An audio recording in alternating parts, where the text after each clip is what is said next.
everybody, Emma Davis here. I hope you're enjoying Shoot Extraordinary 22 so far.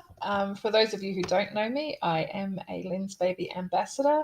I live in Sydney, Australia, but I'm originally from Auckland, New Zealand. I am a photography instructor in my day job, and I also have 6 children aged between 4 and 19, so that keeps me pretty busy. And today I'm going to talk to you a little bit about landscape photography, which is a huge form of self-care for me, and how I use my Lensbaby lenses to capture compelling landscape images. So to start with, I want to talk about why I love landscape photography so much. I've always been more of a documentary storyteller type photographer. Some of you may remember my presentation at Shoot Extraordinary 21 on the art of storytelling photography. But over the past year or so, as things have started to open up post 2 years of closed borders and unpredictable lockdowns, I found myself drawn further and further afield, camera in hand, to capture the world beyond the confines of the four walls that we were stuck in for so long. And believe me, lockdown at home with 6 children was not fun times.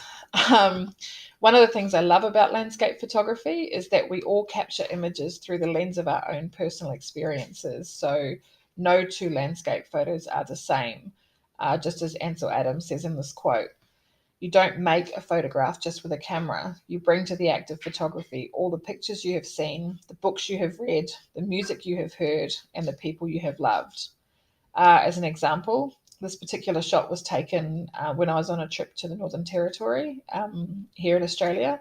And I was on an organised photography tour. There were 6 of us. We were all standing at a similar vantage point. We all had similar gear. Obviously, I was shooting Lensbaby. And yet each of us came away with completely different images because we were all shooting through the lens of our own experiences. We all had different things we considered to be important, different things that caught our eye. And that's what I love about landscape photography, that it is unique. Plus, I mean, what can I say? It's true that we're at the mercy of the weather with landscape photography, but it's still a whole lot more predictable than photographing my kids these days. Those of you who have teenagers will know exactly what I am talking about. So in this presentation, I'm going to cover a few things. I'm going to start off by talking about why I use Lensbaby for my landscape photography. Then I'm going to cover getting started in landscape photography. I'm going to move on to one of my favorite types of landscape photography, which is nightscapes.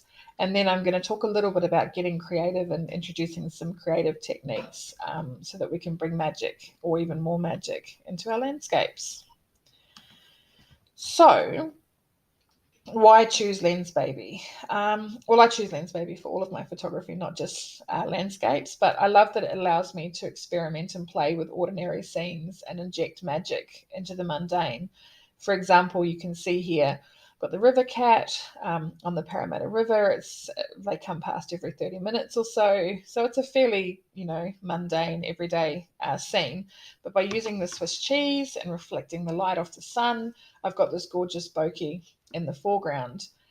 And then if you look over to the left, you'll see a completely different scene. This was actually taken on the same day at the same time using the same camera, the same lens, the same settings, and the same Omni Swiss cheese. But because I positioned the sun slightly out of the frame, I got this much more subtle rainbow bokeh. So I got 2 completely different effects using the same gear. And I love that Lensbaby is versatile enough to give me the creativity to create these different types of effect. All right, so the first and most obvious type of landscape is nature, obviously. It's what most people think of when they think about landscape, and it was the original, the original landscape photographers were shooting nature. Things to consider when you're looking at landscapes in the natural environment is the time of day. So are you wanting to shoot in full sun?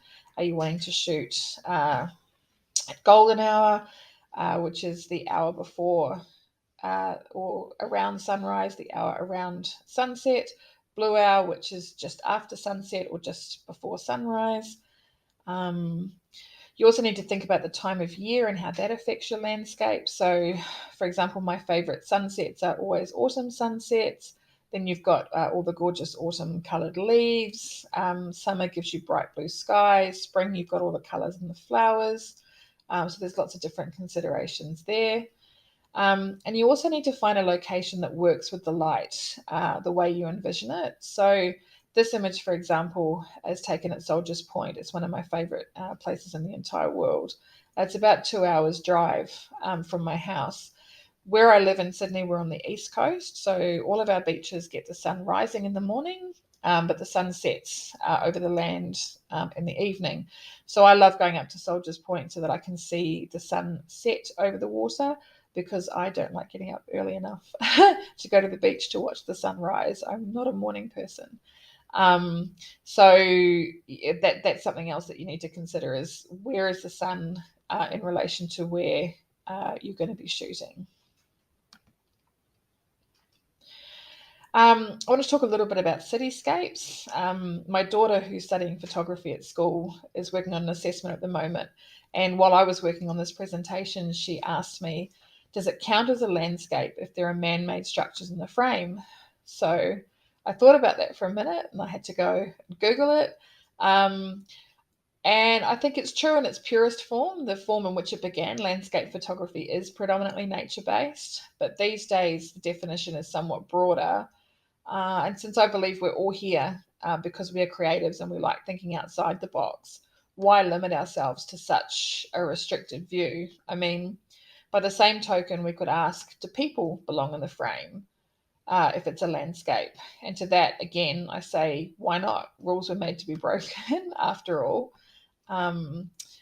Strictly speaking, this particular image probably treads a fine balance between street photography and a cityscape, because you've got the people in the foreground here in the sort of street type photography, and then you've got the cityscape in the background. I shot this during one of the Lensbaby photo walks earlier in the year. Another thing to consider in landscape photography is landmarks. Every time I go into the city here, which isn't very often, I always make sure I pack my camera because I love capturing our two big landmarks. They change, depending on the day and the weather. The Opera House and the Harbour Bridge. Even the ferry that you can see here is pretty iconic Sydney. We have a whole fleet of these green and cream ferries on the harbour. I have a bucket list of landmarks that I'd like to capture, and one of the big things on my bucket list is driving Route 66 from Chicago to LA, which my daughter and I are hoping, my oldest daughter and I are hoping to be able to do next year, circumstances permitting.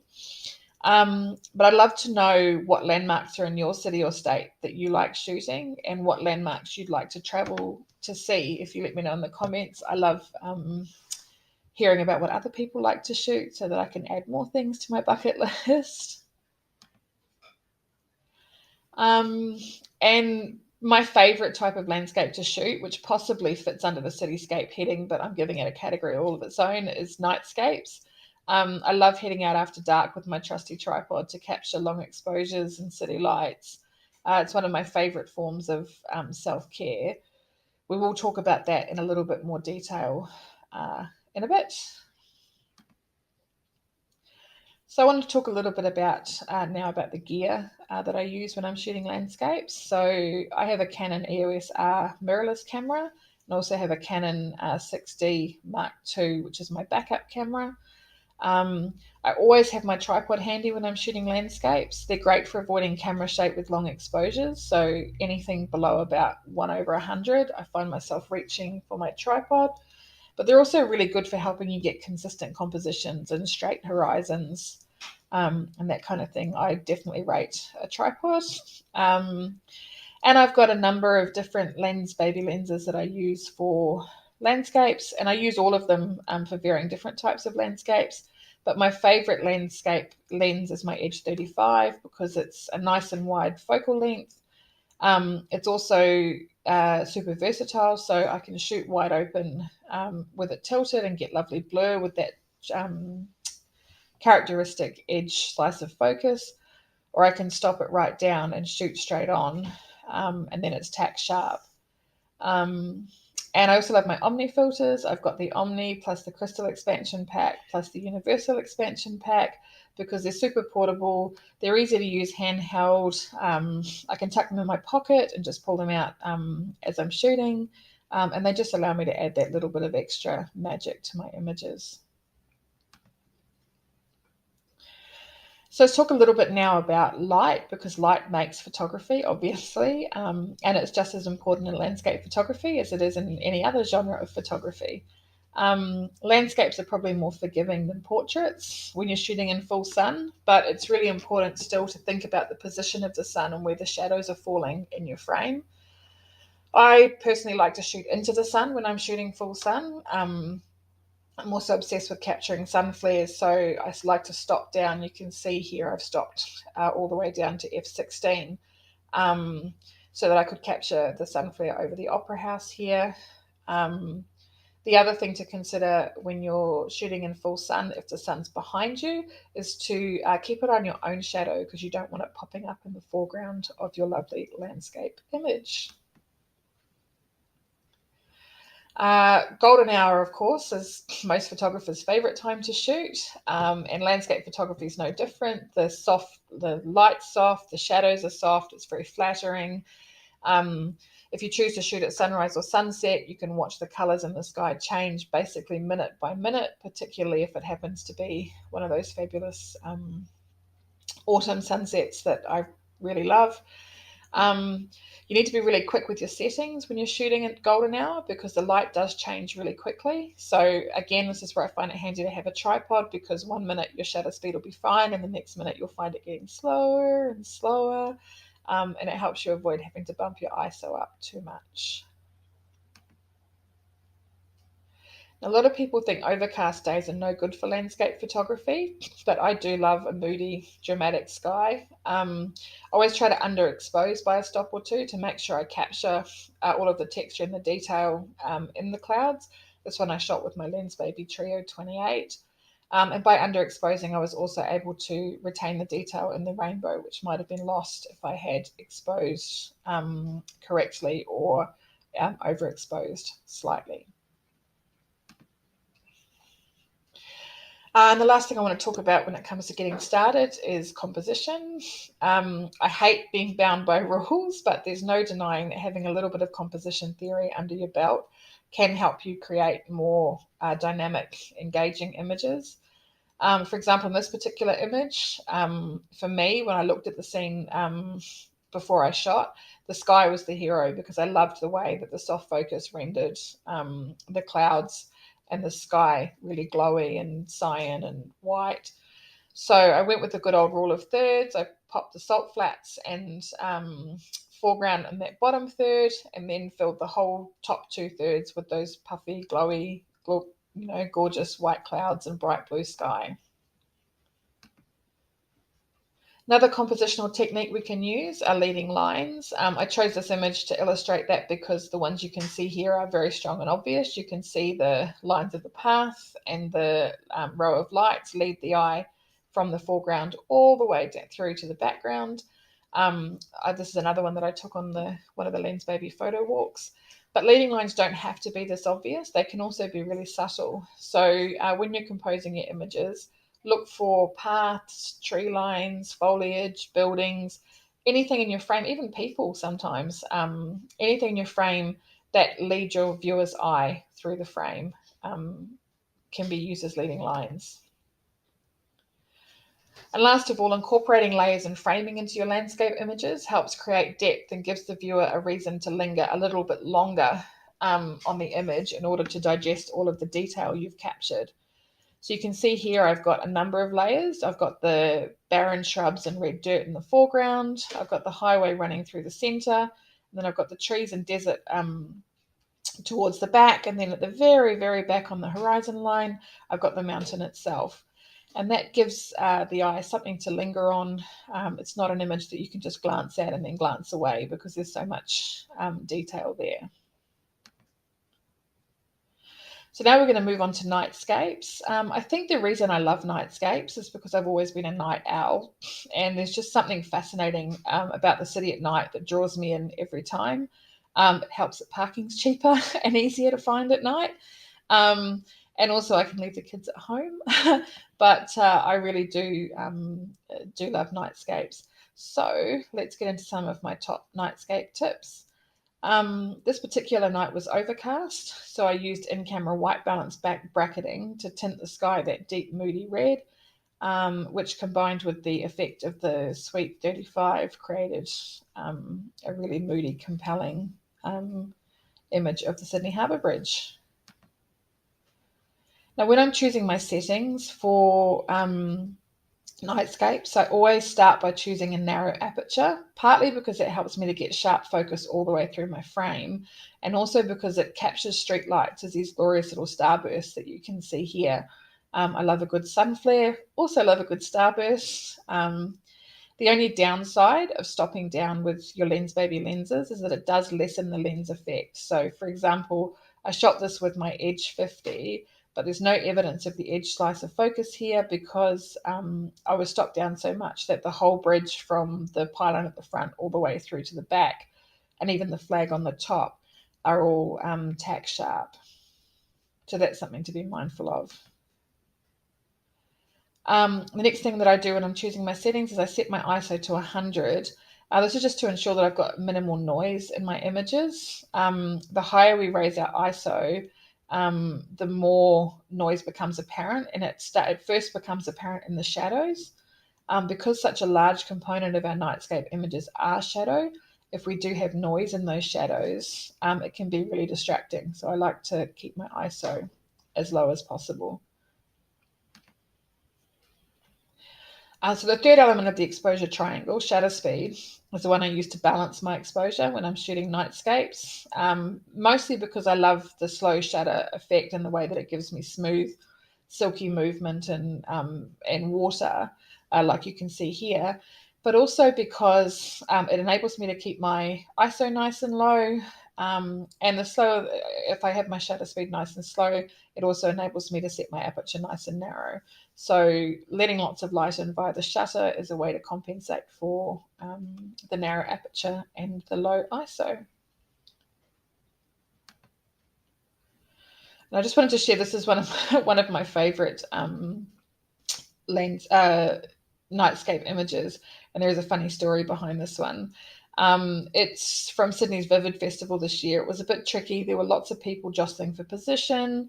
There was a safety rail around, and in order to frame out the safety rail, I had to set my tripod up as high as I could.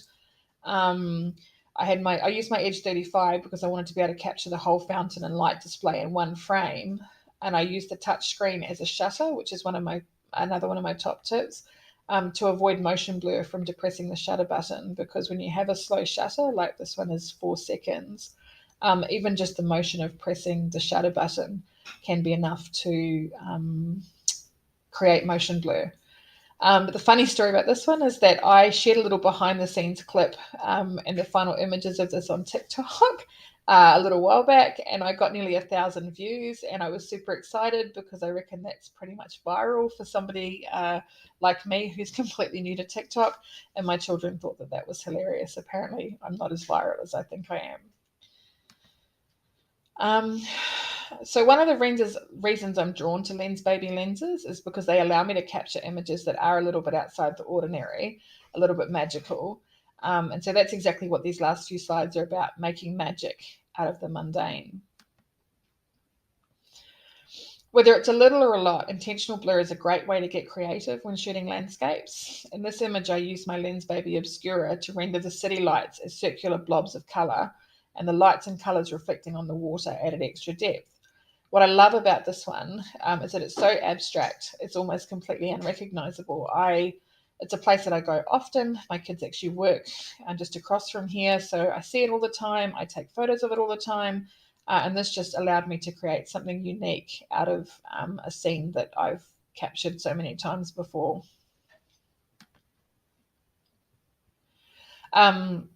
Using my Omni ones is another way that I inject creativity into my images. I particularly love the melon wedge for the abstract layers and colour that it allows me to capture. I titled this one "The Carnival is Over" because it gives me really nostalgic carnival vibes, with the Ferris wheel and all the different layers. I like the triangle prism, and also the stretch glass because they refract the light, as you can see in the trails of orange light captured here. And they're also great for capturing reflections if you hold them at the bottom of your lens. And then there's the rainbow film, which is my favorite Omni wand by far because it can be as subtle or as bold as you like. In this image, I actually used two rainbow films, one at the top of my lens and one at the bottom, which was quite a juggling act with the manual focus Edge 35. So yay for tripods. But one of the best ways to get creative isn't about gear at all. It's about learning to see things in different ways, which takes me back to the quote I shared at the beginning of this presentation. We all take photos through the lens of our own experiences. Sometimes I find it helps to take a step back and look not only at what is in front of me, but to consider how the scene makes me feel. I shot this Ferris wheel at a light festival at our local zoo, and I was drawn to the way initially the Sol 45 rendered the lights as coloured oval bokeh, as you can see here.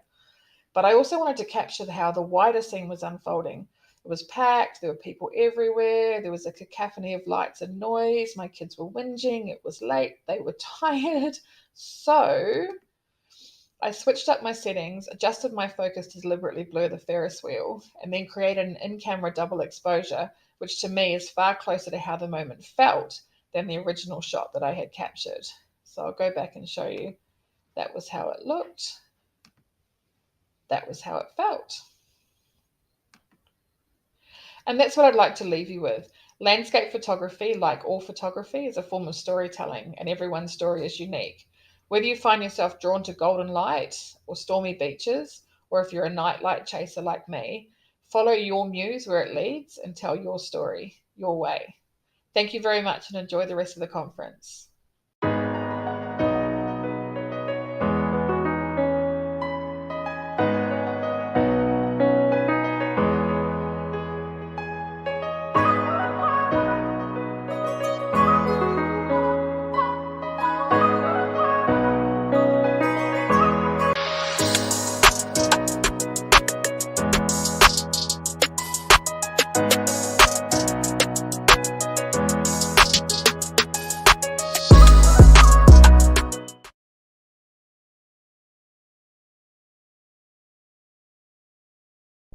Hi everyone, I'm Tiffany Kelly and I'm a Lensbaby ambassador and educator, and I'm super excited to be talking to you all today about my approach to macro photography.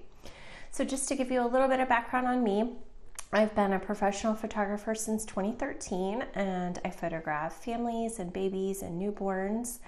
But I'm also very interested in macro photography and love teaching macro, love shooting macro. It's like my therapy. So I'm really excited today to tell you about my approach to macro and hopefully give you some tips and tricks for your own macro work. So just a little bit about me and how I got into photography. I was a stay-at-home mom. Prior to that, I had been a graduate student getting my PhD at Georgia Tech, and I was a researcher. And so I sort of went from this environment where I was using my brain a lot and I was very busy to being home with a baby, which was very fulfilling, but I didn't feel like I was quite using my brain in the same way. So I got into photography as a hobby because I felt like it was so creative, but it also used my brain, and I felt like there was so much to learn about photography. I feel like I'm still learning about photography.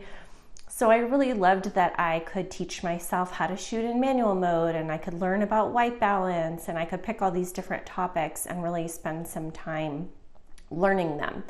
And so it was a great hobby for me. In 2015, I decided that I was going to do a Project 365 and shoot a picture every single day. And by about February, I was like out of photo ideas. I didn't know what to take a photo of anymore. Keep in mind, my life was mom to a baby. who wasn't really doing much in terms of walking and anything. So I somehow stumbled across the idea of macro photography online, and it really appealed to me because I could be home while my baby's napping and I could still go in my backyard and I could take a really interesting, really cool picture, and I could take a different picture of something different every single day, even in my boring yard. So I really just fell in love with macro. I loved that sometimes I could see things with my camera that I couldn't see with my naked eye, and I could make these really mundane things like dewdrops on leaves be a really magical and interesting image. So really fell in love with it. The thing was, though, that everything I was reading online at the time, keep in mind this is 2015, so a little bit of time ago, everything I was reading online had such like an old school approach. Like everything I read said that you have to use a tripod for macro and you have to shoot at f/22, and none of that really appealed to me. It wasn't really like fun or freeing or artistic to me to shoot that way. So I sort of set out to develop my own way that I felt fit my vision for the world a little bit better. And so my approach to macro is to shoot in that different way, but I also appreciate the people who do like to shoot with a tripod and do like to stop way down. You know, I think there's a place for everything. So I always like to say, you know, this is how I like to shoot, but my way is not the right way. It's just my way.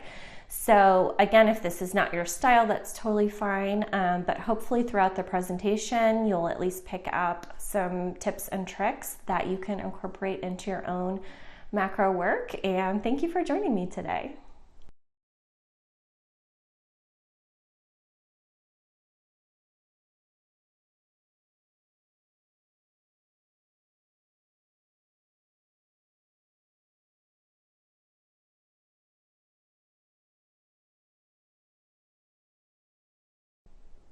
So I thought I would talk a little bit about my favorite lenses for macro photography. So I shoot Nikon, and I'm a dinosaur who still uses a DSLR. So I have a D850, and I do have a Nikon 105 millimeter, traditional macro lens, like $1,000 lens. I don't ever use it because I really just love what Lensbaby does in terms of what I can shoot for macro photography.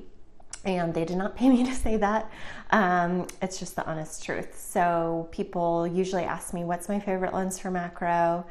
Or people will ask me, do you ever use your 105 anymore? And the answer is really only if I'm like demonstrating something for a class or a workshop or something. That's really the only time I bust out the 105. So my favorites are the velvets. I have the 56 and the 85. People ask me which one's my favorite, and it's kind of like asking me which child is my favorite. I love them both. The 56, I think, will always have a special place in my heart because I had it first. There was no 85 at the time. It didn't exist yet. So, and we just spend so much time together. It's the type of lens for me that I can pick it up and know like exactly what distance I need to be. Like it just feels like an extension of my eyes. It's so natural to me. So love the 56, and it's great for indoor work.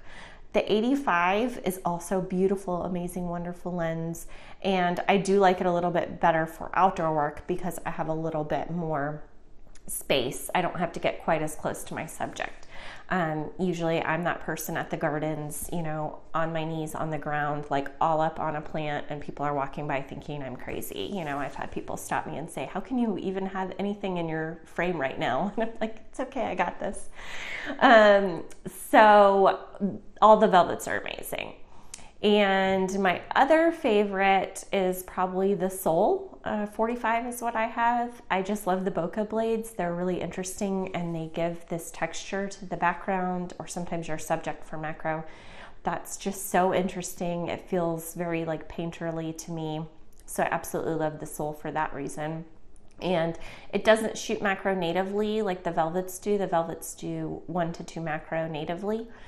So with the sole, I can either use extension tubes or the Lensbaby macro converters or the Lensbaby macro filter. So I'll talk a little bit more later about all those options, because you do have a lot of options with Lensbaby to be able to shoot macro without investing in a specialty macro lens, which is really great. So you have a lot of options there. And those are really my top two favorites, but I also love the Suite. The 50 and the 80 are both really fun for macro. And the soft focus is really great. The twist can be really fun, especially if you've got some fun bokeh. So lots of fun options, and I'm excited to talk more about those and show you some examples today. Okay, so let's dive in and talk about macro photography.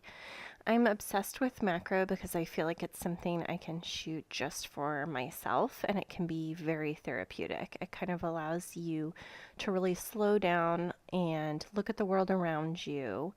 And I'm also a firm believer that gorgeous macro photographs can be made any time of year. So you can use any type of light, any kind of weather, and therefore it makes a wonderful personal project or exploration. Another great thing about macro photography is that it's just you and your subject. You don't need anyone else to participate or model for you, so you can really take your time and shoot in solitude, and no one is kind of waiting on you or asking you to hurry up, and therefore you can really take your time. So let's talk about what macro photography is. It's defined as the close-up photography of subjects that are typically very small.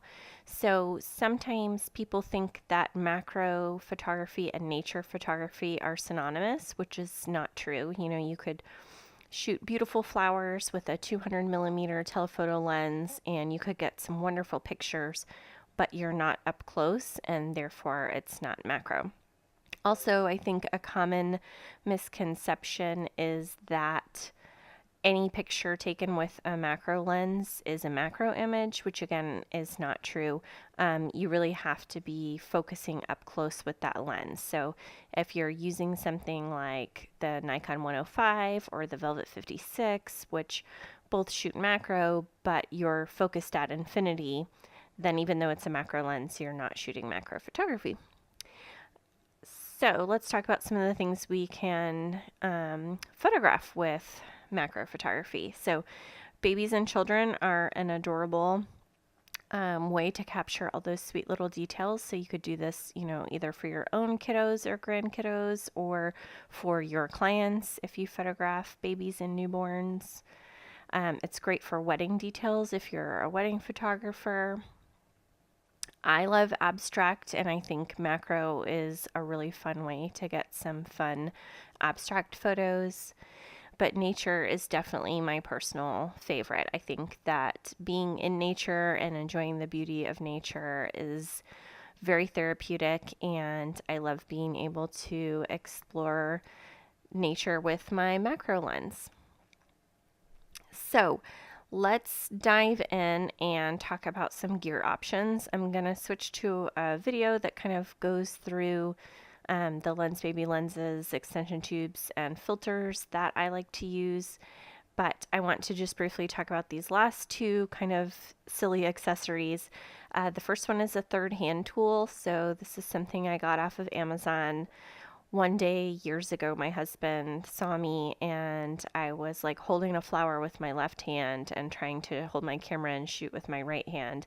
And he was like, I could help you with this. And so he goes in the garage and brings me this third hand tool, which is meant for soldering, but it worked great. So if you like to shoot flowers, it's a fun thing to get, and it just has little clips so that you can put your flower wherever you want, and it will easily hold it and you can easily move it. And what I love about it is that it's not marketed to photographers, so it's super affordable. They're like $11, $12 versus something like a plamp, which I think is ridiculously priced. So something fun to look up on Amazon. Sometimes they're called helping hand tools as well. And then a water spray bottle. This is something I love to have on hand because I love bokeh, and spraying Water droplets on my subject is one super fun way to get bokeh. So again, just a super affordable accessory that you can use to add some extra interest to your images. Okay, so let's switch over and I'm going to show a video about some gear options. So I want to talk a little bit about gear, and I'm not going to spend a ton of time on it. I feel like usually the gear that a photographer uses is like the least interesting thing about that photographer. But for macro, we do need specific gear, right? We can't go out and shoot macro with anything. So I'm gonna guide you through some of the lenses, some of the things you can use to shoot macro. So if you don't have a macro lens, that's totally fine. And there are at least 3 options available to you that you can use with a traditional lens that will allow you to shoot within the macro range and get up close. So what I started with was extension tubes. So they usually come in a set of 2 or 3 like this, and you can sort of use all 3 of them or 1 of them or 2 of them in sort of any combination, which is really nice, gives you a lot of flexibility. And the nice thing about extension tubes is that you can use them with any lens that mounts to your camera. You put this in between your camera body and your lens. So you mount the lens on this end and your camera body on this end, and it allows you to shoot within the macro range with a non-macro lens. So you can use them with your Lensbabies, like your Composer, your Velvets, or you can use them with any lens that works with your camera that is not Lensbaby as well. So they're very versatile, which I love, and I love that you can use them with any lens that you have, whether it's Lensbaby or not. So those are really great. Then you have the Lensbaby macro converters, which work in a similar way, but only for Lensbaby optics.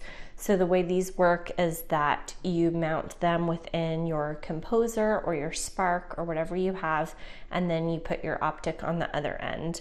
And it works in the same way where it lets you focus within that macro range, which you normally couldn't. And these come in a set of 2. And again, you can use one or the other, or you can use them together.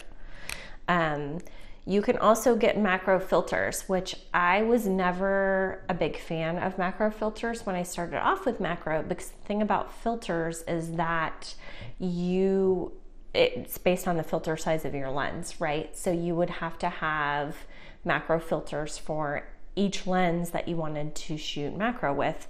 But the thing about Lensbaby is that their macro filters are actually really great because they work with any of the optics because they all have the same filter size. They work with the Sol, they work with the Twist, again, all same filter size. So they don't work with the Velvet, and I'm not sure about the Burnside because I think that's the only Lensbaby I don't have, so I'm not sure on that one.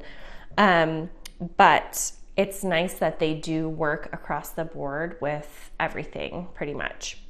So they come in a set of 3, and same idea where you can easily screw them on and off, and you can use 1, you can use 2 in any combination, you can use all 3 together.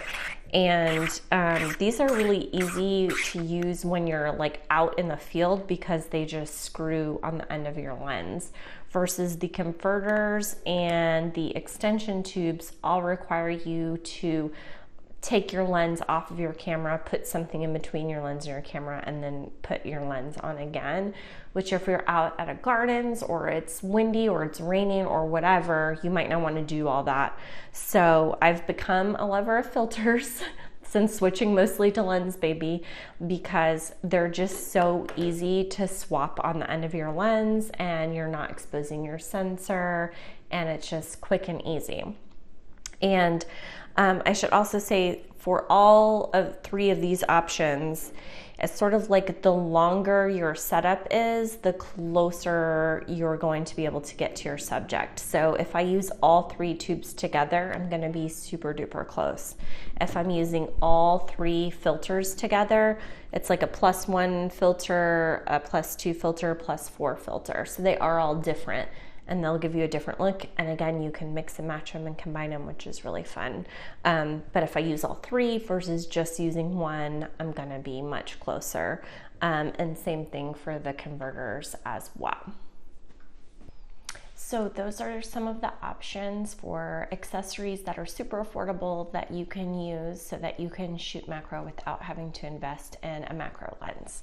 So the Lensbaby converters, the Lensbaby macro filters, and extension tubes are all super affordable ways that you can shoot macro without investing in an expensive lens. So now let's move on and talk about an expensive lens. So some of my favorites for shooting macro would definitely be, the Velvets would definitely be my top favorite. They're just so beautiful and amazing. I have the 85 and the 56, and they both shoot macro at 1:2 ratio when you are focused as close as you can. So when you're focusing as close as possible, you are shooting 1:2 macro. And you can add extension tubes to these, which I do sometimes. So if you want to get closer, if you want 1:1 macro or even closer, you can add any combination of extension tubes with your Velvets as well, which is a really nice option.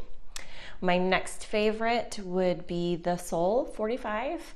I think if you're on mirrorless, it's a Sol 22. Really fun lens. It tilts and you can lock that as well. It has a fixed aperture of 3.5, which works really well for me personally because 2.8 to f4 is about where I like to photograph anyway, so it kind of fits my vision in terms of the aperture. And I feel like it's a great lens for beginners because you don't have to set your aperture. That decision's sort of taken care of for you, so you can sort of focus on setting your other settings, and it's kind of like one less thing to worry about. The cool thing about the Sol is that it has these bokeh blades, so hopefully you guys can see these. Yeah, so you can use these and it gives a really cool painterly effect to your background or your subject. And like, they're very flexible, so you can use one, you can use both, you can use them at the edges, you can put them all the way in, and it just gives you such a cool painterly effect.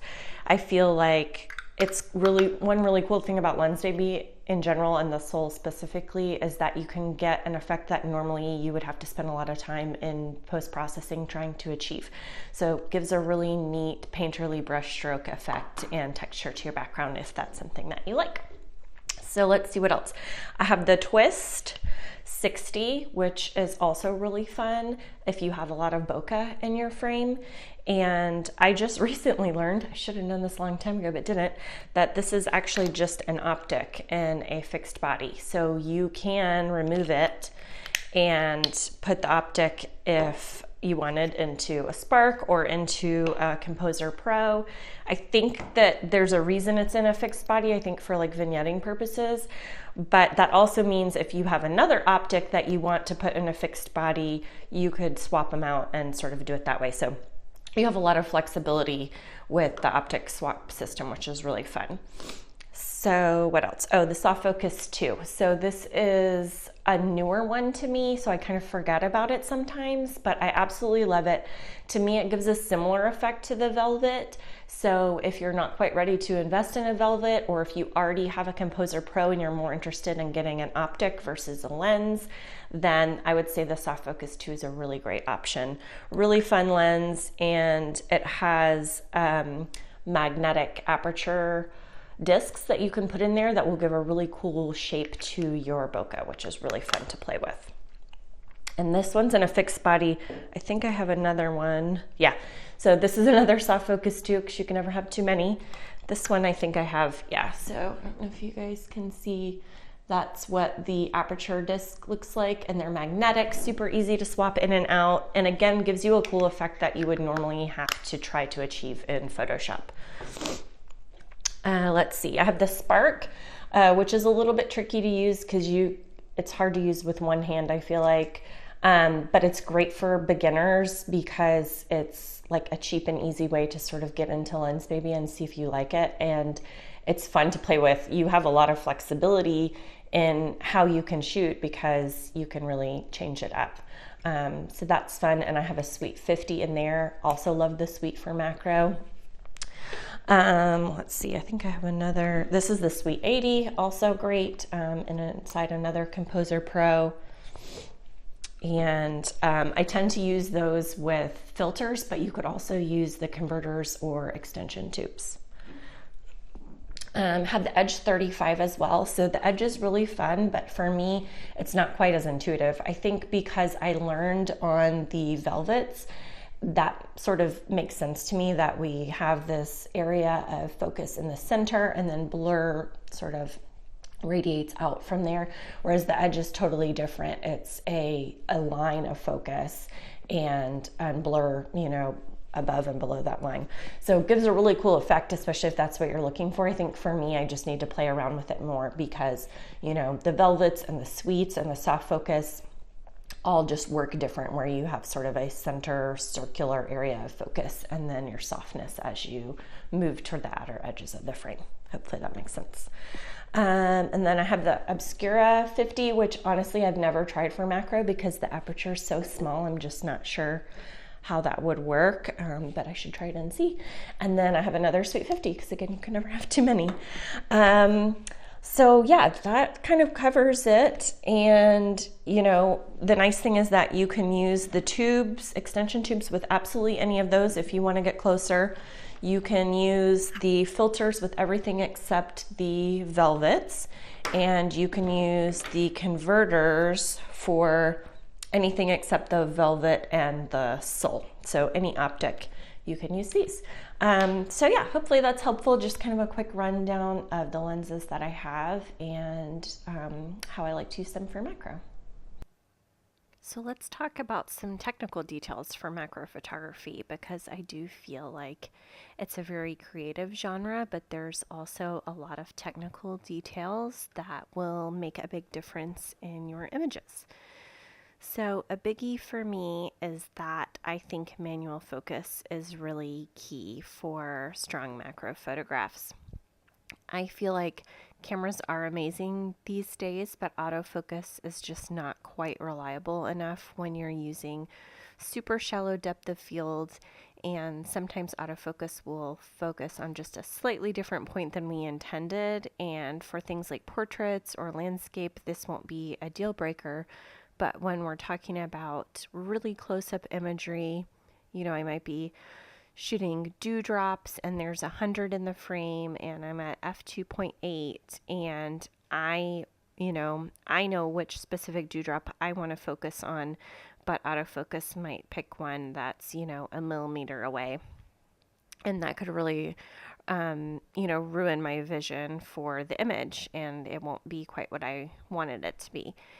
And, there are many things that we can fix in post-processing, right? We can fix our white balance. We can fix if we underexposed. But I think if you misfocus on your image, that's something that is not really possible to really successfully fix in post-processing. So I think focus is really important to macro photography. So I strongly recommend only using manual focus. I know sometimes that can feel awkward at first, but I think with practice it becomes more natural and more second nature. And I think the nice thing about Lensbaby is that you have no other choice because they're all manual focus lenses. So I think it makes it a great choice for macro. I think sometimes people push themselves to try to shoot or manual focus on, something like a Canon 100 or a Nikon 105, and they kind of get frustrated with it and they go back to autofocus. But then that ends up being frustrated as well because their focus is never quite what they want it to be. So great thing about Lensbaby is that it will force you to shoot manual focus. And I promise if you practice, you will get the hang of it.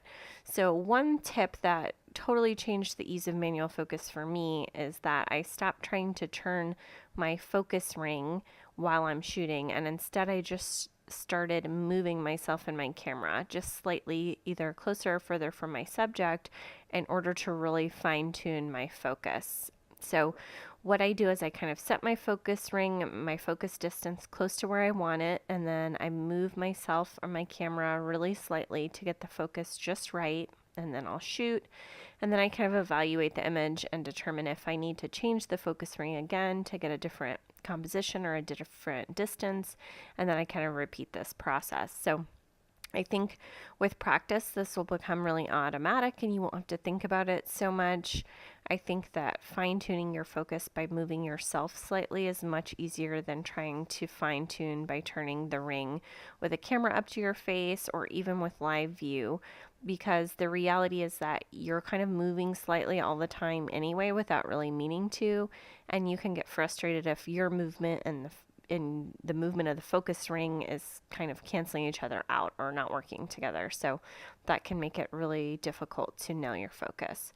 So for me too, it's just kind of more intuitive to think about focus this way, because when I was trying to sort of teach myself macro, it was never intuitive to me. Like, do I turn the focus ring to the left to focus closer or to the right to focus closer? Like, I had to really stop and think about it.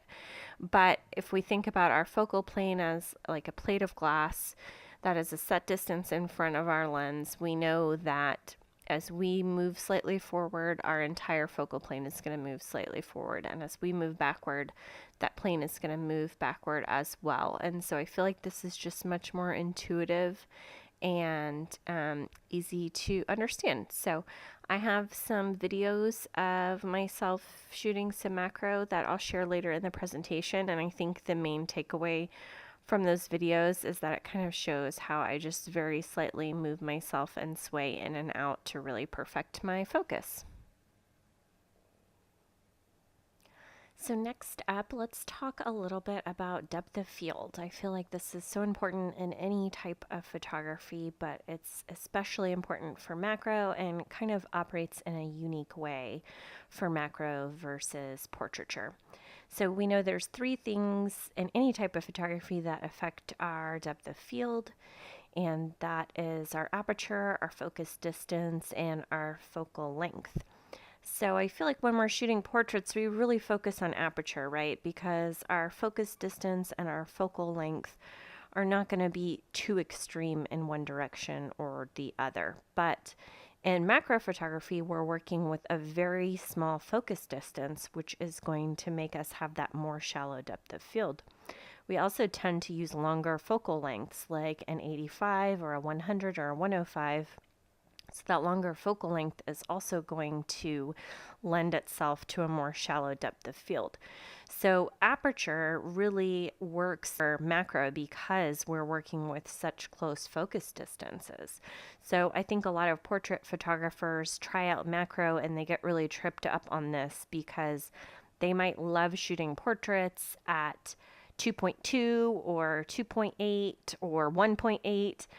And they like that, shallow depth of field and the blurry background and all those things.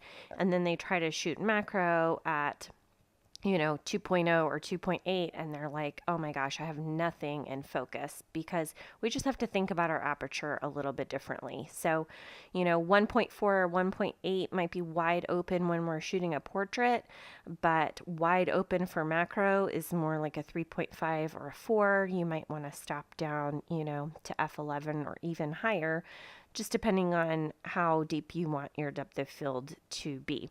So my style tends to be that I like a very shallow depth of field, but I try to make that look really purposeful. And I think that's really the key. You need to have a defined focal point and really nail your focus to sort of pull off that wide open look for macro. Other people really want the whole flower in focus, and that's great too.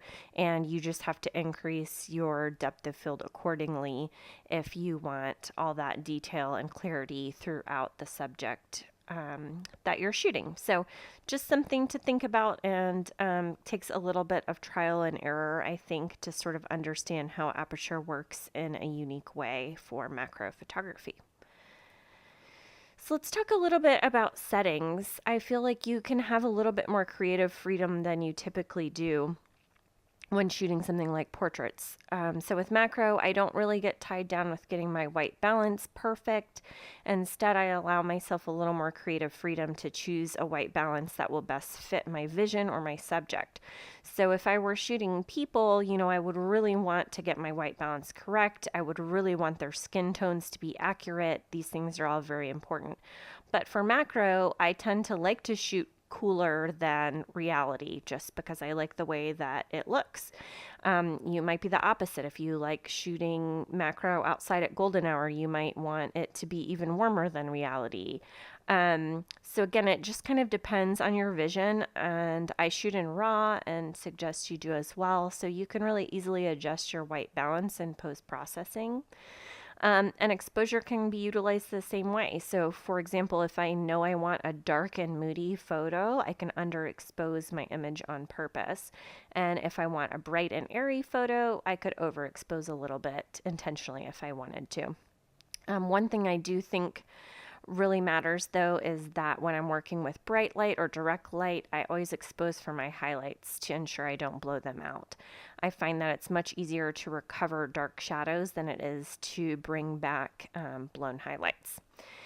And when I'm setting my settings, just like I would with any type of photography, I always set my aperture first because I feel like that's the artistic choice, right? That's the thing that's going to most affect the way that the image looks. And then I'll choose my shutter speed. I'm typically at a minimum of 1/200th to 1/250th for macro. If you're a little bit more stable, you could go slower than that. If you are a little bit more shaky, then you might need to go a little bit faster. I feel like it just kind of depends on the person and how steady of a shooter they are. And then my ISO ends up just being whatever it needs to be. And another thing to think about here is that your ISO typically will be higher for macro than something like a portrait, but don't get tripped up on that. Cameras these days are amazing. We have noise reduction we could run in post-processing if we wanted to. And for me personally, noise bothers me if it's like on a person's face or on their eye. It can be kind of grainy and not ideal. But in macro, we don't really typically have those, skin tones and eyes and things to worry about. So I feel like grain can often look really nice in macro photos. It can kind of add a painterly or a texture to the image. So don't get tripped up and stressed out about having to use a high ISO. Just try it and see what you think.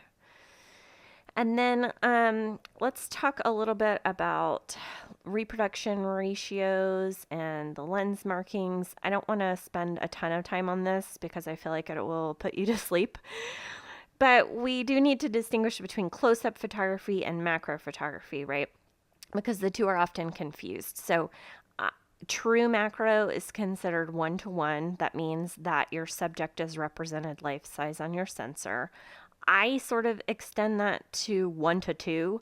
I feel like that's still pretty macro. You're still pretty close. And that's what the velvets give me natively. And that's what I shoot with the most. So don't be afraid to use really close focus distances when shooting macro. This is the fun of this type of photography. And just remember that the closer you are, the more you will need to stop down your aperture to get that greater depth of field. So even if I'm shooting at 1:1 versus 1:2, I know if I'm at 1:1, I will need to stop down more to get the same depth versus if I'm at 1:2, because again, the closer we are, the shallower our depth of field will be. So yeah, I think that pretty much gives you a quick rundown. If this is a topic you're interested in, you can kind of Google, true macro or 1:1 macro and get a little bit more technical detail on it. But I think that the key thing to understand is that the closer you are, the more challenging it will be to shoot and the shallower your depth of field will be. So hopefully this is helpful, just a little overview without sort of getting too technical. So, a tip that might seem kind of silly or kind of obvious, but I think is really key for photographing macro without using a tripod is to really think about stabilizing yourself.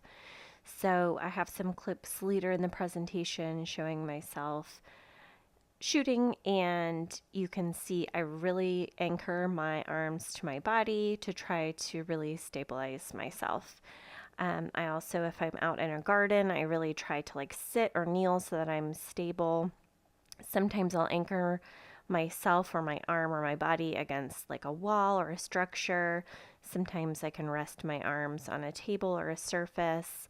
All these sorts of things to really keep my camera really steady when I'm working with really close distances and really shallow depth of field. And if you prefer to use a tripod, that is totally fine also. I just really like to be able to change up my angles constantly and my compositions constantly. So personally, I love being free of a tripod. Okay, so let's talk a little bit about lighting. I feel like this is fun for macro because I feel like there's no such thing as bad light. If you have a vision for your image beforehand, you can really try to seek out the type of lighting that will help you best achieve that vision. One thing I love about macro is that I don't have to wait for golden hour. So if it's raining, I could shoot inside. If it's midday, I can find some shade or make shade and still capture beautiful images at any time of day. So I prefer natural light personally, and so I would say probably 95% of my images are natural light. So outdoors, I love shooting on cloudy days. If it's sunny, I'll usually try to find subjects that are in the shade. I often shoot macro on my back deck, which is covered, so that gives really nice shade. Another thing you can do if you like shooting things where they're planted, like at a garden, you can get a small, like 12-inch diffuser, and you can use that to diffuse the light if you have direct light hitting your subject that you want to soften. And golden hour is also beautiful. I tend to back up when shooting at golden hour to like 1 to 2 or maybe even a little bit greater because I want to make sure I include like the light or the bokeh and that like atmosphere of golden hour. So you can also use direct light effectively when you do this in a purposeful way. So I like to use direct light indoors. So you have the sunlight sort of coming directly in a window and it can create really interesting pockets of light. If you're working with direct light, make sure you're exposing for your highlights, and you can work with that pocket of light to really highlight or emphasize your subject or your focal point in a unique way. Direct light can also work really well with water droplets or glycerin droplets because the light can really give them an awesome sparkle. So I think I mentioned earlier I love using a spray bottle of water. Sometimes I'll do like half water and half glycerin, and that gives you droplets that will hold and like stick a little bit better to your subjects. They won't necessarily roll off, and they tend to kind of create better round ball droplets. So that's something that you can play around with. You can get glycerin really cheap at like the grocery store. A couple tips for front light. You need to make sure you're careful not to block your own light or cast a shadow on your subject unintentionally. I think this is something a lot of people struggle with because we are so close to our subject. It can be really easy to block the light. So you have to be mindful of not only the relationship between the light and your subject, but also how your body and your camera fits in that setup, and be mindful of that. I tend to prefer side light because it brings in shadows and can add dimension to my subject. I feel like flat light tends to reduce shadows, while side light will emphasize the shadows and emphasize the texture as well. So it's really interesting for macro how even just changing your light, from front light to side light will completely change the texture and the way that your subject looks. So in my workshop, one of the exercises I do is to ask participants to shoot the same subject with multiple different directions of light. And it's really interesting to see how it will change the way the color is rendered, the way the texture is rendered, all those sorts of things. So that's sort of a fun exercise if you want to try that. And then another quick tip with backlighting, I think we always think of backlight, outside at golden hour, but the nice thing is that if you're using a window or an artificial light source inside, you can really backlight any time of day and get a really pretty effect. So one thing to think about if you're inside using backlight, using a window, the light doesn't have to be directly behind your subject, right? Because that will give you like a high key background, which is fine if that's what you're going for. That tends to not be my style. I like a more low key background. So I tend to like shooting backlight, but having my window or my light source above my frame.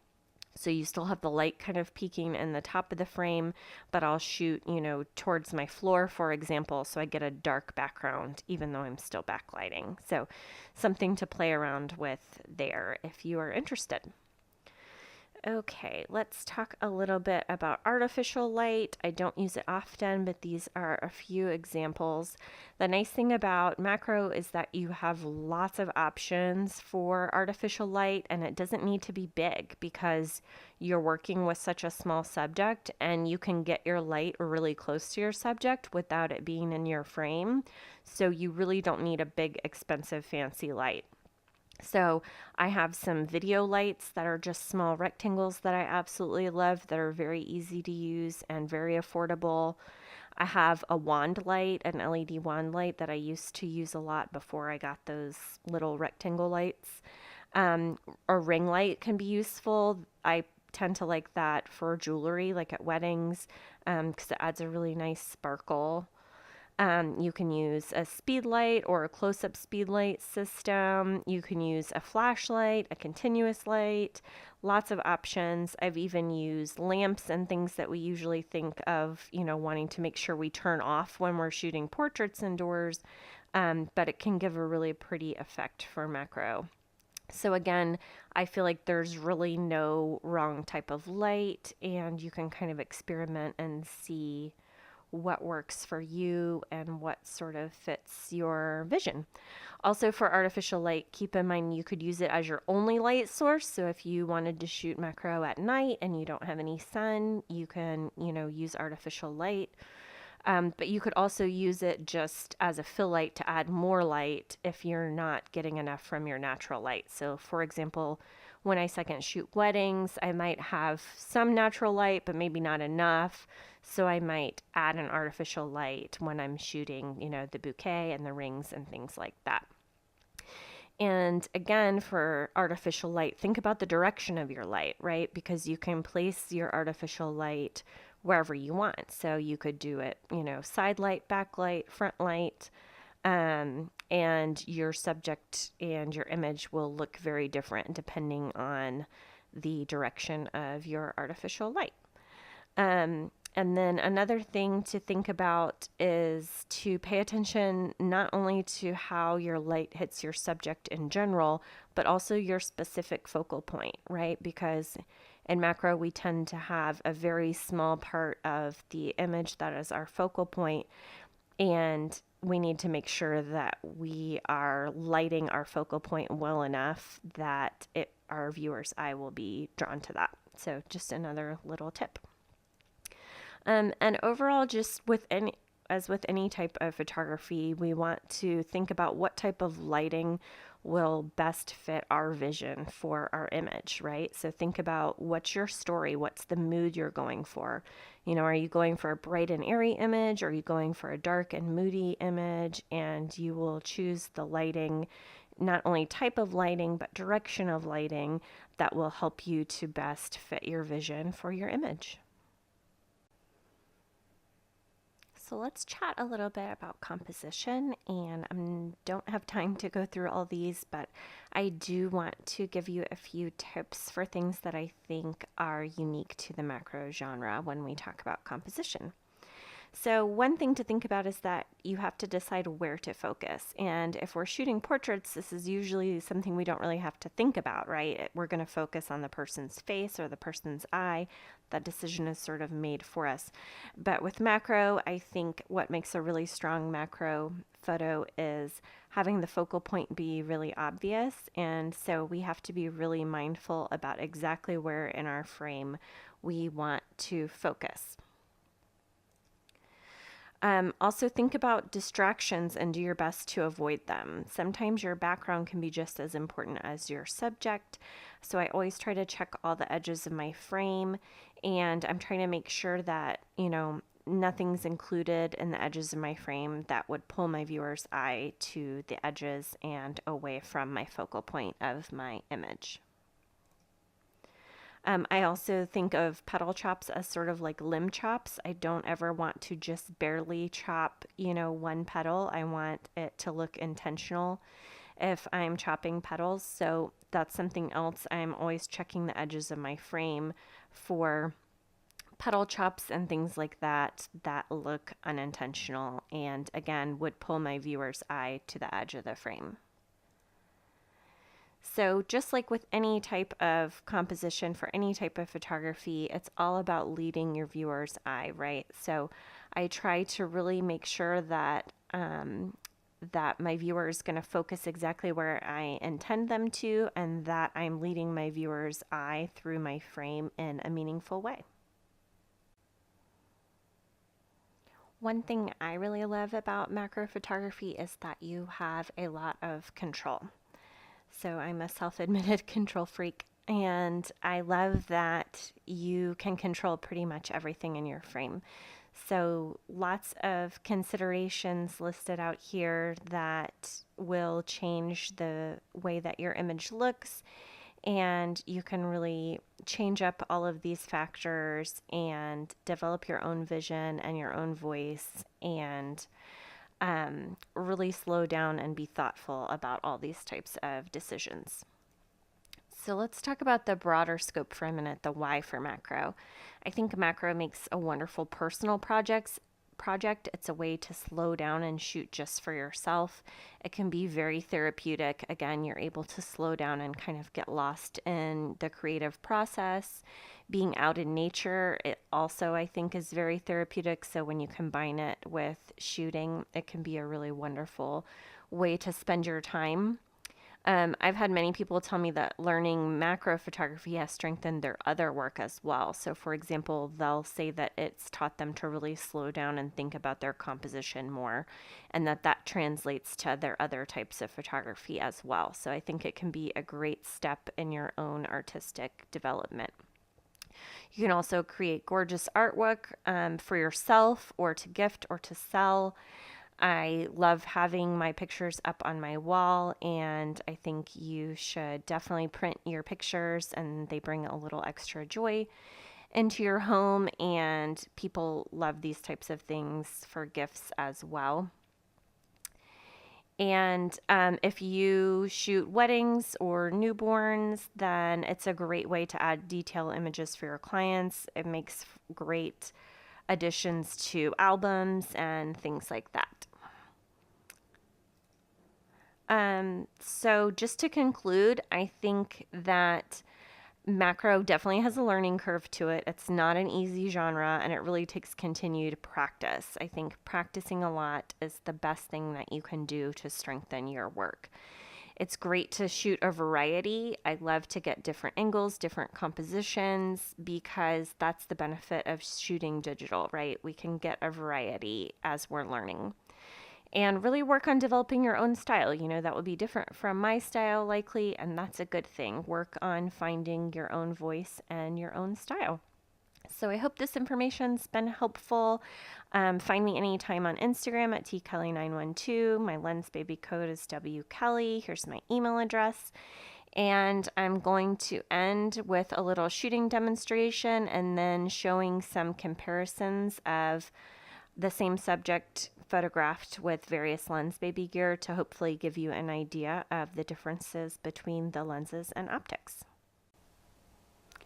Here's a little demo of me shooting, and I just wanted to show you guys how I really anchor my arms to my body and try to really stabilize myself, and also how I just move myself in slightly until I get the focus that I want.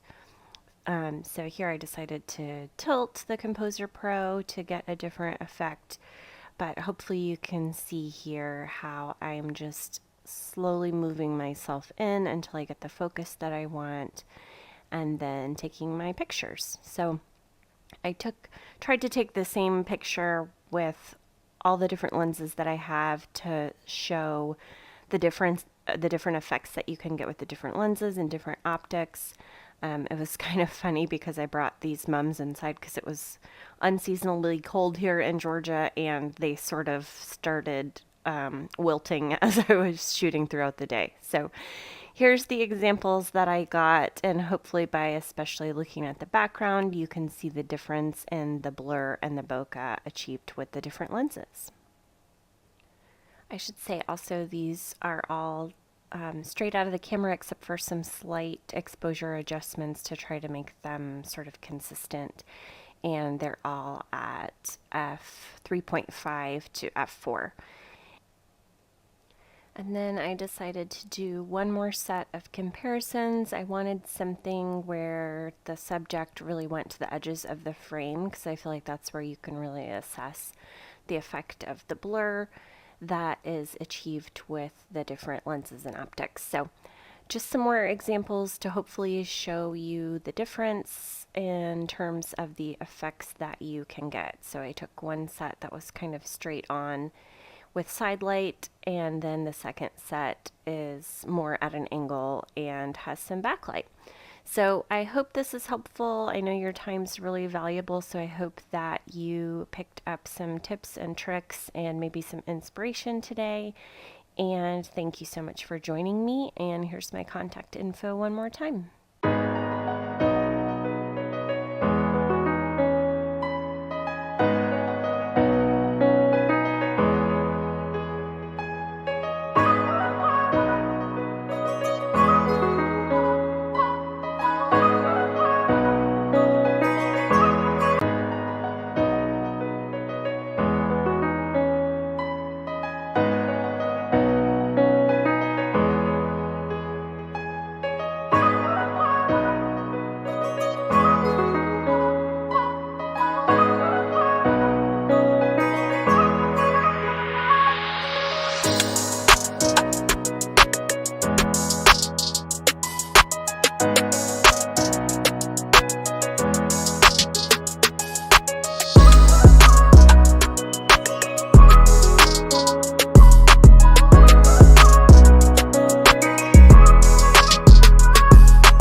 the Obscura optic. And the Obscura is a pinhole. And it's a pinhole with 3 different settings.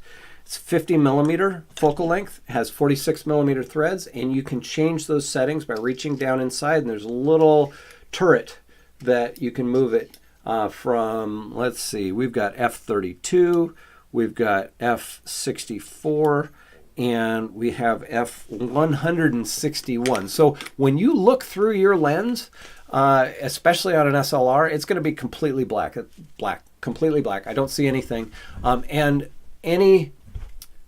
any attempt at working with and foray into pinhole photography, which the Obscura has 3 different types of pinholes in it, this is way out there.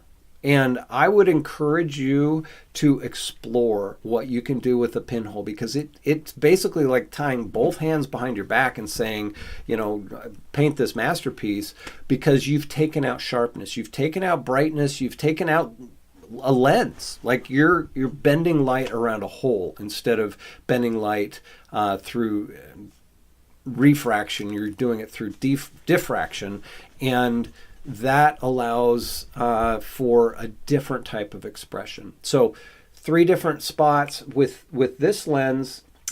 We do get questions about this often. So if you've got it, there is no reason to focus this other than to zoom in the darkest setting. The F161 setting is the pinhole itself, and as you focus it, it actually zooms the image. The other 2, I suppose you could get ever so slightly sharper on closer subject matter with the other 2, because we have a pinhole sieve, which is an array of hundreds of pinholes, and then we have the zone plate, which is an array of circles that are, each one of those circles has the same image, the same surface area as that central pinhole that by itself is F161. And so as you move away from that, each one of those kind of donuts of clear, we print black chrome onto glass to make this. So each one of these areas of clear glass focuses the light just like that central one, and then they all add up together, and they do have a focal length, which means that it has a focus to it. So you might see a little bit sharper when you're close up with your subject matter, but you're not going to see a big difference in terms of changing your focus. I would recommend focusing all the way back or almost all the way back into your composer, and then shooting it all the way shot back here, because at infinity, that's where those all 3 of them are going to basically have your best focus and your sharpest image. Now, when you're talking about a pinhole lens and sharpness, it's kind of an oxymoron, because like I said, we're tying your hands behind your back and saying go create something beautiful. I find that for pinhole photography, if I can limit my goal, what I'm seeing of my subject matter, to be about contrast, composition, the colors that you're looking at. So it's a very simple palette that you're working with. And if you can go out there, if you see pinhole photography and you say, wow, I don't know how that's done, but I want to experiment with it, this is a great place to start. We've got 2 different offerings in the Obscura. You're looking at the optic, which is a 50 millimeter offering, and both of them have 3 different versions of the imaging element that you can shift to different apertures. I find that when I have to struggle as hard as I did early on, especially with a pinhole, that when I get something that I'm proud of, it sings to me. And I think that is part of the journey here. Anything Lensbaby brings out has a learning curve, and this is probably the steepest learning curve, or the one that is, the most selective in terms of people that are willing to say, I love what I've seen so much, or I see the potential in what a pinhole image can be so much that I'm willing to go through that learning that's necessary for me to actually be able to make those images. So that is the Obscura. As far as subject matter, sky's the limit. Literally, the sky. I would point it up at, go to the park, put your camera, just lay it on the ground, and see what it sees through the canopy of trees above you, and see that contrast, because getting those high contrast situations is important for any pinhole photography, and the Obscura 50 is a good example of a pinhole when it's combined with a lens body. So that is, let's see, not my last optic, but that's the most recent optic I've talked about. So we've talked about the Sweet series, which is the Sweet 50, Sweet 35, Sweet 80, and then Sweet 35 was the order I talked about it in. And then in order of release, we came out with the Edge 80, and then the Edge 50 and the Edge 35. We have the Obscura optic, and now I'm going to talk about the Soft Focus 2. The Soft Focus 2 comes as an optic or in a body, and most of them do, and it allows you to change your lens into a dreamy, much more dreamy than the Velvet, a dreamy soft focus lens. And it also allows you to change the texture of your background and the balance of the softness that's coming from the edge of the optic with the softness or the sharpness in the center. And it does that through drop-in apertures. So these are held in magnetically. This has multiple holes in there. I know it's out of focus, but we'll get here. There we go. We can see the multiple holes with contrast of my forehead. And they just drop right down inside. So you have the option of having a drop-in aperture or a adjustable aperture like the Sweet and Edge optics have. So the end of this storage tool has a little magnet on it, and you just go right in there. After you've dropped it in, you can just drop them in and it'll hold itself in place. And you pull this out, and it has it'll just pull your aperture out, and you can change your aperture. It comes with 3 different multi-hold apertures, and then it comes with the Sunburst app, which let's see if I can grab that. Go to the contrast on my forehead. You can see it's a sunburst, and that allows you to change not only the balance of the out of focus on the edge with the balance in the center, but it also allows you to primarily affect the shape of the out of focus areas, so you can have texture. This has an aperture from f2.5 to f22, and you can see it's a 12-bladed aperture like most of our optics are, so it gives you a nice round aperture at any given setting, which is fantastic for the shape of what's going on in the background. Now, subject matter for this, the world is your oyster. Go do stuff with it. I'm thinking of the scenes in the wintertime, the holidays that I've seen shot with this, and being able to put a glow around not only points of light, but a scene that's covered with snow, and being able to vary your aperture to get a varying amount of glow. Now, this soft focus glow is different. The underlying focus for this is still sharp, but it's not nearly as sharp as it is with the Velvets. So that's the advantage of the Velvets. However, as you stop it down, it all gets sharper and the glow goes away. And so it's in many ways it's very similar to the Velvets. And and what am I doing complaining about sharpness? Because Lensbaby gives you something to see the world differently than any other lens. So let's just step back and say, okay, what can I do with this? This lens is made for a specific effect. How does that effect work into my vision of the world?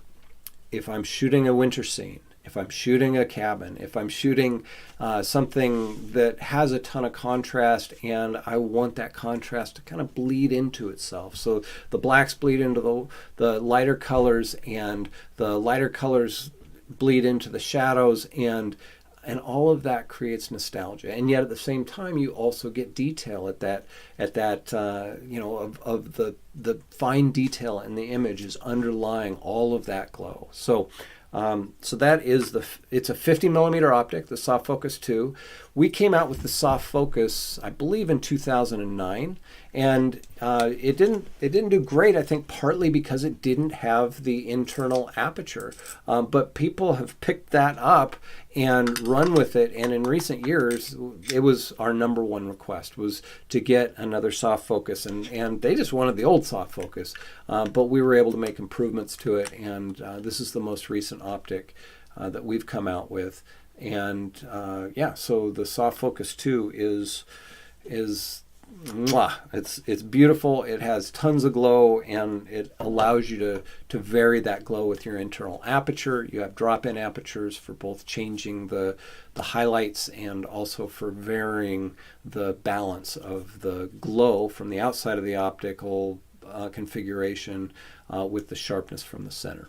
Okay, for the last optic, this one is off the beaten path in the sense that it's not part of the sweet spot lenses, it's not part of the edge lenses, it's not a soft focus, so it wasn't one of the first things we came out with after those sweet lenses and before the edge lenses, before Obscura. So what I've got in my hand is the Twist 60, and this is a optic that allows you to get a different kind of separation between your background and your foreground. It, just like all the other optics, just pops right in place. I'm going to line up the little indicator stripe there you see below my finger with the circle on the front of my Composer Pro 2, and it clicks into place, and now my apertures are lined up with the dot on the front of the Composer Pro 2. Take off the lens cap here. Now, for this optic, I'm going to point it straight ahead, and I showed it in a different video with it in the fixed body that always keeps it pointed straight ahead, but with the Composer Pro 2, Composer Pro, they don't have things always pointed straight ahead. So you just kind of eyeball it, look at it, and then once you've found, if you know that you don't want to tilt this optic, feel free to tilt if you want, but if you want that swirl to be centered, and that's what I usually want, I don't want to tilt it. So after I've found the straight ahead eyeball done, I'm going to lock down this tensioning ring here closest to the body, closest to the mount, and we're good to go. So I'm not going to accidentally move it off center. The subject matter with this, if you're shooting portraiture, and at 60 millimeters, that's a great focal length for nice close-up portraits of people, and distance, full body portraits as well. What you can do with this optic is put your subject into a place where you've got a lot of busyness behind them. You've got light coming through leaves. You've got various things happening in the background that allow for some twist, depending on your subject to camera distance and your focus on your subject, and the subject to background distance, and the amount of texture in the background. You can almost get, like, your subject will just pop right off of the page, out of the image, out of the screen for your viewers, because that swirl is only impacting the background. It can be magical in ways that are just, it's crazy. It's crazy what this Twist 60 optic will do. It is a Petzval design, 60 millimeter f2.5 at the brightest aperture. If you want the most amount of swirl, then you're going to want to shoot at f2.5. And if you want to dial down that swirl and make the already large sweet spot even larger, then you can stop it down to f4, f5.6. Once you get to about f8, your swirl is completely gone. This makes a wonderful macro lens with our macro accessories, which I'll talk about later. And that three-dimensionality, because what it's doing is it's stretching all of that stuff. astigmatism in the lens, where it is stretching things, but it's doing it in a circular way. I don't know everything about that. I know my eyes have astigmatism and they stretch things. I don't even know which way they stretch them. I think they stretch them this way because when I don't have my glasses on, I see double, and it's kind of crazy. But this doesn't see double. This gives you swirl. So the Twist 60 is our the last optic that I'm going to go through here that you can buy separately.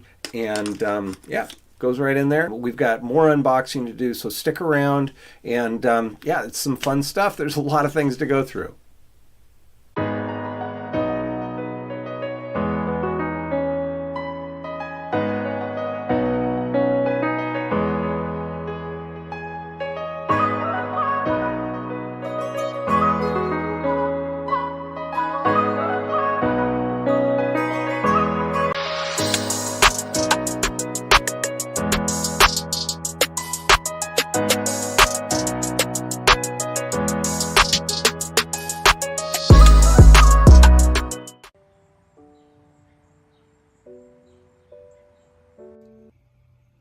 Welcome to Lensbaby's Shoot Extraordinary Conference of 2022. I am thrilled to be a presenter this year and thankful that you have chosen to spend the next few moments exploring capturing beauty in your everyday.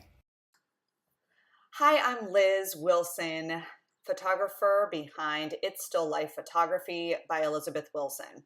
And yes, that's a mouthful. I am honored to be here today as a Lensbaby ambassador and to share with you some of my inspiration in how I capture beauty in the everyday. I am also a Gather Pro instructor and mentor at the Gather Academy, so you can find me there. I also post almost daily on Instagram, and I do happen to have a Facebook page as well, or you can contact me by email. So yes, Lensbaby. Lensbaby has certainly transformed the way that I view and capture life around me. I almost always shoot with the Lensbaby, and you can see I have quite a few options to choose from. And it provides the opportunity for me to create images that have this dreamy feel, this otherworldly feel. It adds magic and wonder, and that's the way I see the world. All of the images used in this presentation are created with a Lensbaby product of sorts, whether it's one of their standalone lenses, one of their optics, the Omni system using the macro filters. So if you have any questions about Lensbaby, feel free to reach out. So please don't hesitate to reach out. I truly enjoy hearing from you, sharing art together, and a passion for capturing beauty and sharing it with others. So why finding beauty? Well, at the beginning of the pandemic, when I received the information that my children's school was going to be closed for, quote, 2 weeks, I had this feeling. I had a feeling that life was changing, and I had a feeling that the world was going to need beauty, that I was going to need beauty, and that I was going to have to be purposeful about discovering it, finding it, and capturing it. So I began a project of capturing a photograph a day and sharing it on Facebook, on my photography site, of the beauty that I found. So where do you start? How do you start? Let us begin by taking a look at what you have. So sure, you have a camera or cameras, a lens or lenses, but you also have a unique environment. You have unique relationships and roles, and you have yourself. You have a unique way of looking at, experiencing, capturing, and sharing the world around you. And that is beautiful. So after you've taken inventory of what you have, the next step is to open your mind. to consider how you can see the world around you in a unique and beautiful way. I think one of the best ways to open your mind is to consider what brings you joy. What sparks light in you? What part of your everyday routine do you find yourself smiling? I encourage you to give yourself 5 extra minutes on your commute, on your drive to schools, and pull over and stop when you experience something that catches your eye and capture it. Joy where you are.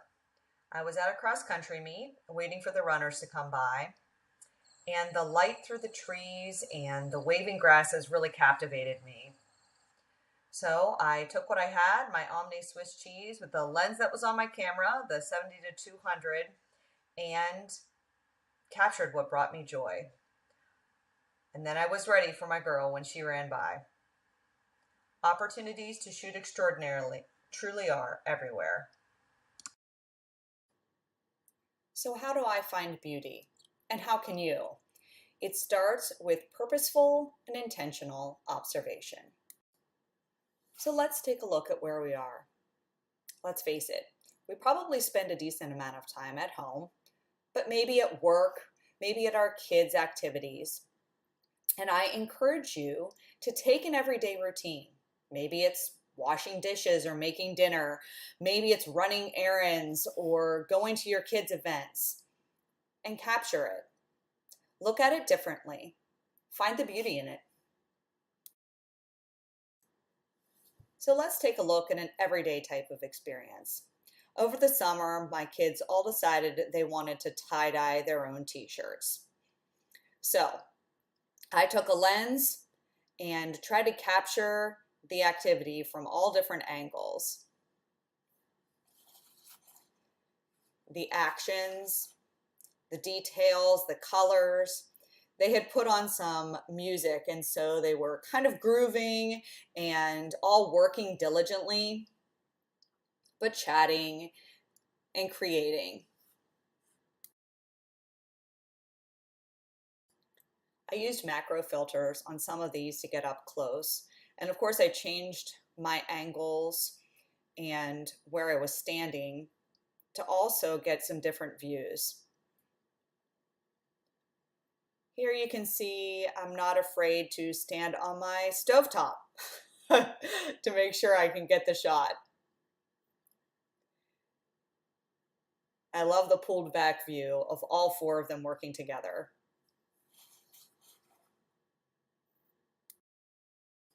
So these were taken with Lensbaby's Sol 45 and using the macro filters at times. Have you ever observed the light where you are? The next step in finding beauty is to observe how the light changes in your home or the space that you are in throughout the day. When it inspires you, take time to capture it. This is one of my favorite times of day, and I love how in the evening light in the summertime, the sun filters through this window, and it's almost as if the shadows are dancing. So first I just captured the window.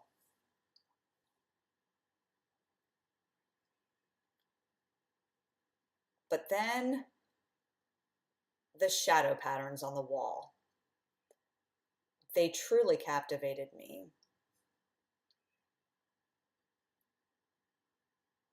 My son was in and out of the room, and so I asked him if he would step into that light. You can see there's things on the walls and there's a chair in the way, but it's the beauty of what's there.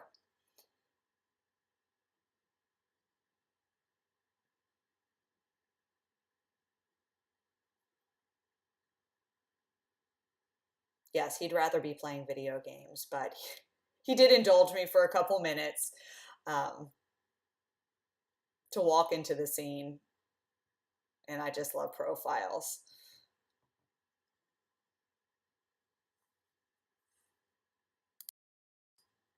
So now that you've observed what's around you, how can you go beyond? I encourage you to start right outside your door because there's beauty right there. Start with one lens. Give yourself 10 minutes. Walk around, observe, get down towards the ground, and then create. So here I step right outside my back door onto the patio, and there is a mostly dead rose bush with some sort of wildflower or weed growing right among it. So I took out my Lensbaby Twist 60 with all of the macro filters stacked and knelt down to capture it. You can see the Twist 60 gives a beautiful vignette, especially in macro. And I tried to get some different angles here, different compositions, finding where the light was hitting it. And really only a few moments to find the beauty, to capture the beauty, to look at my mostly dead backyard in a whole new way.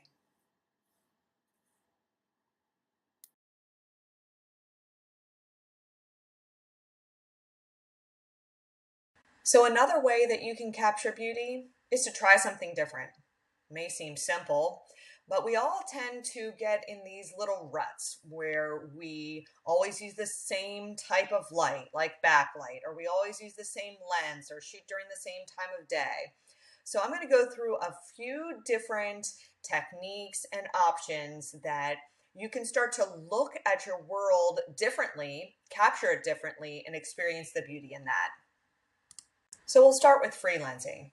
Freelensing is where you actually detach the lens from your camera and then you hold it closely to the camera, and you can either use it the standard way or you can flip it around for a more macro effect, and you hold it closely and then you can tilt it a little bit, moving your body in and out to focus to create some really unique effects. So here I am freelancing with the Lensbaby Edge 50. You can see I detach it and flip it around, hold it up to my camera, and use my body to focus.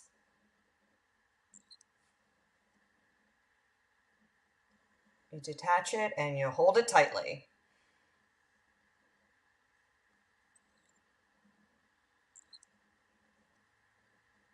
You can see how close you can get and the details that reverse freelancing can bring out.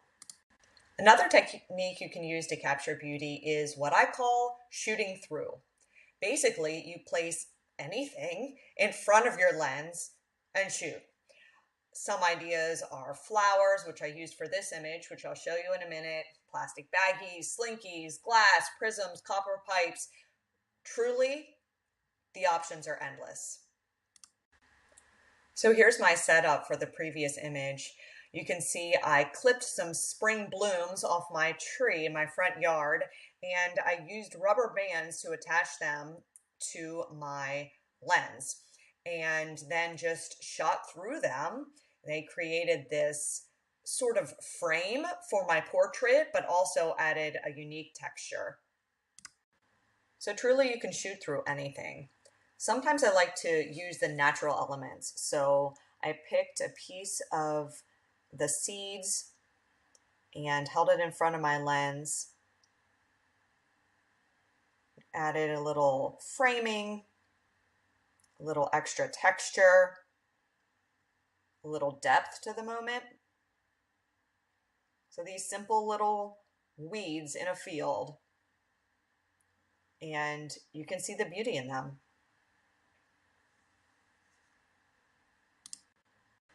Another way to capture beauty is to add some light. And one of my favorite ways to do that is with the Lensbaby Omni system.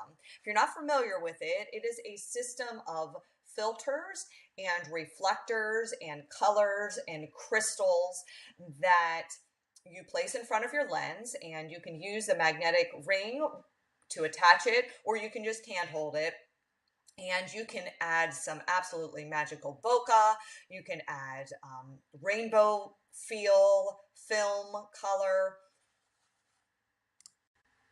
So here's my setup for that self-portrait.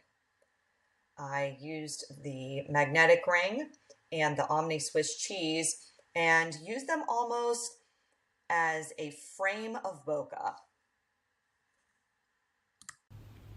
So here's how I use the Lensbaby Omni system handheld. You can see I didn't go far to take these images. I'm literally standing in a bush beside my house. Here I'm using the rainbow film. Here I'm using the reflector wand. This one has a gold side and a silver side. You can see I just twisted around in front of my lens to catch just the right reflection.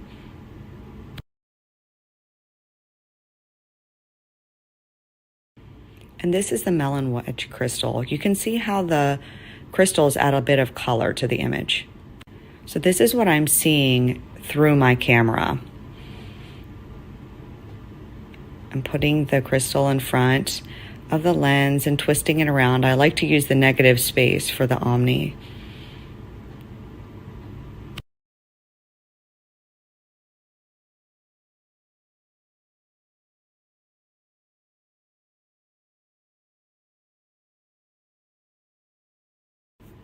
So here I'm using the gold Swiss cheese, and you can see I'm twisting it around. It gives some bokeh and also some reflection. And this is just an example of how truly right outside your house you can create magic.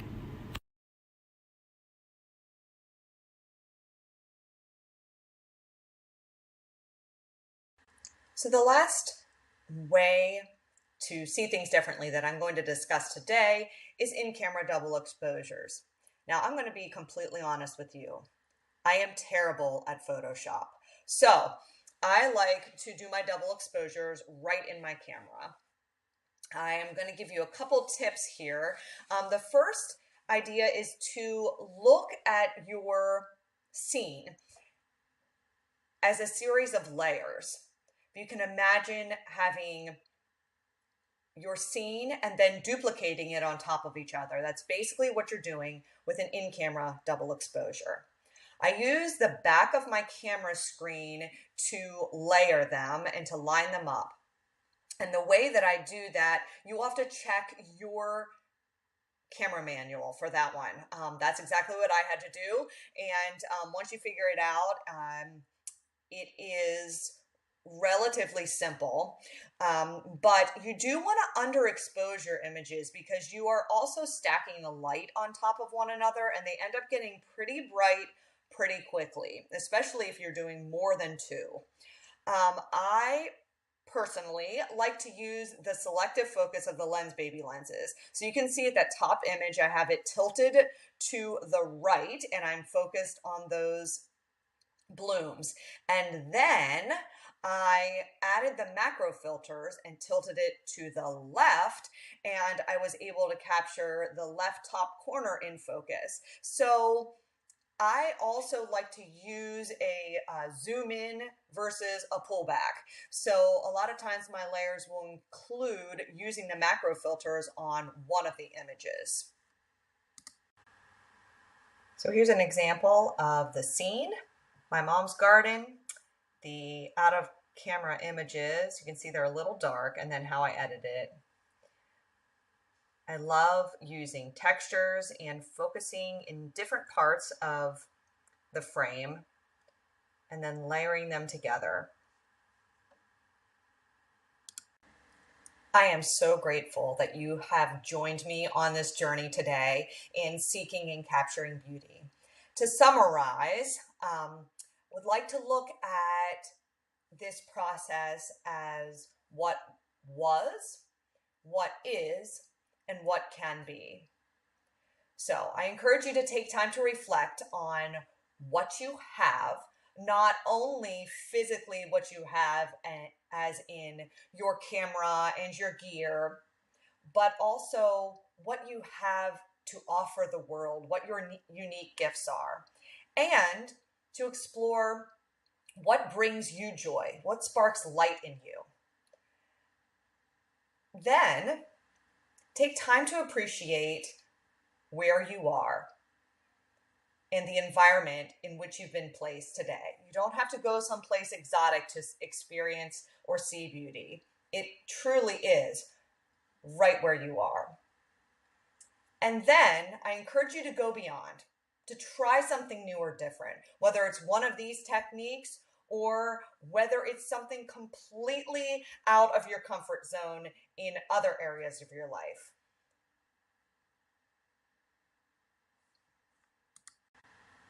Seeing beauty, experiencing beauty, capturing beauty is a process. It's one that requires being intentional, but it is absolutely possible for everyone. So I encourage you to live it, to enjoy it, and if your heart feels like it, to share it. And I encourage you to reach out to me and share what you've captured or what you've created based on what you learned or what we've discussed in this presentation. That would completely honor me, and I definitely appreciate so much you being here today. Again, here are the ways that you can connect with me, and I would love to connect with you. I would like to extend a huge thank you to Lensbaby for the opportunity to speak and share and teach today, and also for what they create, the products they create, and how they inspire others to create. I'm going to read the side of the box. I just received my Composer Pro 2 with Edge 80 optic in the mail, and this is what the side of the box says. This is who Lensbaby is. Let's make things no one has ever seen before. Things that make people talk, see, and feel different. Let's be surprising by looking for answers to questions no one's asking, by catching moments that may or may not exist, by embracing all the weird parts of ourselves that make us, us, the unusual, the unexpected, the unbelievable.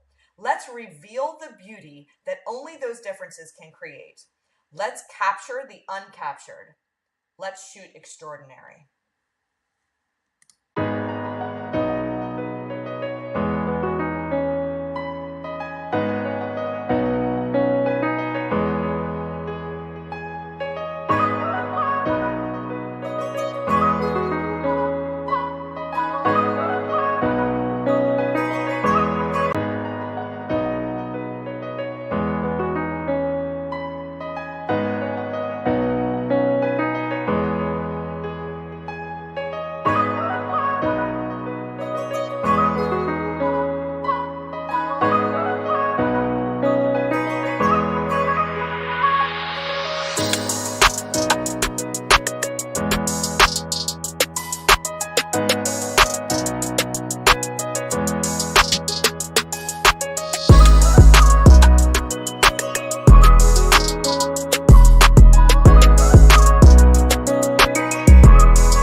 Hi, I'm Regina Boston of R&B Photography based out of Maryland.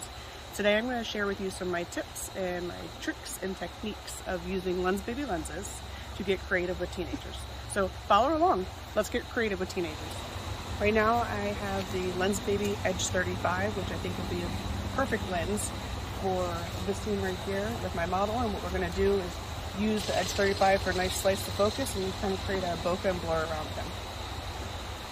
Right now my ISO is 500 and aperture of f3.5.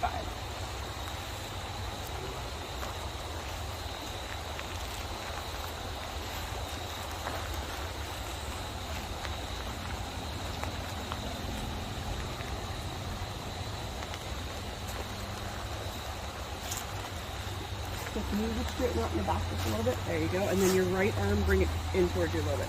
Perfect.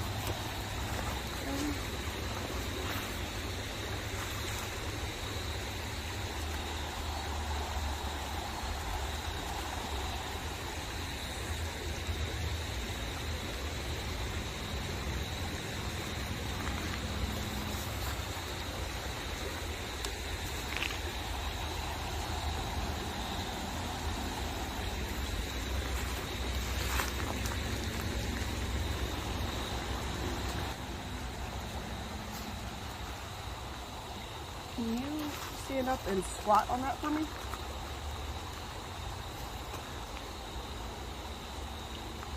So bring one leg, your back leg forward a little bit, if you can, or the other way. So you're kind of shifting. Can we do the other leg? So, yeah, that. And kind of get a little bit more into it. That's not working for you. Yeah. Alright, go ahead and stand up for me. Can you go ahead and put your hands in your pocket? Okay. Put your shirt.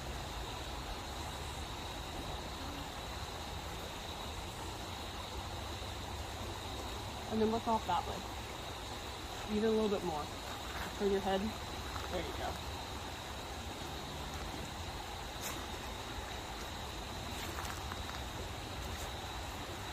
Thank you.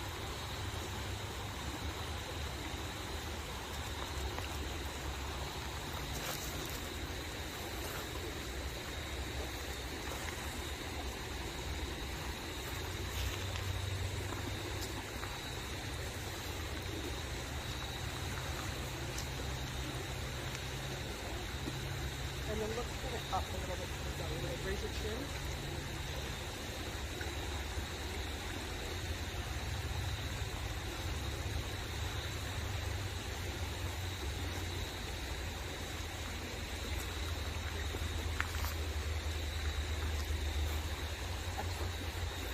So as you're making your way back over here, I kind of want to catch that movement as you're jumping across. So give me 1 second to get set up.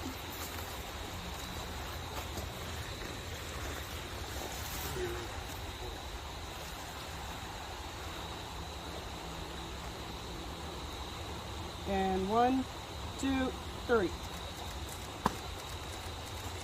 Nice.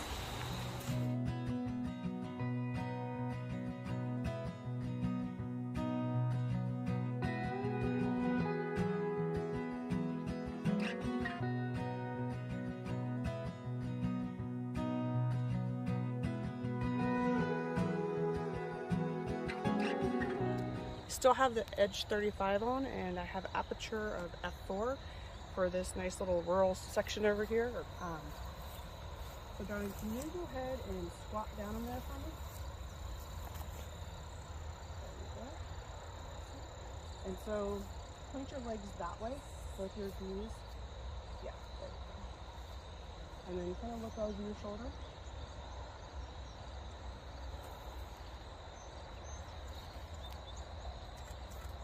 Actually, I want you to flip, because with the light coming in this way, I want it on your face. So put your knees more that way. And then just look right past it.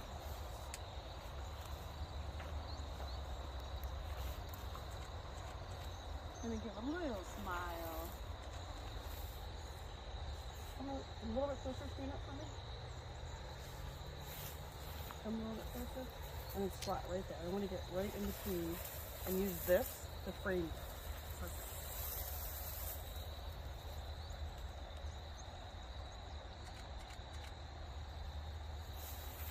That's the fakest smile ever.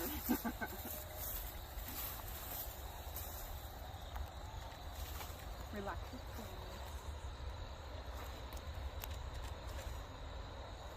And then look right up at me.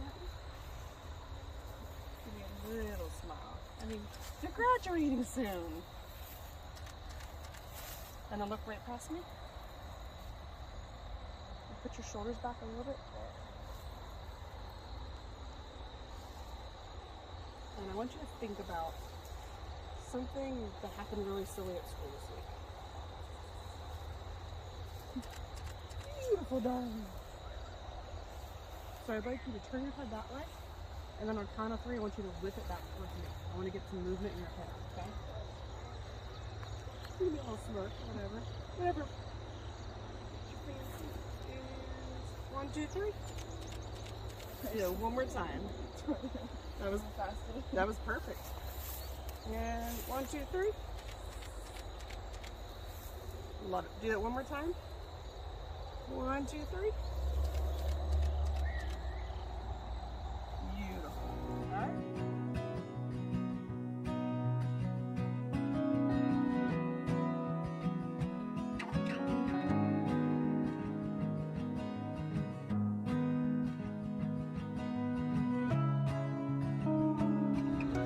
So now I'm going to take out the edge 35 and work with a sweet 35. The sweet 35 has a nice sweet spot and then gives a blur going out from there, and it's just beautiful what it creates with bokeh around it. Can you hold this for me, darling? To switch out the optics, you just slightly press down and it's going to pop right out.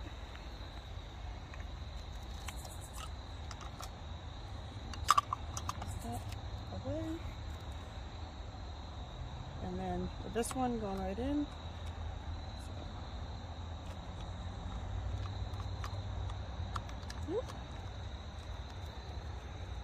Sorry, let me hold this real quick.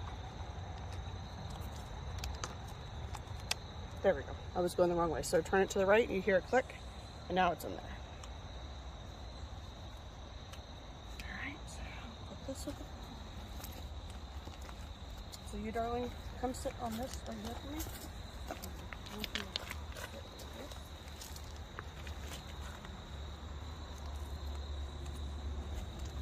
One leg out, one leg in, and then once your hands together.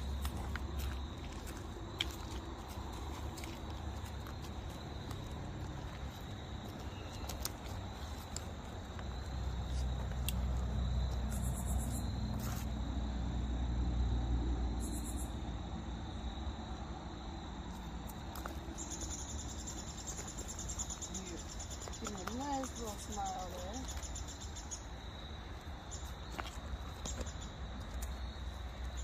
That was the fakest smile. Come on, girlfriend. Give me something good. There we go. I want you to look over that way. Look at that cloud. There we go. There's the smiles. So go ahead and play with your hair a little bit. Those hands. Just shake your head a little bit. With your hands. Hold your hands and play with it. There you go. So do me a favor and bring both your arms up like this. And then bring it in kind of close. And bring your elbows down a little bit. Do it actually under your head.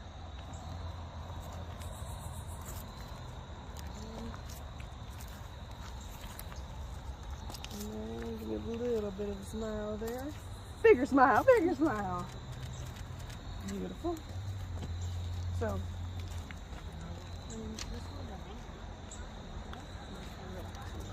and then kind of like,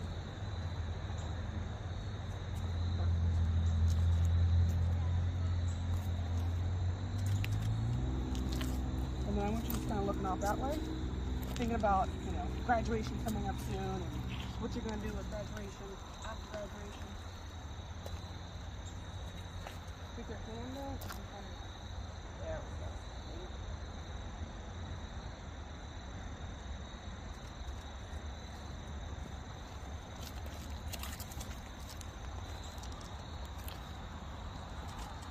Go ahead and bring that other hand down your lap for me. Sit up nice and straight. And give me a little smile, girlfriend. There you go. I mean, do I need to start dancing or something?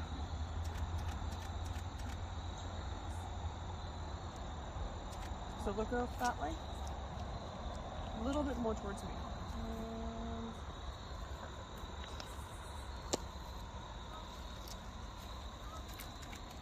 Awesome.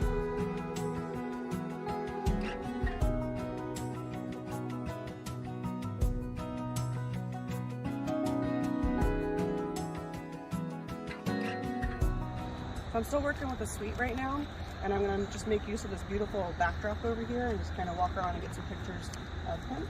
And so go ahead, I want to stand on the edge of the water, and I want you looking off towards the setting sun.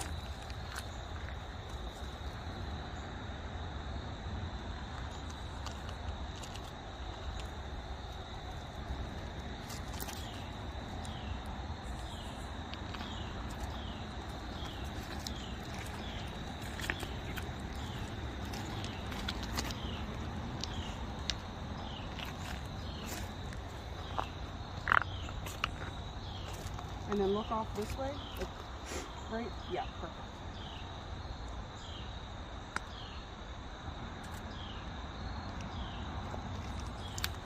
And then bring your body like right towards the bridge. Perfect. And then I want you to look over your left. To your left, just your profile. Yes. That works.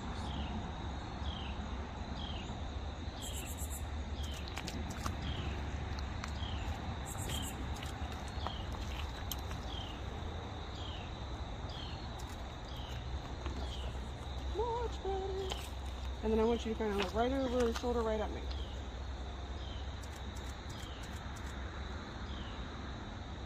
Oh, give me a little smile because you're graduating.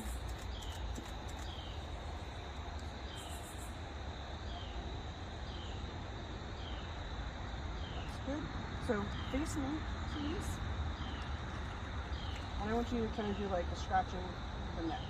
Scratching and playing with your hair back here.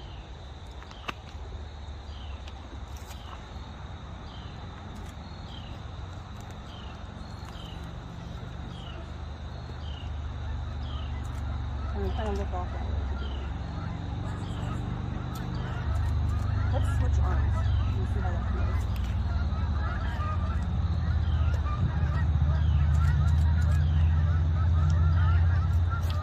And then play with, like, bring your hair back up on your hair. Yes, that's perfect. Do that again. I like that movement right there.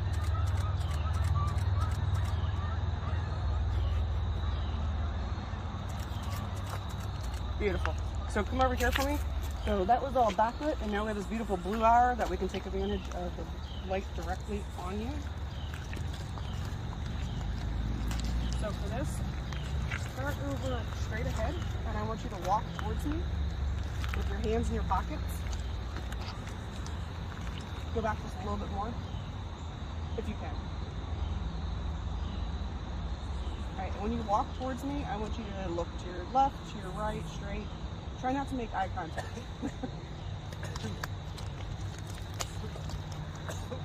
You alright there? And go.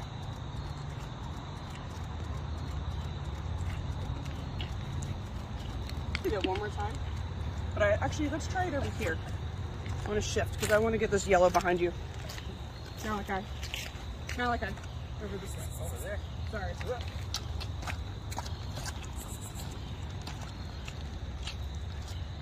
Right there.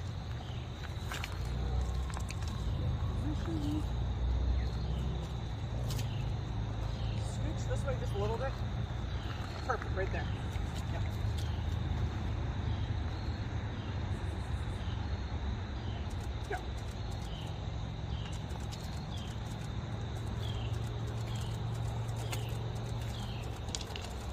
Go.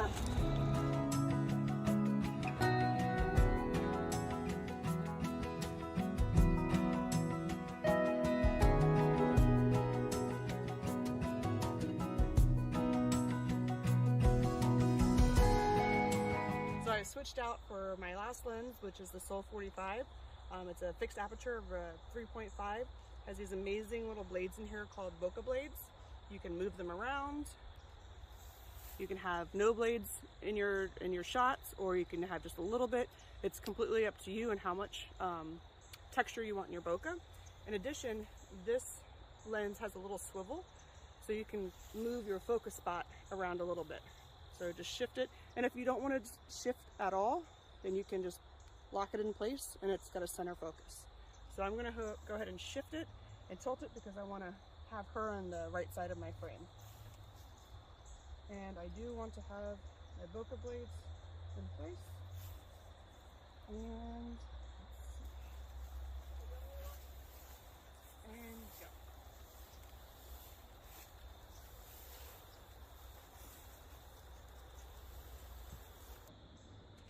So go ahead and squat down right there for me. Tilt your knees just a little bit towards, yes, just like that. Love it. Another smile.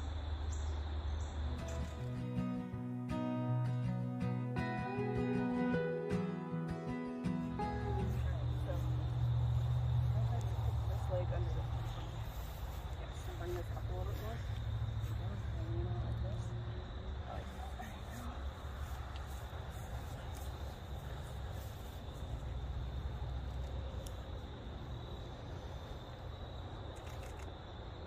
Maybe some smiles.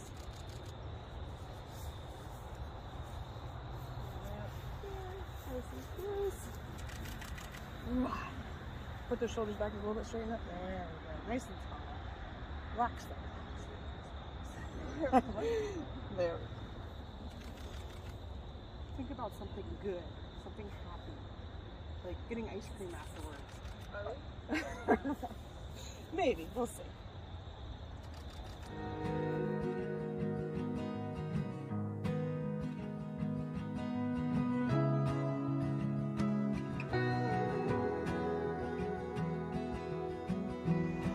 So a few things I like to bring on sessions when photographing seniors are a reflector and then a wireless speaker, and I'll explain this in a second. So the reflector, I prefer to use the white side, and the white side will help balance light. As you can see on my two models over here, they're lit up and they're kind of dark. So it just helps add a little bit of light to your subject. In addition to reflector and of course your camera gear, I like to ask my clients, what are your top 5 favorite songs? Put together a little playlist, and I have music playing in the background, and it just helps kind of relax everybody, loosen everybody up, and kind of make a connection and have fun with what you're shooting with. So I'm going to start with my female model, and we're going to work with the Sweet 35. The Sweet 35 has an aperture that starts at f2.5 and goes all the way to f22. I usually stick around aperture f2.8 and f4.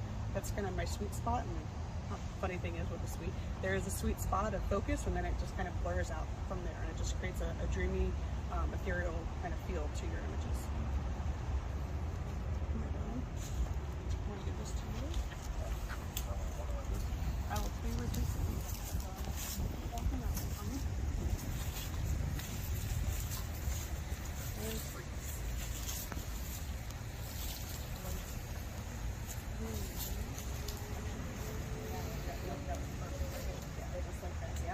So I'm going to talk and move you and shift you as we go throughout.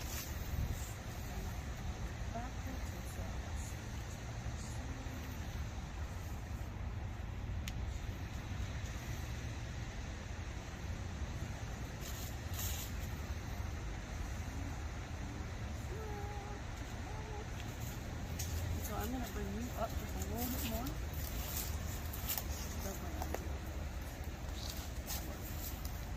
So this hand,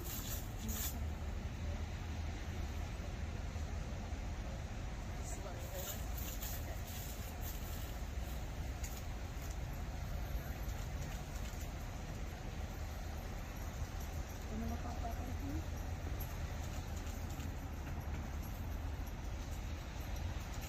And then look out that way.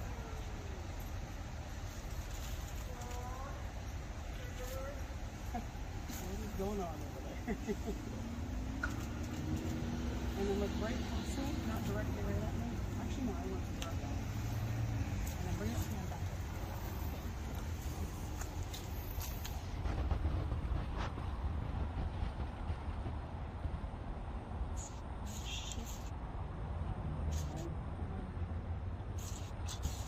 Right shoulder. Yeah, it feels a little bit uncomfortable, but it's gonna work. And then feel it in the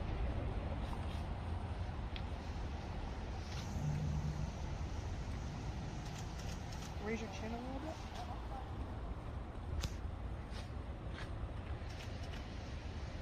Continue to go. Straighten along here.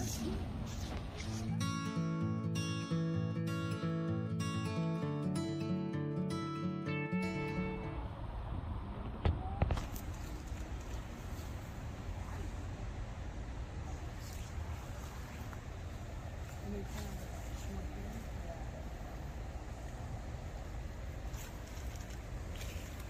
And then look off that way.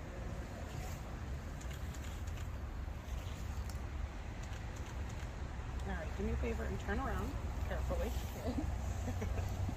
And so I want you to, just like that, I want you, when I say count of 3, I want you to swing your hair back and look at me, okay? And don't fall, of course. 1, 2, 3. Let's do a little, if you can do the head just a little bit faster so we get a movement with the hair. Okay. Alright, 1, 2, 3. Yes, there we go. Let me get a little bit closer for that. Focus and do it one more time. 1, 2, 3. Beautiful.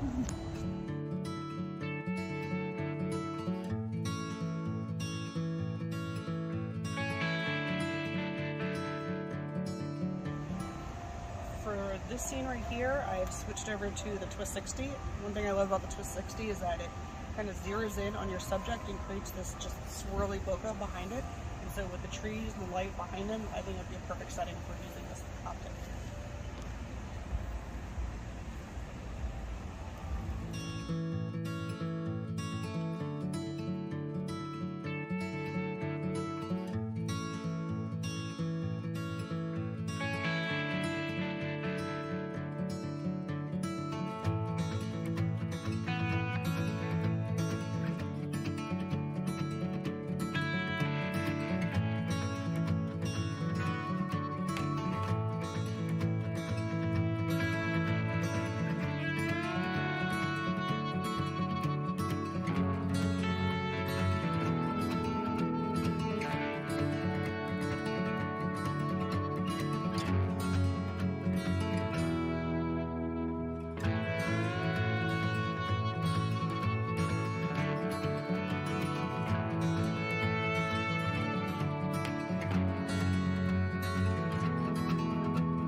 You can open it.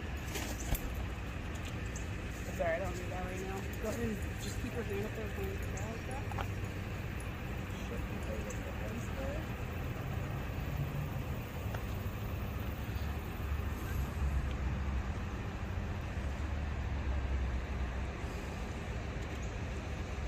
So you twist and shift to left.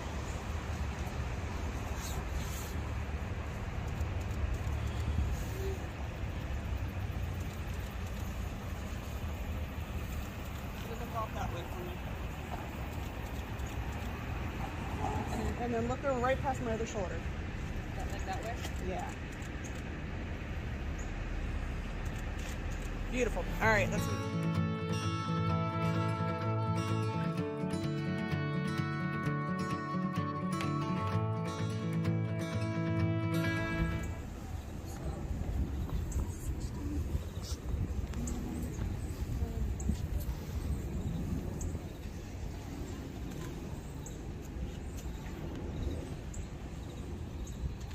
Beautiful. All right.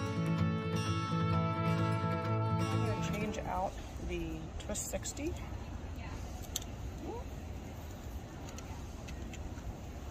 And it's simply as turning and kind of slightly push down and it pops out. So now I'm going to put in the the edge 35.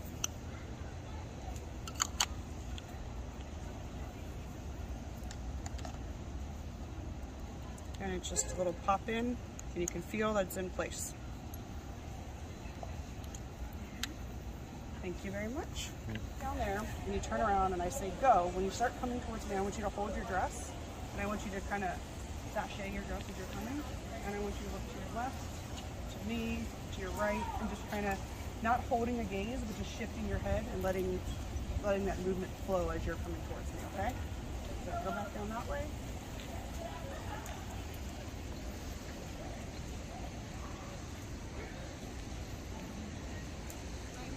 That's perfect, yep.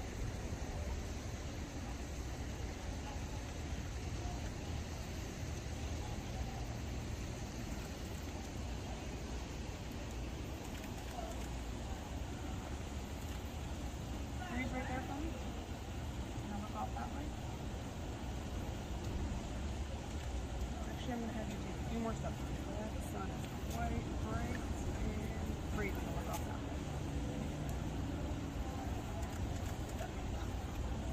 And do me a favor and zoom up here. Kind of gaze out for a beautiful sunset.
Go down to the next center for me. Want me to go down? Yes. Yeah, yeah, right there. Because the light is hitting this way versus here you're on a dark spot. So if you look here, much better.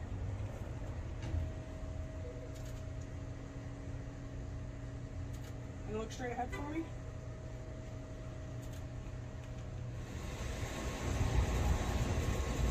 And then can you squat down right there for me? Squat with me. Yeah, like back against the wall. Or these. And then looking at front of this way. Vertical. Yeah. Go, and then your other hands on your arm. Other way.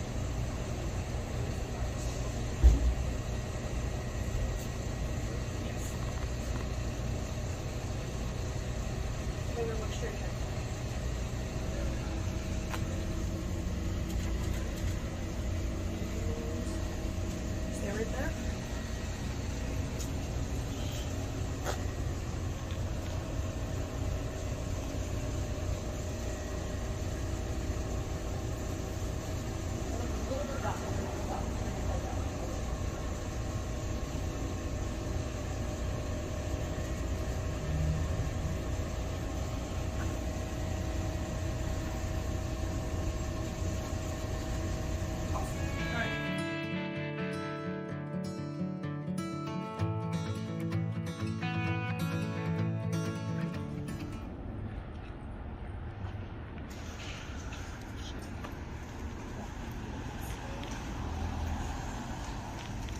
Look off that way for me.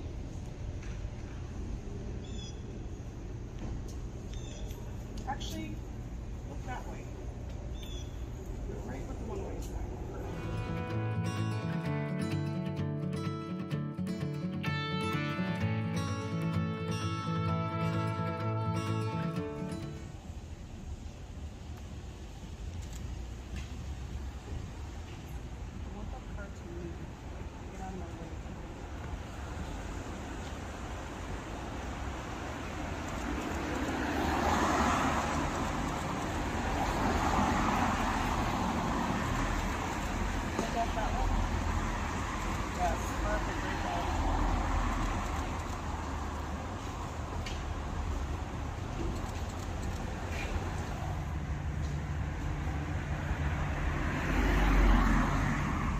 This way and make him smile. Make him smile. Hold these down a little bit. Actually, switch arms. Do that. There you go. And then make him laugh.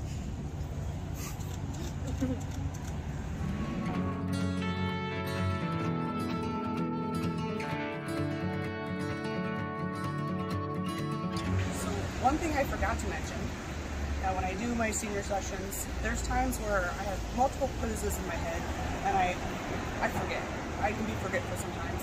So a little trick that I learned from an amazing photographer, and I'm blanking on her name right now, but they recommended taking pictures of poses in your camera so then you can always play and scroll back to what images to remind yourself of those poses. So just a little tip right there.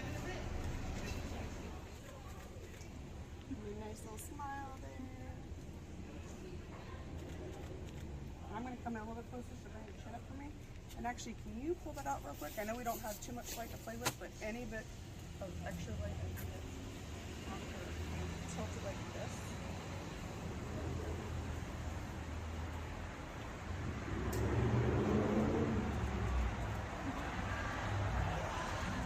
I like that. Whatever you're doing, make your smile. Look off that way for me. Stay just like that, girl. You're doing great. And then right back here. Nice little smile. Because we're almost done.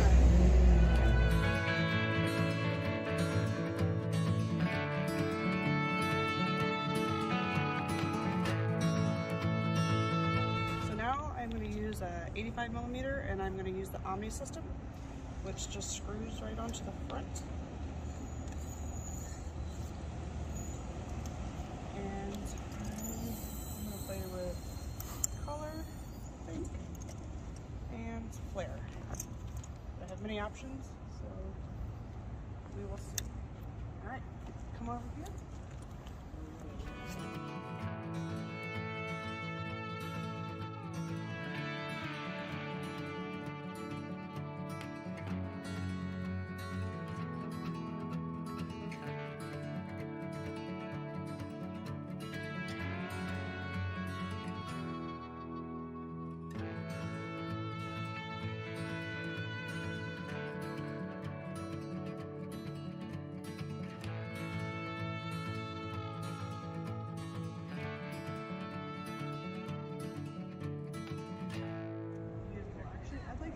Can you do me a favor and kind of be playful and like spin and twirl your dress around and yes, just like that, like super silly stuff. Go around in circles.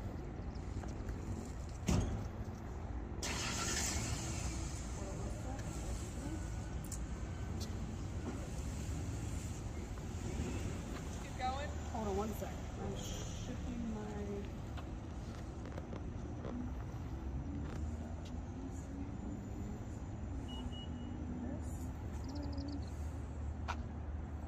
Cool thing about these is that you can shift them, you can move them, you can extend them.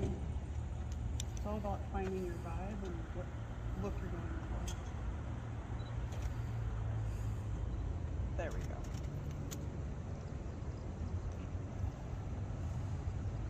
And give me a little twirl. I'll spin around.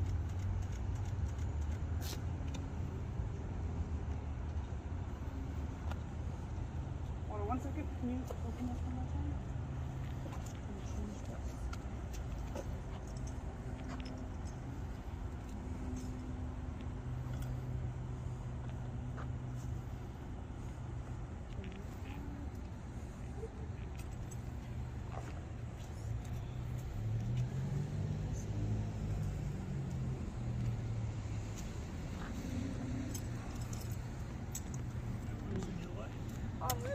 light. It's still beautiful. So I'm going to go a little bit closer for this one.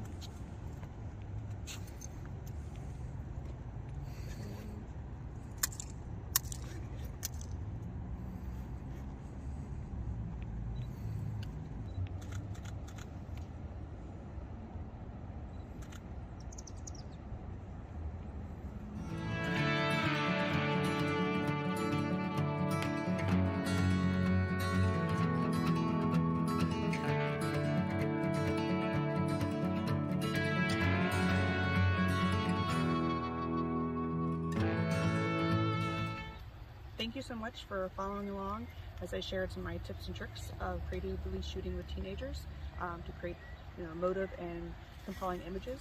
If you have any questions, please don't hesitate to reach out to me at RMB Photo Gallery. You can find me on Instagram and Facebook, and I'd love to talk to you about the lenses that I used and different poses and positions and some of the elements that were used. So feel free to reach out, and I hope you enjoyed it.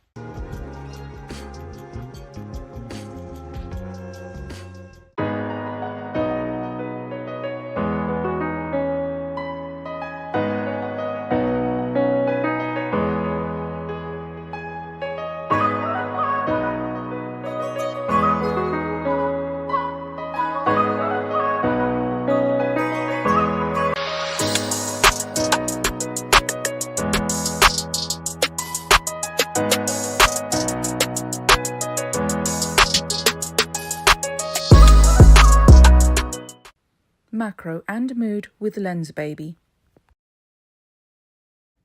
Hi, my name is Sophia Sidney Kiene. I am a fine art photographer based in the United Kingdom, and today I'd like to share with you how I capture macro and mood using Lensbaby optics and lenses. For the past 5 years, I've been working with my Canon 60 Mark II. This is a digital SLR. I've loved this camera and I've taken many pictures with it. When I upgraded to my Sony a7R IV, which is a mirrorless camera, I had a lot of Lensbaby standalone lenses that I needed to adapt to the mirrorless system. So I'll be sharing with you today how I've adapted those lenses, what adapters I use. I will also share with you what macro filters I use, what extension tubes I use, and what it means to capture mood. At the end of this video, we will do a shoot, and I will show you my process and how I capture those indoor images with natural light.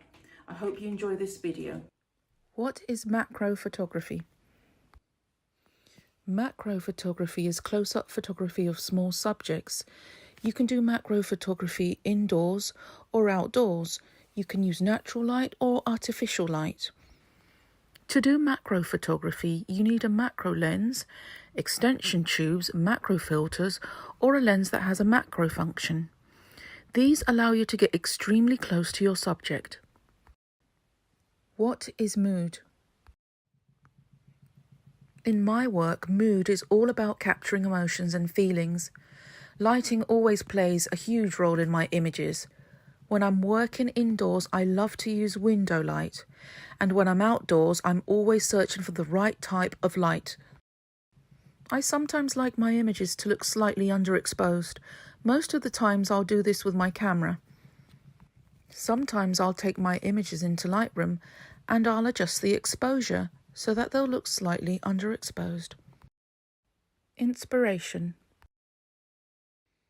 I find inspiration in my family, in the changing seasons, in objects that I find around my home. I am inspired by light, by plants and flowers that grow in my garden. I feel inspired when I travel. I love to document those moments. I also find a lot of inspiration in time, dreams, and emotions. Working with two systems. So I've had a Canon 60 Mark II for a while now, and I'm very happy with this camera and I want to continue using it. But because I wanted to upgrade to mirrorless, I bought a Sony a7R IV. I have a few Lensbaby standalone lenses that I use on my Canon, which is for an EF mount. So I had to find adapters that would adapt these EF mount lenses to my Sony E mount. This one is the Sigma MC11 adapter, and this other one is the K&F concept adapter. So now I'd like to show you how I use some of my favourite Lensbaby lenses and optics with both systems.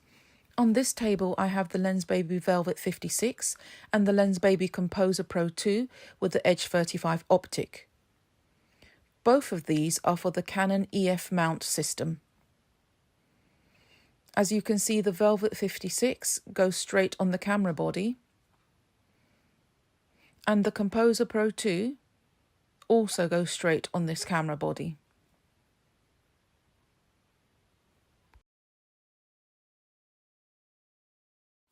For my Sony camera, I have bought the Composer Pro 2 in E-mount. So now I have my Lensbaby Velvet 56 and the Composer Pro 2 for Sony E-mount. I have the Lensbaby Sweet 50 optic in this composer. This is one of my favourite optics for macro photography. So as you can see, this one goes straight onto my Sony E-mount body.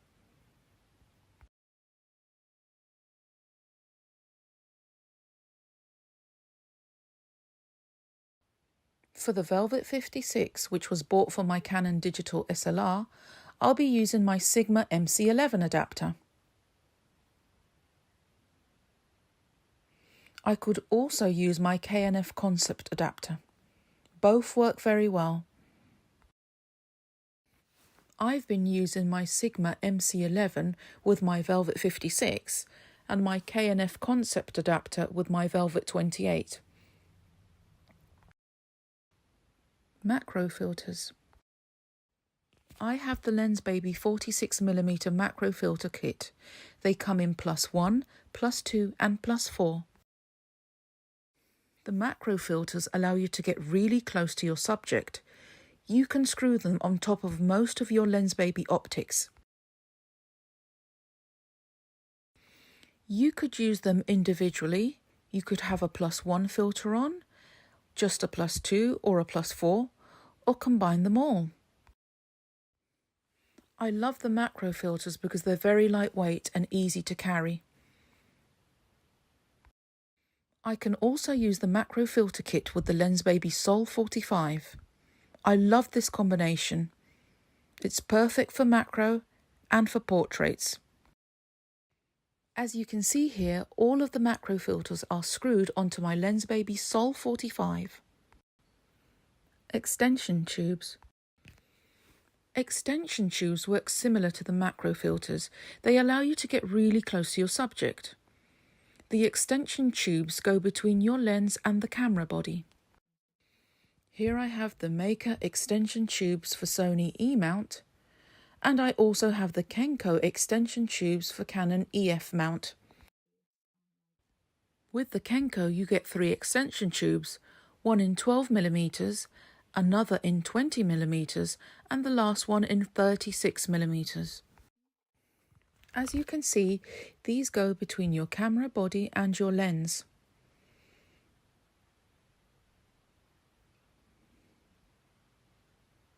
Here I am attaching my Lensbaby Sol 45 to my Kenko 36mm extension tube.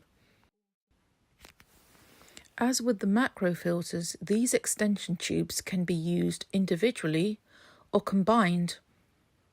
The more extension tubes you add, the closer you can get to your subject. Here I'll be attaching all 3 extension tubes and my Lensbaby Sol 45 to my Canon EF mount body. This combination would allow me to get extremely close to my subject.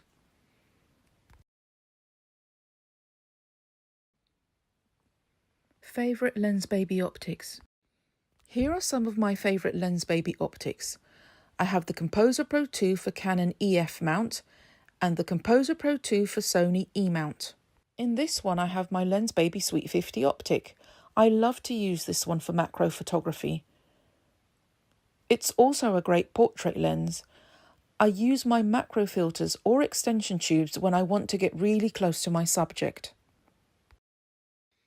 In my Composer for Canon, I have my Lensbaby Edge 35 optic. This is my favourite Lensbaby optic. If I want to shoot macro photography, I use an extension tube. I also love to use this optic for storytelling images and portraits of my children. The Lensbaby Edge 35 is an optic that I always take with me when I travel. I just love the images I get with this optic. Another optic that I love is my Lensbaby Edge 80. This was given to me last year as a birthday present. It's great for macro photography. I also love how you can extend the top section, which allows you to get closer to your subjects. Another optic that I love is the Lensbaby Soft Focus 2 optic. I've used this optic for macro photography, portraits and street photography. Favourite Lensbaby standalone lenses. My favourite Lensbaby standalone lenses are the Velvet 85, the Velvet 56 and the Sol 45. I love to use the Velvet 85 for macro photography. I also use it for portraits of my children and family. I love the Lensbaby Sol 45 because it's lightweight and easy to focus with. The Lensbaby Velvet 56 is perfect for macro, portrait, street and travel. It's not as heavy as the Velvet 85, so I sometimes prefer to carry this one with me. All of the Lensbaby Velvet lenses have a macro function. You just have to extend the lens to be able to get closer to your subject. Here I am extending the Lensbaby Velvet 85. So now we are going to look at some of my favourite images taken with my Lensbaby lenses and optics. Let's start with the Sweet 35. The Sweet 35 has a circular area of sharp focus, also known as the sweet spot, surrounded by blur. The Lensbaby Sweet 35 was my first ever Lensbaby optic. I've used this optic for macro photography, for portraits, for landscape photography and for street photography.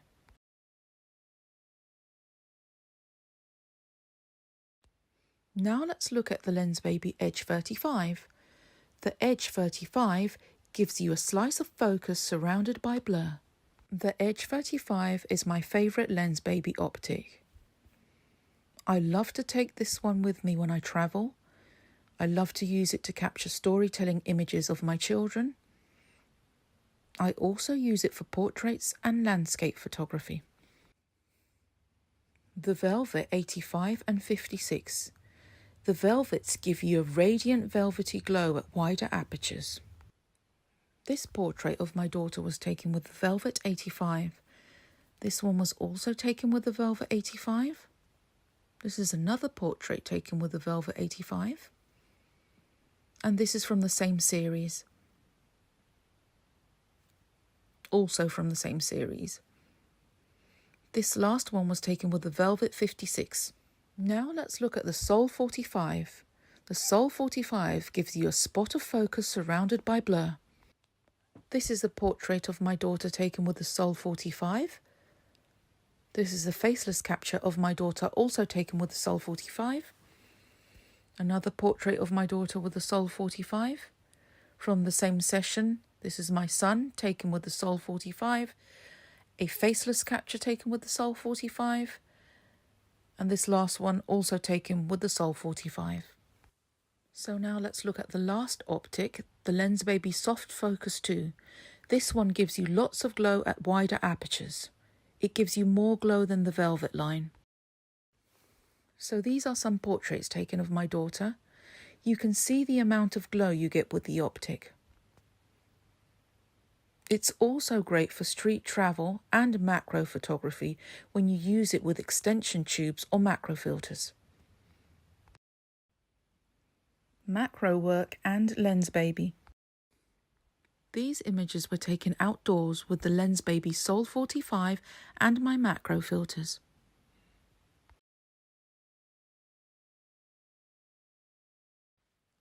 This one was taken with the Velvet 85. This one was taken with the Soft Focus 2 optic and my extension tubes. This one was taken with the Lensbaby Edge 80. This one was also taken with the Lensbaby Edge 80. This one was taken with the Lensbaby Velvet 85. This one was also taken with the Lensbaby Velvet 85. This was also taken with the Velvet 85. And this one was taken with the Velvet 56. This one was taken with the Sol 45 and macro filters. This one was taken with the Velvet 85. This one was taken with the Lensbaby Sweet 50 and macro filters. This one was taken with the Velvet 85. This one was taken with the Sol 45 and my extension tubes. This one was taken with the Lensbaby Edge 80. This one was taken with the Sol 45 and my extension tubes. This was taken with the Lensbaby Velvet 85. This one was taken with the Sol 45 and my extension tubes. Now these were taken with the Soft Focus 2 optic. I took these indoors using natural window light. For this one I used my extension tube. Also using my extension tube. This one was taken with the Sol 45 and extension tubes. This one was taken with the Velvet 85. This one was taken with the Lensbaby Soft Focus 2 optic and extension tubes. This one was taken with the Lensbaby Velvet 85. This one was taken with the Sweet 35 optic. And this one was taken with the Sol 45 and macro filters. This one was taken with the Lensbaby Velvet 85, and this one was taken with my Lensbaby Edge 80. This one was taken with my Lensbaby Velvet 85. This one was taken with the Edge 80, and this one was taken with the Lensbaby Velvet 56. This one was taken with the Velvet 85, and this one was taken with the Velvet 56. This one is also taken with the Velvet 56. And this one is taken with the Velvet 85. This one is another one taken with the Velvet 85. This one is also taken with the Velvet 85. This one is taken with the Sweet 35. And this one is taken with the Velvet 85. This one was taken with the Lensbaby Velvet 85. Another one taken with the Velvet 85. This was also taken with the Velvet 85. This one was taken with the Sweet 35 and macro filters. This one was also taken with the Sweet 35 and macro filters. This one was taken with the Sweet 35 and macro filters. And this last one was taken with the Sweet 35 and macro filters. This one was taken with the Soft Focus 2 optic and macro filters. This was also taken with the Soft Focus 2 and macro filters. This is another one taken with the Soft Focus 2 and macro filters. And this last one was taken with the Soft Focus 2 and macro filters. This one was taken with the Lensbaby Sol 45 and macro filters. This was also taken with the Sol 45 and macro filters. And this last one was taken with the Sol 45 and macro filters. This one is also taken with the Sol 45 and macro filters. Another one taken with the Sol 45 and macro filters. And this one was taken with the Sweet 50 and macro filters. This one was taken with the Sol 45 and my extension tubes. This one was taken with the Edge 80 and my extension tubes. And this one was taken with the Sol 45 and my macro filters. This one was taken with the Velvet 85. And this one was also taken with the Velvet 85. This one was taken with the Soft Focus 2 optic and my macro filters. This was also taken with the Soft Focus 2 optic and my macro filters. This one was taken with the Lensbaby Velvet 85. This one was taken with the Velvet 56. This was also taken with the Velvet 56. And this one was taken with the Sweet 50 and macro filters. This one was taken with the Sweet 50 and macro filters. This was taken with the Sweet 35. This one was taken with the Sol 45 and macro filters. And this one was taken with the Soft Focus 2 optic and extension tubes. This last one was taken with the Soft Focus 2 optic and my macro filters. Now I'm going to show you how I shoot indoors using natural window light and my black and white pop-up background. These are some flowers that I recently bought. I love the colours. I also love using natural light. As you can see, this is my background and this is my helping hand. This can hold my flowers in place.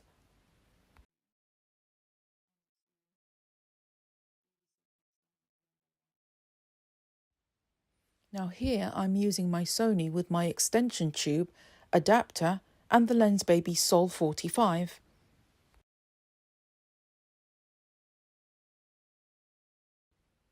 I love to use side light because it adds depth to my image.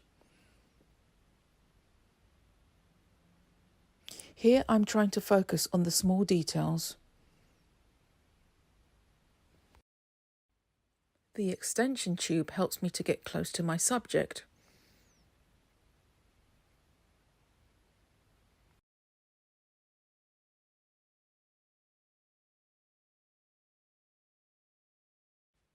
Now here I'm going to photograph different flowers and I'm using my helping hand to support them.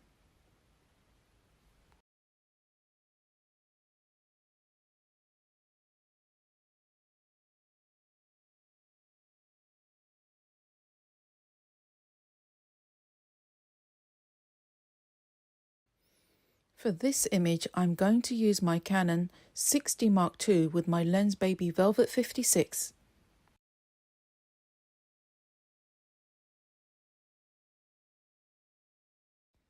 I like to shoot in live view mode while I manually focus.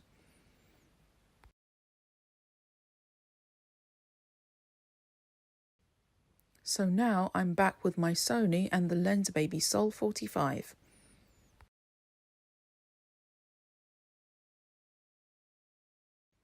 I always make sure that I'm working with the right shutter speed, ISO and aperture setting. I'm also very careful with my white balance because this can really change the colours in my image.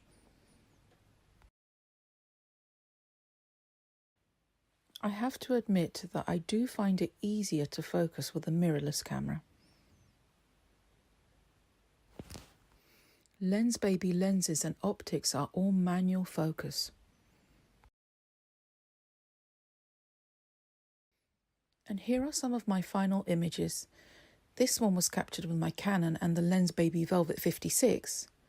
This one was taken with the Sony and the Lensbaby Sol 45. This one was taken with my Canon and the Velvet 56. This one was with the Sony and the Sol 45.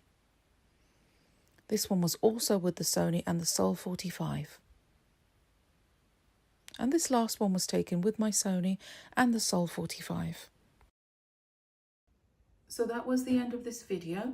If you have any questions about Lensbaby products, about their lenses, about their optics, about macro filters, extension tubes or anything else, please feel free to contact me. I will leave my email address and my Instagram account at the end of this video.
I'm going to continue the unboxing here of Lensbaby product. We're going to talk about Sol, we're going to talk about Trio, and we're going to talk about Obscura 16. I'm holding the Sol 22. I'm going to unbox the Sol 45, but everything that I am talking about with Sol 45 applies to the Sol 22, which is just for Micro Four Thirds. So let's go. I'm going to pull out another standalone lens here. This lens is also in Nikon mount. It will, just like all of our standalone lenses and our lens bodies, it comes in all current SLR and mirrorless systems. The Sol 45 bayonets, it replaces your lens like any of our lenses do. It bayonets right onto the front of your SLR or mirrorless camera. And it is a 45 millimeter lens that has a sweet spot of focus. It's a fixed aperture at f3.5. It's a great travel lens. I want to go back to Cinque Terre just to use this because it's just this little pancake lens, at least on the SLRs and on, let's see, the Micro Four Thirds. There's a 22 millimeter version for Micro Four Thirds, which is a really phenomenal lens, but it's the same form factor.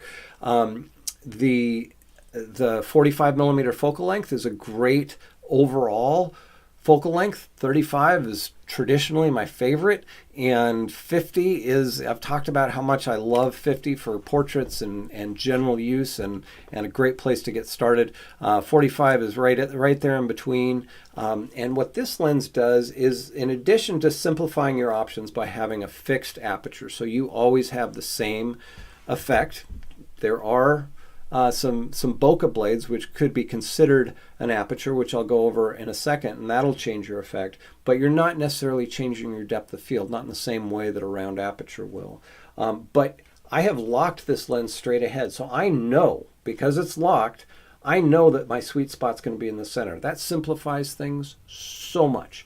If I unlock it and I just turn it to the left, I can now tilt this lens and move my sweet spot off into the rule of thirds.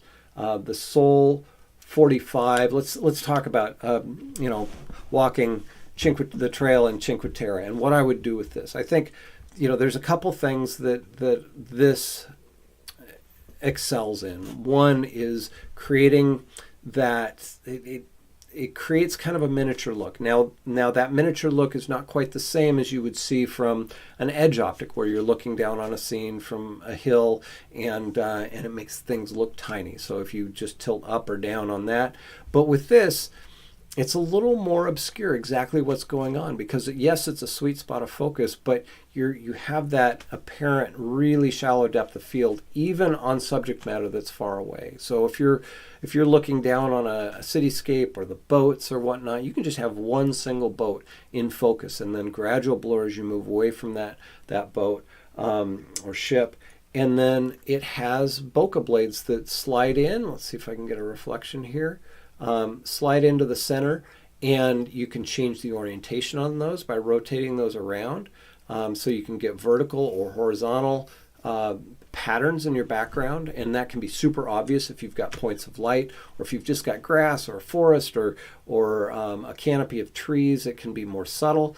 Let's see, try to keep that on there. So these little bokeh blades can rotate in and out of positions to where they have no effect when they're on the outside. You can pull one in and just affect one part of the image, or affect the bokeh in one way. Bokeh is the out of focus area of your image in one manner, or you can bring them both in and then rotate them around for the orientation that you're after in order to get exactly the effect you're after. So this is an inexpensive lens. It's a tank.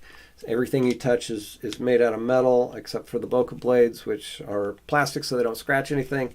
And it will give you just a wonderful effect. It's I'm talking about travel photography, but I will say that this is a good overall lens, sweet spot lens, and a great place to start. And I think especially for the Micro Four Thirds, because the Micro Four Thirds generally crops into the sweet spot, but the Sol 22, which is only available for Micro Four Thirds, it gives you essentially the same as a full frame effect of that sweet spot, same as the Sol 45 does on the Nikon that I just showed it to you on. So again, this replaces your lens, like with any of the Lensbaby lens bodies that come with optics, or the velvets that I've already shown you. So that is the Sol 45. The next thing that I'm going to unbox is the Obscura 16. Now this is a mirrorless only lens. What we see here is, let's see, we've got the lens, and it comes in this little zippered clamshell. Bring it in here. We've got a Sony mount, so I'm going to grab a Sony camera, and that Sony mount is giving me this pancake lens, and so the 16 millimeter, 3 different pinhole settings. So you've got 3 settings that you change just by moving it around. So it's like a turret. It'll click into place in each of these positions. And we have f22, f45, and f90. f90 is just a single hole, single pinhole.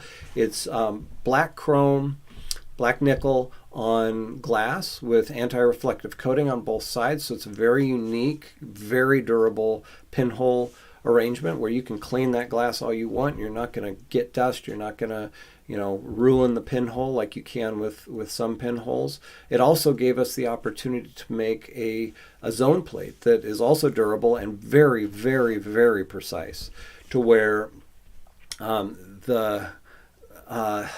let's see. So a zone plate is a type of pinhole. So the center hole is the exact same diameter as the ideal pinhole at this focal length, and which would be f90. So that center hole is f90, and then each of the rings around that zone plate equates to the same, or has the same area as that center hole. So you get a donut of clear, a donut of clear, a donut of clear, a donut of clear, and then that changes your f-stop from f90 to f22, because you got lots and lots of these rings, and that will change the entire look of your image. At f90, on one end of the extreme, you get an image with good contrast, but not a lot of detail, and the colors. So you focus on colors with pinhole, you focus on composition, leading lines. And then on the other end, at f22, you get this glow that happens around the detail. It lowers the contrast. I generally bump it up in post, and yet the detail beneath the glow is much sharper than you're going to get even at f90. You think, well, that's a darker aperture. Yeah, but f90 is so dark that it can't resolve nearly as much as f22 can. And then in between, there is the pinhole sieve, and that is an array of many, many, many pinholes. And as you move out, it's kind of like shooting a picture with a colander, and except as you move out, those pinholes get tinier and tinier and tinier. And then what that does is it allows you to have a fairly flat field of focus, whereas the zone plate gives you a slightly curved field of focus and a sweet spot and glow and sharpness beneath the glow. The pinhole sieve will give you more of a flat field, so you don't necessarily have as much blur in the corners. And you wouldn't think an f22 on the zone plate you could have a sweet spot, because even when you stop down the Sweet 50, you end up with a fairly good image at f22. But with this, you have more of a sweet spot than you do even with Sweet 50. So at any rate, this is a wonderful walk around lens. I use this this sees the world in very simplistic terms for me, that if I'm able to go into a scene, something that I care about, and portray that scene with emotion, and take away something that I was feeling in that scene, I feel like, oh man, I've achieved so much, because you're eliminating parts of your tool chest. You're saying, I can't deal with tack sharpness. I can't deal, I don't have these things that most of my other lenses have, even my other Lensbabies have. So the Obscura 16 is a wonderful focal length at 16 millimeter, covers a full frame, and in terms of subject matter, go find something with a lot of contrast, and the more color the better. Now it's interesting, because this lens on the Canon, especially on the Canon bodies, mirrorless bodies, and this is only a mirrorless lens, this lens has this interesting blotchy color artifact issue going on the outside of the image, but not in the center. And so I tried to get rid of that. I don't know what it is about the sensors that Canon uses, and I believe Fuji's might do that, but it's not as big of an issue because it's a crop sensor on the ones that I've seen. But I've seen this blotchiness that happens with the Canon. I'm probably not using the right word, because I've seen it look and create images that are just magical. So I've heard from some of our teachers that it's mainly an asset. They love the fact that they're getting these color artifacts in here, and I love that. I love that about the Lensbaby community, is that you're seeing things that are unexpected, that you can't get with any other lens. And even if we didn't intend to, like I didn't know, I was shooting with Sony, I was shooting with Nikon when I was developing this. Even if we didn't intend to, that you're finding a use for it. I love that. That inspires me. That inspires me to go make something else that I might not know everything it does either. And you're going to go find it, and you're going to find a way to apply it in a way that is exciting. So that's the Obscura 16. Let's look at the Trio 28, also a Sony optic. Okay, let me close this. I'm unboxing. I gotta slow down. So this is the Trio 28. Also in a Sony mount, also only mirrorless. The Trio 28 is a whole lens. You're going to replace the lens on your camera, and you have a turret on the front that allows you to change between 3 settings. You have sweet, you have twist, and you have soft. Velvet. You have velvet, sweet, and twist on the Trio. The Trio gives you the option of switching between those very quickly. It's an f3.5 fixed aperture. The effect you get is what you get, and it is pretty awesome. I love shooting this. Again, this is a really good travel lens, because you got 3 effects in one lens. Now the sweet, because you aren't able to tilt it, it's just pointed straight ahead. The sweet spot is in the center. I think that's a feature, because in general, first of all, it's much faster to focus when you're just looking for your focus in the center, and that's why I recommend that you point your Composer Pro 2 straight ahead when you're learning, before you start tilting it, and look for the sweet spot in the center. And then the Velvet has this just unbelievable treatment of the highlights. So let's talk about shooting Velvet of a sunset, and you get this craziness going on with the rays coming off of the sun. That the lens treats this with the velvet setting on this treats this with such unique characteristics. It gives it this magic. If we move on to the suite, then we can have, similar to what I talked about with the Cinque Terre, of just having one aspect of that bay or that boat or those ships in focus, and then gradual blur as you move away from that. And then if we look at twist, this on full frame, you can get so much twist with the trio in the twist setting. And again, I would, similar to my advice that I gave earlier for the Twist 60, find out what your twist is, the amount of twist you want on your background, and then focus the background, put your subject into the area that is in sharp focus. So you're defocusing your background to get your twist, and then you're putting your subject exactly where you want where it's in focus, and then you get that maximum amount of twist in the background. Now there's a hidden feature in the trio, and Drew, who helped develop this, actually wanted to put 6 clicks in this, and I felt that would be confusing, and so we ended up not doing that. But you all went out and found that hidden feature, and that hidden feature is that in between the optics, you get a single exposure that looks like a double exposure. So you're getting a single moment from the perspective of 2 different optics within this lens.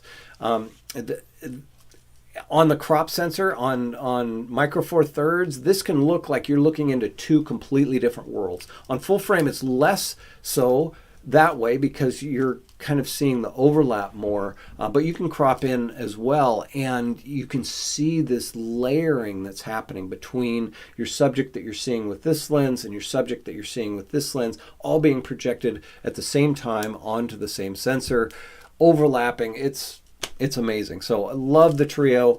It's a great travel lens. You can see it's fairly small, and it has 3 completely different effects in it. So highly recommended. This is a regular for me when I'm out and about, and I say it's kind of cheating because I say I'm just going to go on this trip or on this walk or on this little journey for the weekend with one lens. I'm actually I'm taking the trio, which has 3 lenses in it, and if you count the in-between setting, it's at least 6 lenses, because each one of them at various spots overlaps in different ways. So it's kind of, I don't know, 20 lenses in one, maybe just 3, but it's a very fun lens to use. So that's the trio.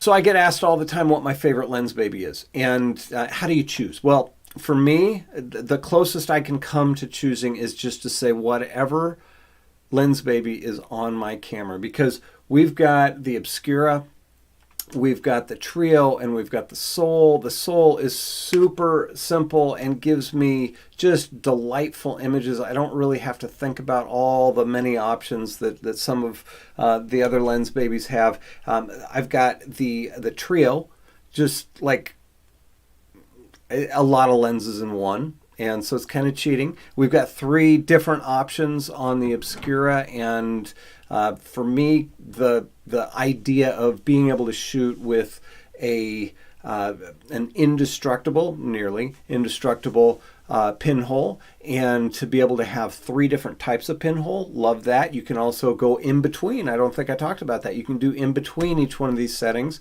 like you can with the trio and get multiple images coming in from different angles and all sorts of great stuff. So it's got some crazy stuff going for it. Enjoy. Thanks for sticking around and watching me unbox this stuff. It's all fun. I love the fact that we can offer this to you, and I've got all this stuff in my head that tells me exactly what it is that hopefully will help you in your Lensbaby journey.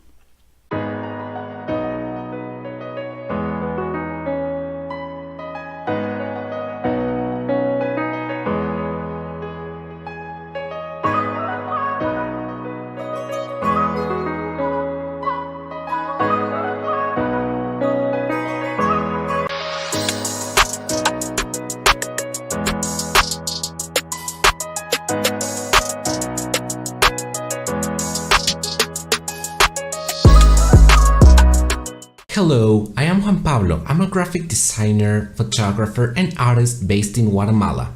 I'm also a Lensbaby ambassador, and my style is about creating portraits full of art with a vintage and nostalgic feeling. For me, it's a pleasure to share with you part of the process of creating beautiful images in this video. So, welcome to the 2022 Shoot Extraordinary Conference.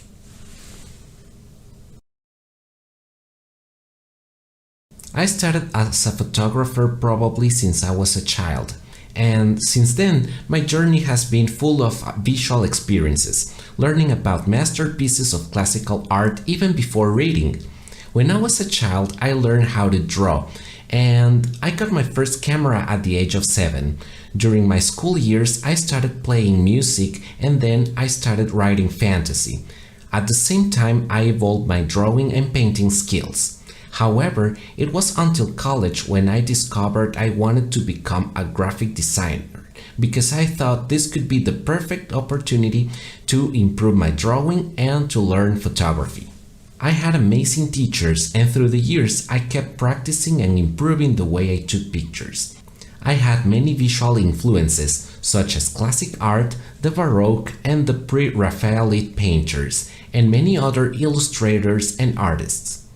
I discovered Lensbaby probably 8 years ago, and I thought these lenses could help me to achieve the vintage-like pictures.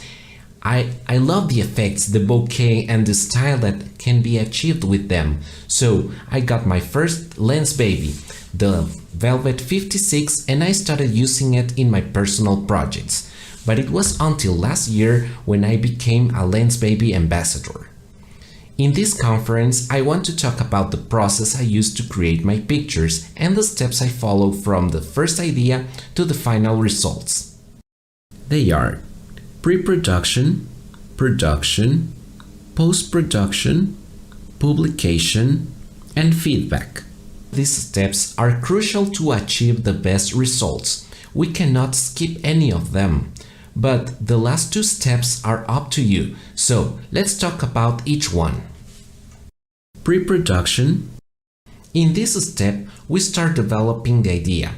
We can use a painting, a concept, a song, or anything else that vibrates with your soul and shows the message you want to communicate. For these photos, I started with the word ethereal. We can also write down a brainstorm with some keywords that could describe the feeling we want to express. So I started to look for pictures that can express this concept. We can also use Google or Pinterest or saved images on Instagram, or we can also start a folder in our computer with some ideas. These pictures are going to be part of our mood board. We can put them all together to express the feeling we want to achieve. This step is very helpful because later on we can send it to the people that will be involved in our project. We can also create a playlist with music we love that could communicate the feelings in our final pictures. Once we have our ideas, we need to plan everything. I normally start looking for a model. She has to communicate the feelings I previously defined in the mood board. Or her physical and psychological characteristics should be according to the previous ideas. For this project, I spoke to Angela. I knew her since a couple of years, and I thought she was a perfect person. She was so happy to collaborate with this project once I told her the idea. Then I spoke to another friend, Majo, who is a wonderful fashion designer. I was inspired by a dress I saw before, and she wanted to make it from the very beginning. We met up to take the model's measures, and I needed to get a fabric and the materials for the dress. The next day, I went to many stores and I had a hard time finding out the perfect fabric for the dress. Once everything was ready, I gave Majo the materials and she started doing her magic. It was a hard work that took some days. We started getting troubles with the fabric, but we couldn't find more of the same style, color, and texture. In the meantime, I was trying to imagine the location. According to the mood board, we needed to shoot in a forest with tall trees and full of nature. I normally try to go to the location in advance, and I test the light and how the place looks. I also take pictures and videos so we can come back later. I also planned the makeup and hairstyle in advance. I wanted something innocent, natural and simple. The day of the shooting was getting closer, the dress wasn't ready yet, and my first assistant wasn't able to come with us. Production. This step is the funniest, is where we take action to create the pictures we've been planning for weeks. We need to be open to new possibilities, delays, and most of the times we need to improvise many things. The camera I used is the Sony A7C. I also used many lenses through the photo shooting, such as the Lensbaby Velvet 56, the Sol 45, and the Omni filters by Lensbaby. I also used the regular 50mm f1.8 lens along with the filters when I wanted to keep the sharper details on her face. I used a light bouncer to illuminate better her face in some cases. And please, don't forget to shoot your pictures in RAW format to get the best quality in post-production. For this shooting, I contacted 2 assistants who wanted to help and learn from the process of creating pictures. They are always helpful because shooting takes a lot of energy and we can be focused on many things at the same time. During the photo shooting, I wanted to get close to the ideas in the mood board, and I started to adapt the ideas to create my own ones.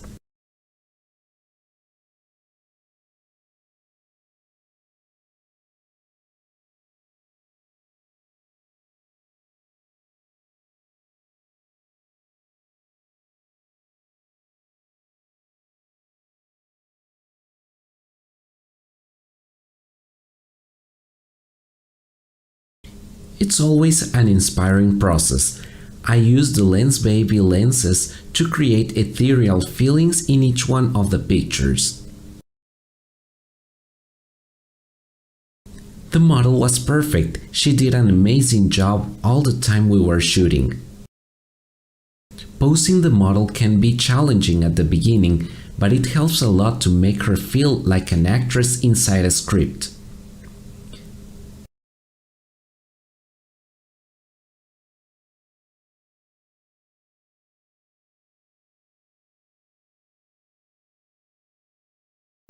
Playing music can also help to create the feeling we want in our pictures.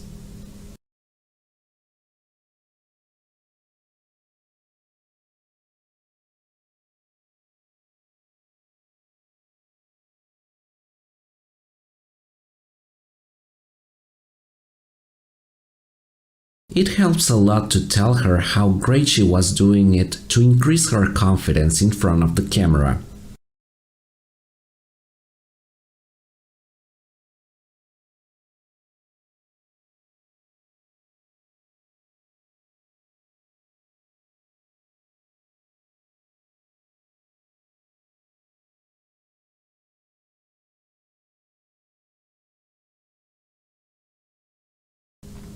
Another thing that helps during the production is to show the pictures to the model, and while doing so, we can review them enlarging the details to check if we've been keeping everything in focus.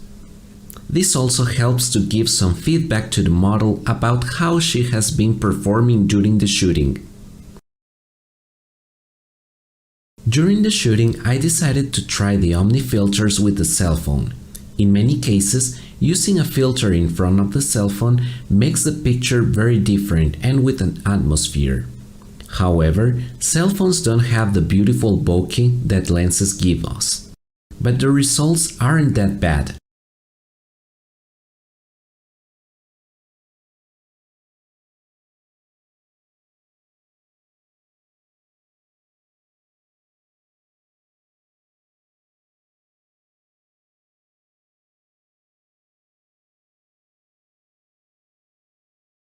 We finished the photos in this location. Then, we moved closer to another location we found when we were arriving. This place was full of little flowers that appear during October and November here in Guatemala.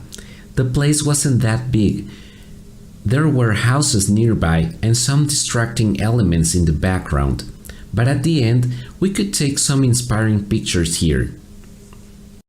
I love how these places with nature are still between the cities. Without going far away, we can still find a place to shoot and achieve that beautiful pictures that remind us the beauty of life's little pleasures. These pictures were not planned, but I think we need to embrace changes because they lead us to great results if we open our minds.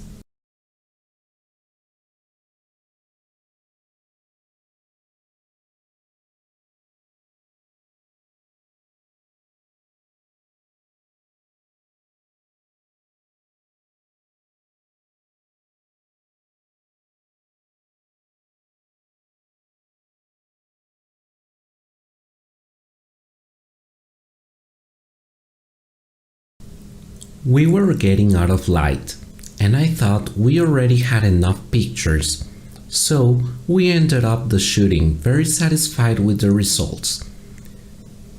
It was a pleasure to work with this amazing team, and we went back home. Post-production. Once we have taken our pictures, we need to process them.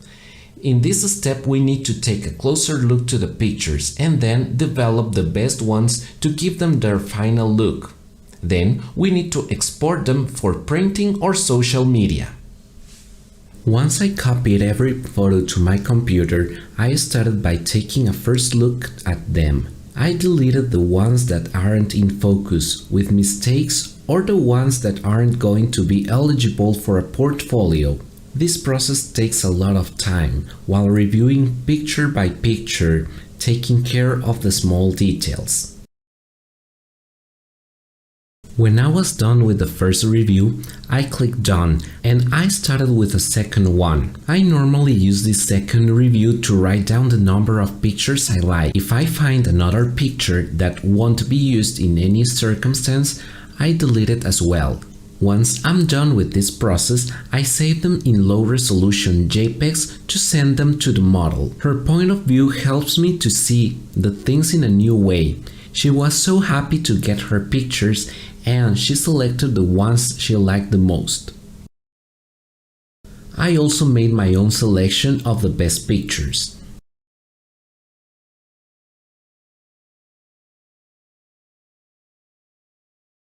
Some of them are slightly different, but we need to take many things into consideration, such as the posture, the expression, the focus point, and if the picture can communicate the idea we previously had.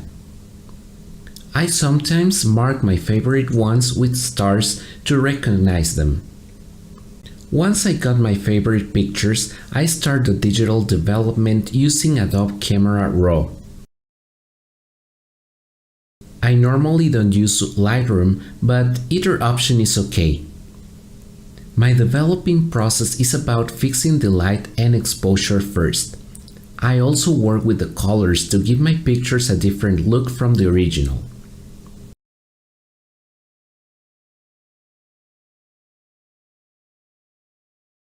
Remember, this is a creative step.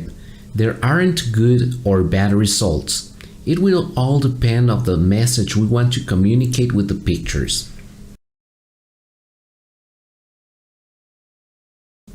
When I'm done with the basic adjustments, it's time for opening them in Photoshop. It takes a while to load all the pictures.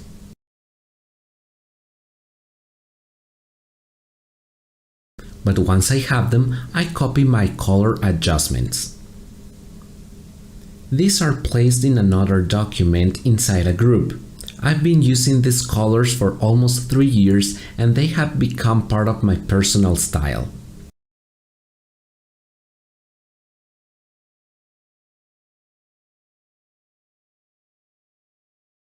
Then it's time to adjust the opacity of the colors and start to do specific adjustments in each picture. I sometimes use fusion mode layers to adjust the brightness and shadows. Then I apply layer masks to control the places I want the effects.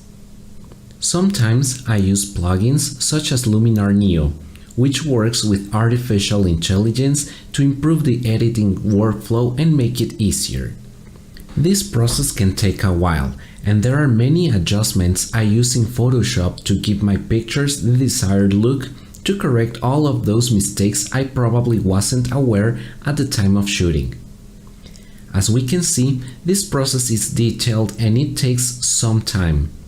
I think each picture is unique, and that's why they needed a special edition.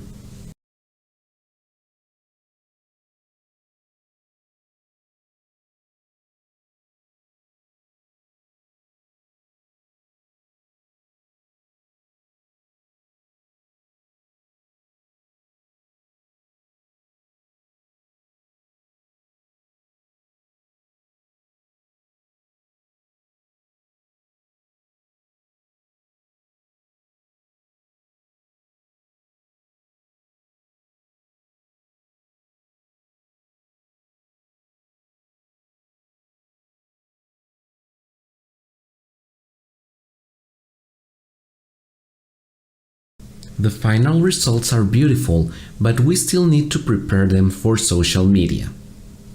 I normally use pre-designed documents to reframe the pictures, following some composition rules, cutting them, or making some adjustments. Sometimes I make different versions of the same picture to adjust them to different platforms. Sometimes it's hard to make them fit everywhere, and you need to be aware that some platforms crop the pictures. That's why I recommend to search for the dimensions of each platform, so we cannot end up with unexpected results. Publication. Now that we have the final pictures, it's time to publish them. I prepared these pictures for Instagram because it's the place where I can show my job to many people, not only to photographers. This has been one of the social platforms that has helped me to grow, and many people still recognize my pictures there. By the way, if you want to follow my job, my username is Paul Jano. So let's upload a picture to Instagram. We need to be aware of the dimensions so that we don't miss any part of the picture. Unfortunately, we cannot have the full size of the picture. Then I normally write down a caption and the details behind the photo shooting, such as the credits of all the people involved within the process.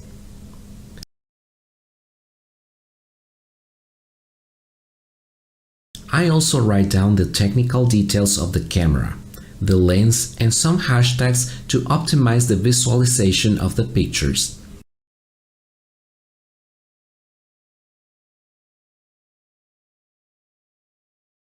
I tag some accounts and I put the location to gain more exposure. Now I'm done, so let's hit publish, and now the picture is in my feed. Feedback. The final part of the photographic production process is the feedback. Once we have published our work, there's no way we can control the reactions that people will have on it. Some of them will comment and share our work, many will like, and a lot of people won't even care about it. It happens, it's normal, but the appreciation of the people will motivate us to keep going and creating. Many times critique is needed, especially if we're still starting in the photographic journey. But if the critic comes from somebody you admire, take their words into consideration. And don't feel bad if you get a bad critic. There are many people out there that just want to destroy you. But don't worry, take what you need and don't get affected by things people say. As always, keep moving and creating. Last night I posted this picture on Instagram. Let's take a look at the things people posted. It's interesting to read them as well. It helps a lot to get in touch with the audience. It's important to reply to the comments, answer the questions, and build a community with the people already follow you. It seems that people like a lot this picture. Thank you so much for your appreciation. I feel so thankful today and full of motivation to keep creating. So this is basically it for today. I hope you liked this video and you have learned something new today. It's a pleasure to share some tips and the process behind my job. My name is Juan Pablo and thank you for your attention. See you next time and don't forget to shoot extraordinary with Lensbaby.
Hi, I'm Craig Strong. I'm here with Robert Pugh, who is, in his own words, a wacky, ambitious, always motivated professional photographer who is full of beans. Now, I want to hear about that, Robert. But you've been shooting lenses from Lensbaby since 2016, and we've gotten the opportunity to work together at some trade shows in the UK and Birmingham. And I just love your spirit. I love, the little bit I have of your story. And I just see you out there constantly making a difference in the world of photography as far as your enthusiasm for teaching and bringing people alongside. And so I wanted to have a conversation with you, and here we are. Yeah, and it's good to be here, and I'm looking forward to having our conversation and see what secrets we can unveil as well. Good. Well, I appreciate you being game for that. And so I want to know what full of beans means in the UK. Oh, full of beans. Full of beans means you can't stand still. You're always sort of jumping around or moving around. And my wife Lisa, she always says, you're always full of beans. You can't just sit down, because if I sit down on the couch to do something, straight away I'll think, oh, but I could just do this, and then I'm up again doing something else. So so I'm always full of beans. Oh, I love that. You just identified a new term to describe myself as well. So thank you for that. No problem. So Robert, when I reached out to you about having this conversation, I said that we like to talk about the Lensbaby mission statement, which is we empower artists to move through fear to discover extraordinary creative freedom.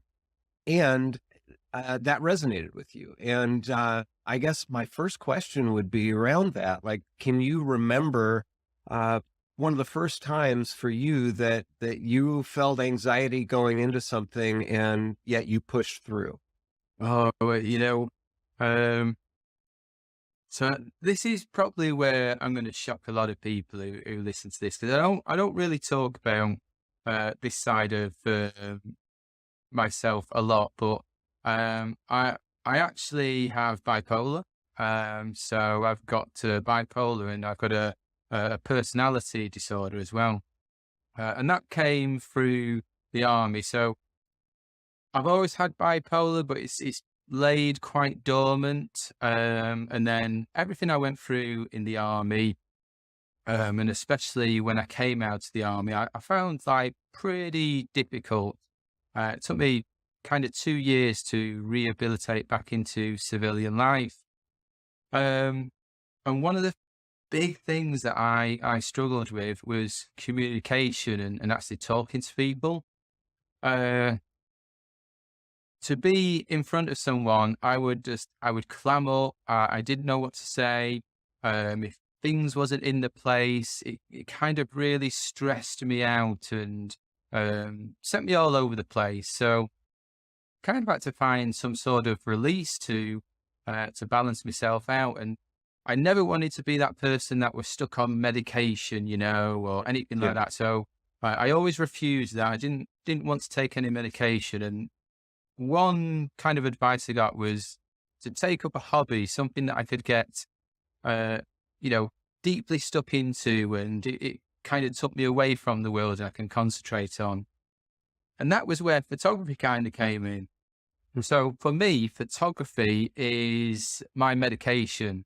Wow. I get so lost in it. And I'm going to say for the first 3 years, it was a scary, daunting task.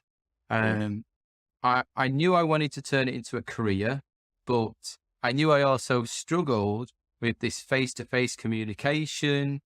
I'm also dyslexic as well, so I spell everything as it sounds. And I thought, well, how am I going to, jump over this hurdle and create a business when maybe I write an article on a website and, I read it and it looks perfect to me, but maybe everyone else is going to laugh at it and think it looks stupid or it sounds stupid. So all of these fears were sort of coming into me, and a big part of me thought, I'm never going to be able to do it. I'm never going to be able to make a business, be able to be a photographer, and be able to work for myself. And that was my biggest fear. So straight away, how do I move forward from that? How do I even tackle it? What do I tackle first? So I decided that my first point of call was to go back to college, and college was scary for me. I struggled through school with, being dyslexic. And I decided, no, you know what? I'm going to try and overcome my first fear.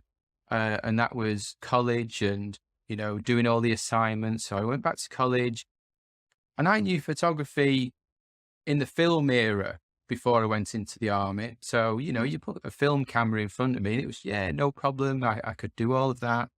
But when I came out of the army, it was in this kind of digital era, and there was Lightroom. It's kind of, what's Lightroom? What do you do with it?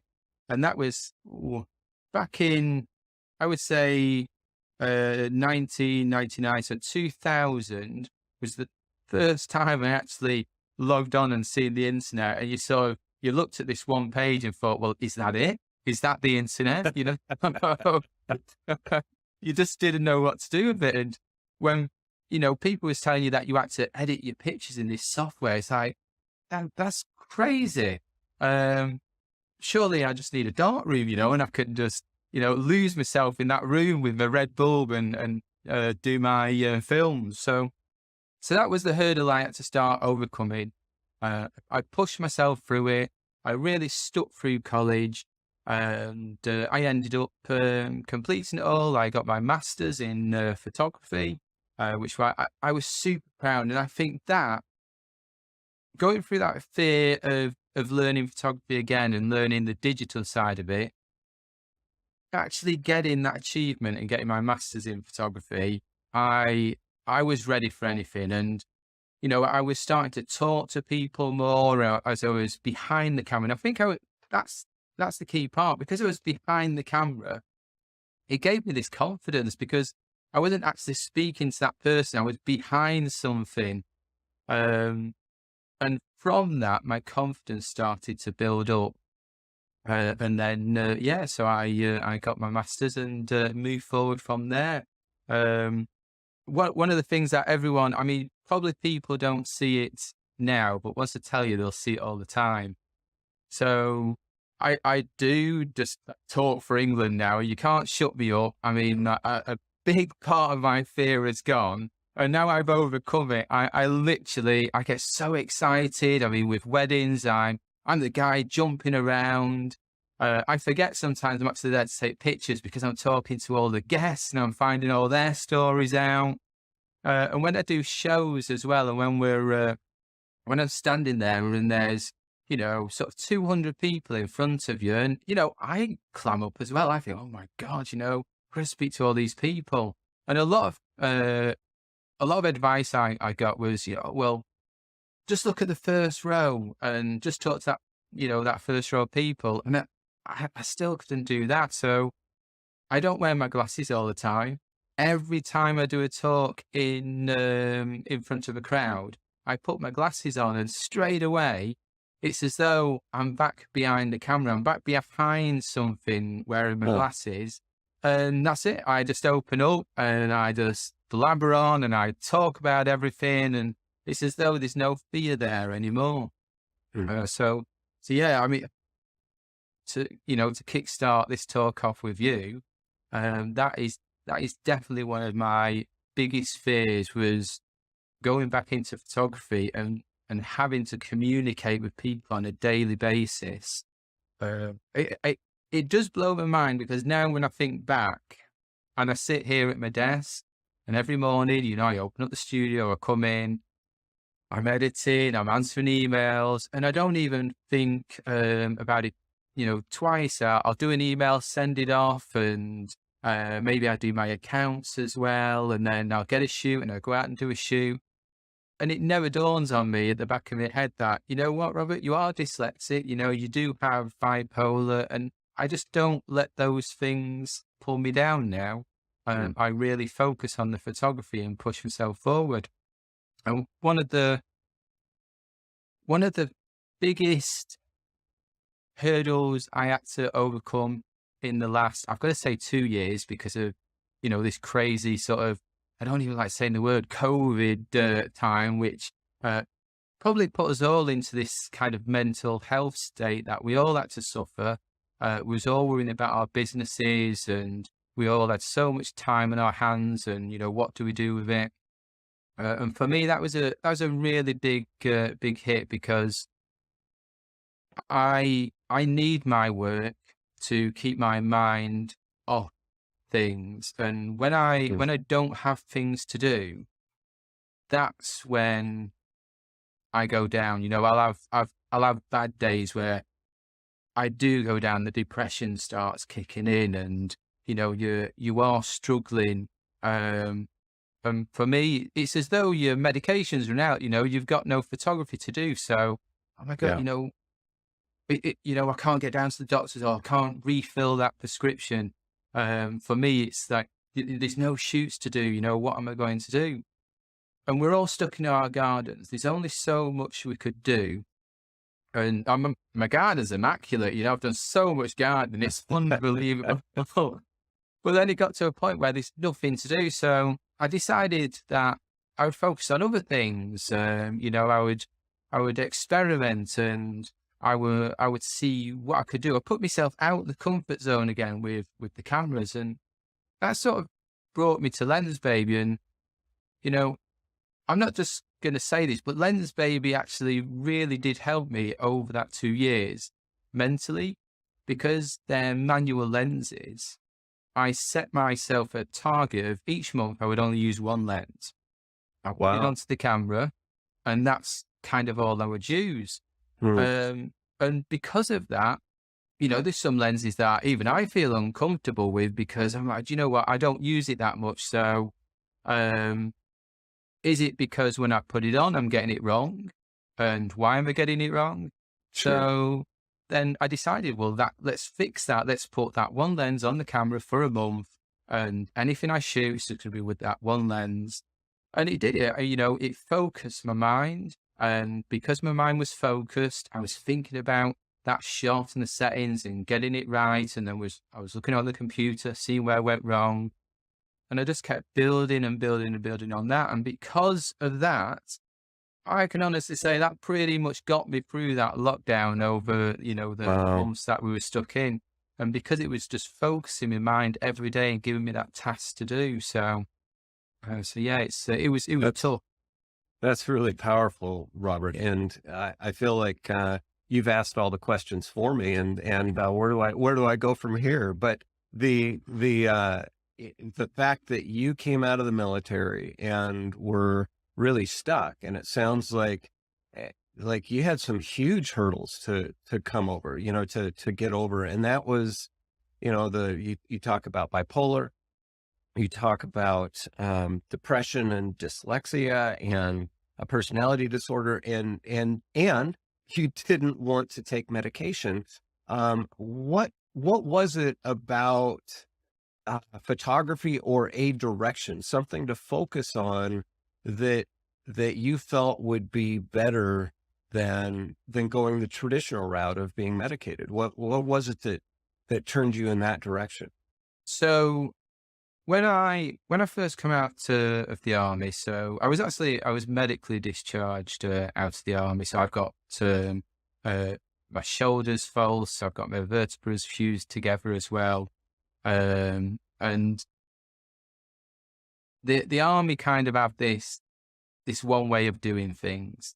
So the rehabilitation process of, getting back into civilian life. And I was on medication for 12 months. I just think it just made me feel very drowsy all the time, and as though I couldn't, because that's for bipolar, the medication, it makes you as though you can't kind of think properly, or, you want to do something, but you can't do it. If you come off the medication, that you can run at 100%, capacity, you can think about that. Maybe you're editing something, And when you're editing it really slow, and it takes, about an hour to do it. But the frustrating thing is, if you come off the medication, you could do that in 10 minutes. You could just fly through it. Mm-hmm. So that's why I really didn't want to be on that person that was just, for the rest of my life, just taking pills every single day just to get through the day. Well, it sounds like the opposite of being full of beans. Yeah, exactly that. I mean, it was. So when I did come out, I had my flat, and in my head, I didn't need anything. So I had one knife and fork. I had, a couch, a bed.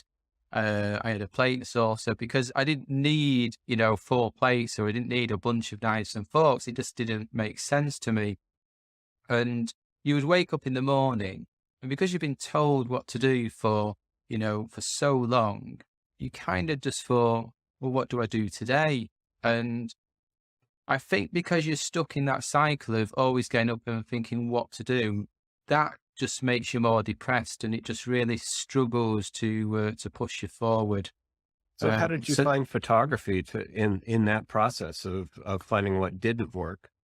So there's actually a sort of a separate entity that helps soldiers rehabilitate back into civilian life, and they're called SAFA. So over here, that what, I can honestly say I probably wouldn't be here if it wasn't for SAFA.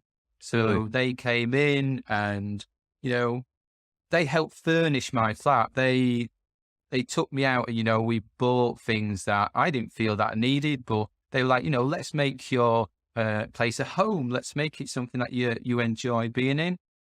And then we would talk about the things that I like or used to do. And one of the things that I really like to do, so my dad, he was an engineer, but he was an amateur photographer, and I always used to play with his film cameras, and we was always doing photography around, and that was a big topic that always came up. So that was when we decided that, maybe doing photography, maybe that would be something that I would enjoy and focus my mind.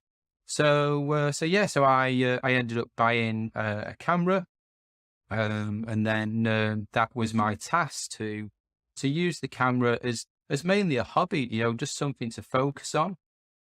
But because I struggled so much with someone telling me what to do, so I was a sergeant in the army, and to work behind a desk and then, someone half your age telling you what to do, I was kind of, I can't really do that. So,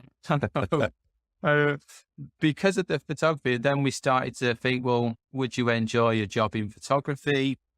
And then that's when I got the mindset about, well, maybe that's something to work towards.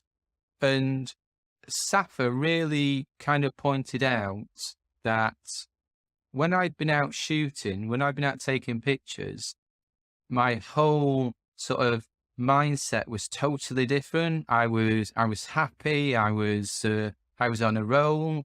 But when I didn't do any photography, I came down, and I was stuck on this certain level all the time. So that's when we kind of made that decision to push forward with the photography and use that as my medication to keep me in that sort of, high zone and not be taking the medication, because I think it was upsetting me as well, taking the medication, because it's not something I wanted to do, but I was doing it because at the time it was the only option, there was. Sure. It sounds like that was a bridge. And it was also something that gave you enough experience to say, I don't want to do that, because, it wasn't leading to a more satisfying life. It sounds like. Yeah. That had to be its own set of fears, I can imagine, of, I'm afraid of living a life that is just, reduced in terms of my energy and my focus and all that.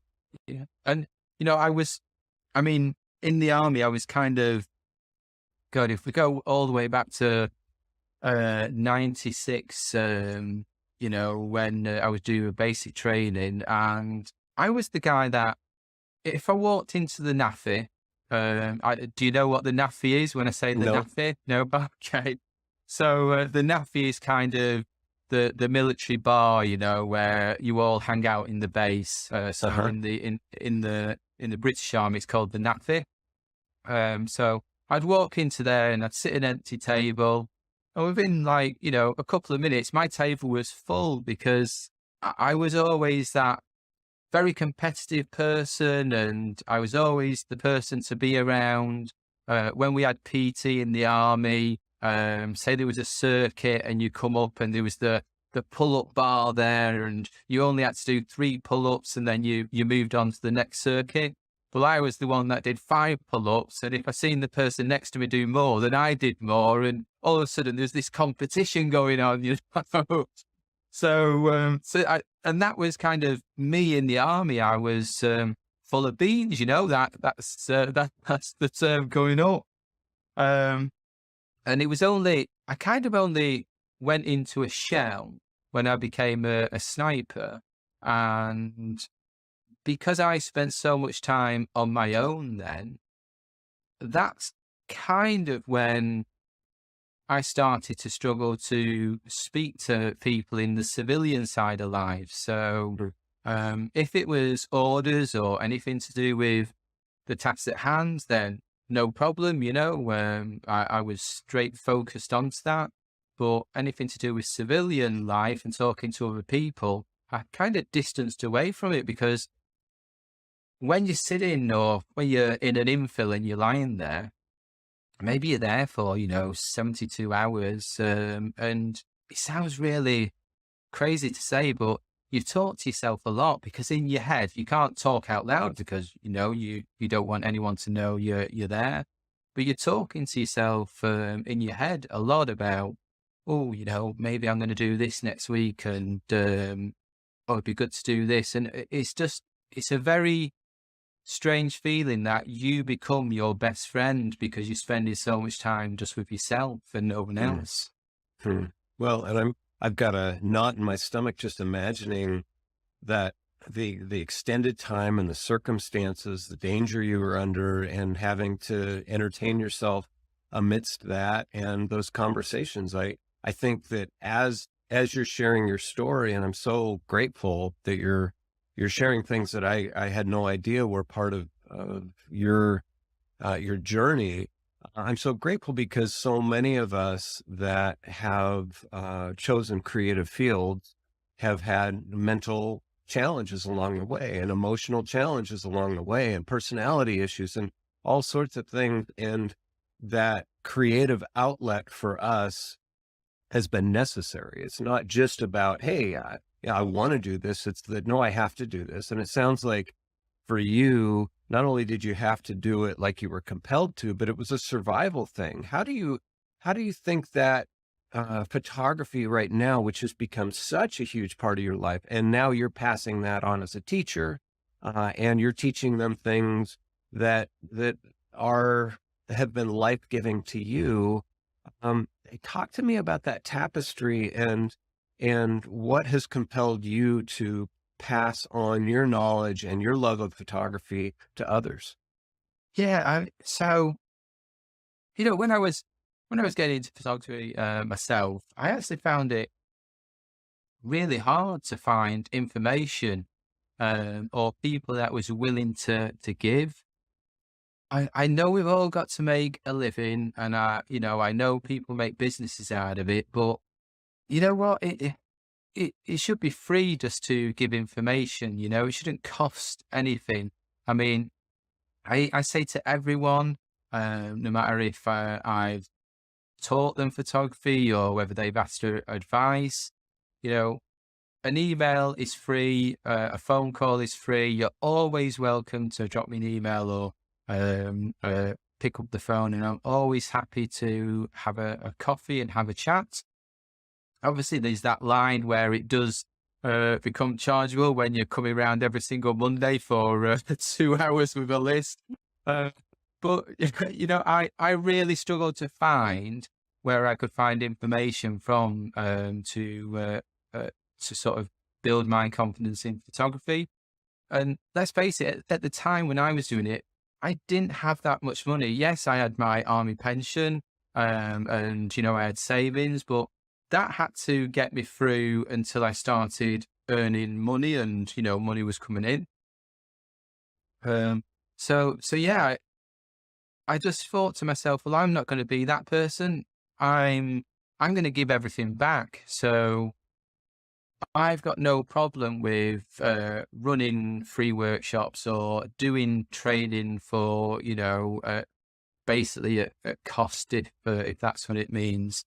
And I'm really passionate. One of my big passions is teaching photography. I love to give all that back. And when people send me emails, say, "Joe, that's brilliant, Rob. You've really helped me. I found it really complicated before, but the way you've taught it, it's very sort of layman's terms, and it's all sunk in. And I'm now stepping on to the next stage." I just think that gives me a really sort of fluffy, warm feeling inside. It's like I've helped someone, who was struggling, just like I was all the way back in the days. And now they're on that next progression. They're moving forward. They're full of life. And I love giving people tasks all the time. It was actually not so long ago. We had the golden ticket winner of Lensbaby, and they won half an hour with me. And we spoke for about an hour. But then all the way through it at the end, the way I sort of taught her was I gave her tasks to do with her lenses, and she was so excited at the end of it. She couldn't wait to sort of get off and start those tasks. And she said just by that phone call, she's actually learned so much.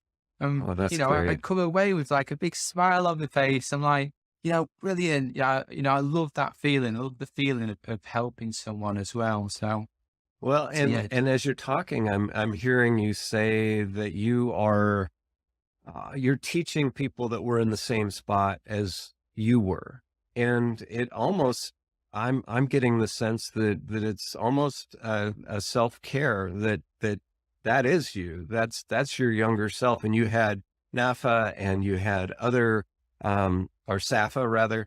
And you had mentors and other people, I'm sure, that came in and helped you along the way, and you want to pass that on. That's really great. And I think as creatives, there's certainly people that are dealing with a lot of the same emotional things or similar emotional things that you had to deal with when you were getting started. So is that life-giving for you to be thinking about bringing someone along in ways that you relate to? definitely. Well, in our sort of younger generation, there definitely wasn't the help for mental health back there, and a lot of it wasn't really understood as well, sort of in our younger days. If you had mental health problems, then you should be locked up and sectioned. That's kind of how it was all back there. But today it's totally different because they recognise mental health and stress and people with problems. So that's photography is kind of a help that I like to give people. It's the way of me helping people with mental health problems. Some people don't even know that they have mental health problems as well. They think it's stress from work. And even it helps with stress because when you go out into this field, this big open field, you're on your own, you've got the camera, you've already forgotten about all the stress. You've forgotten about your mental health problems, if you've got any, and all you're focusing on is how to take that picture of, say that tree or that bush or that person that's there or the flower. And that's your only goal for the hour that you're there. Your only goal is taking that picture. And I know that people, they do that and they come away and they feel so much, better. They feel full of life. And then Monday comes and you go back to your normal desk job. But then that's why people have hobbies. They have hobbies to get away from the stress and the sort of mental health problems. So, and for me, I definitely say that Lensbaby, you probably don't even think of it in this way, but this is how I think of it. Because Lensbaby is a manual lens, it's going to help people who are stressed, who do have, mental health problems, and they love photography, but a manual lens slows you down. A manual lens makes your mind focus. It makes you think about something. So instead of going out happy snappy and just snapping away with your autofocus lens, with that manual lens, you go into this own little bubble and you start thinking about how that lens works and, what's it going to do to the image and what's the final outcome going to be. And before you know it, you're totally focused on something else. You've forgotten all your problems and, for that half a day, that day that you're there, life's good, your smile's on your face, and that's it. You're back on that high again and you're ready to do anything. So Isn't that the way it is, that life is looking for those distractions that are actually worthwhile? Because if we just focus on life, and what I'm hearing you say, if you had just focused on the way you were feeling, but didn't have any sense of escape or something that could live beyond that, it was just going to continue to be the same. But being able to step out of yourself, being able to focus your energy on learning something. You're talking about learning a manual lens and learning all the things that need to go together in order to align. You're reminding me of a thought I had earlier this morning, which is Lensbaby provides analog solutions in a digital world. And analog means you're touching it. It's in your hands. And all the solutions, all the beautiful art that's created digitally there's nothing against that at all, but sometimes we just need to step out. And it sounds like that was part of it for you. Now, I want to go back to two things you said here. One is you talk about yourself being very competitive, and you talk about the chin-ups and talk about people sitting with you and wanting to be around you and you challenging those people. And then you also talk about how this should be free. Now, as far as your advice, and so there's it's not necessarily a capitalistic, hey, I'm gonna get ahead, as much as a contribution, and part of that is your competition. But I want to think about that competitive side of you right now and explore that a little bit. Is there like a really big kind of hurdle photographically for yourself that you challenged yourself with that allowed you to do something that you're super proud of? Is there a story you can tell us about that? So, before we go into that, I'm going to answer that question. But one of the things that I do want to say, and this, going back to the manual lenses, is I have this saying that failure is the path to success. So I say it all the time, and people have talked to me about the Lensbaby lenses, and they've said, "Oh, I got it, and I couldn't get it right, so I put it down. I haven't picked it up." I went, but what I've got to say to them all the time is, no, that's the problem. The thing is you have done it right because you failed. So when you put the lens on, when you took the picture and it was blurry or it didn't come out properly, then you failed. But that failure, how are you going to learn if you don't fail? So you have to fail first. And then once you fail, you can know where you're failing, you correct it, and then you move on and you've learned from it. So that's kind of one of the biggest things that I love to talk to people. I love to, push them. It's like, you have to fail to succeed. Now, this is going to lead on to what you just asked. And well, I do want to comment on that, and that is so profound. And before you move on to the question about what you've been able to accomplish by pushing through some of those hurdles, how long, do you look back in your life and say, okay, I was thinking of failure as something to avoid until I went through this trial or whatnot, because I look at myself as a child and I think of all the things. I remember I was at the top of the class in math, and this is probably fourth grade, fifth grade. And I spent 2 weeks doing something wrong and thought I will never be good at math. And I realized what it was. I was carrying the number first rather than last for, I don't even know if it was addition or multiplication or whatnot. And then my result was wrong. And so I look back on that kid that young Craig, who saw that failure as, this is defining me as bad for life or as a failure. Is there a point at which failure went from being bad to being something that you welcome? I think, you know what, that's a tough question to answer, because as a kid, I was always really competitive, and I was the one that other people, let's take the going to the swimming pool. I must have been probably about 9 years old, and the swimming pools near us, they had Olympic diving boards. So you had the baby diving board, and then they went up and up and up, and everyone went to the little diving board and they jumped off it. Now, I would go up and I would just look at that little diving board and think, oh, I'm not doing that. I'm going up there. And I probably climbed those ladders, the best part, I would say, of a year, going up, looking over, and then going, no, I can't do that. That is so high, And then one day, I climbed it and I looked over and I thought, you know what? I've looked over for long enough and I'm going to jump. And I did. I jumped in, and I remember hitting the water. And when you hit the water, you go down very deep, very deep. And I was swimming to the top and I was gasping air and gasping air.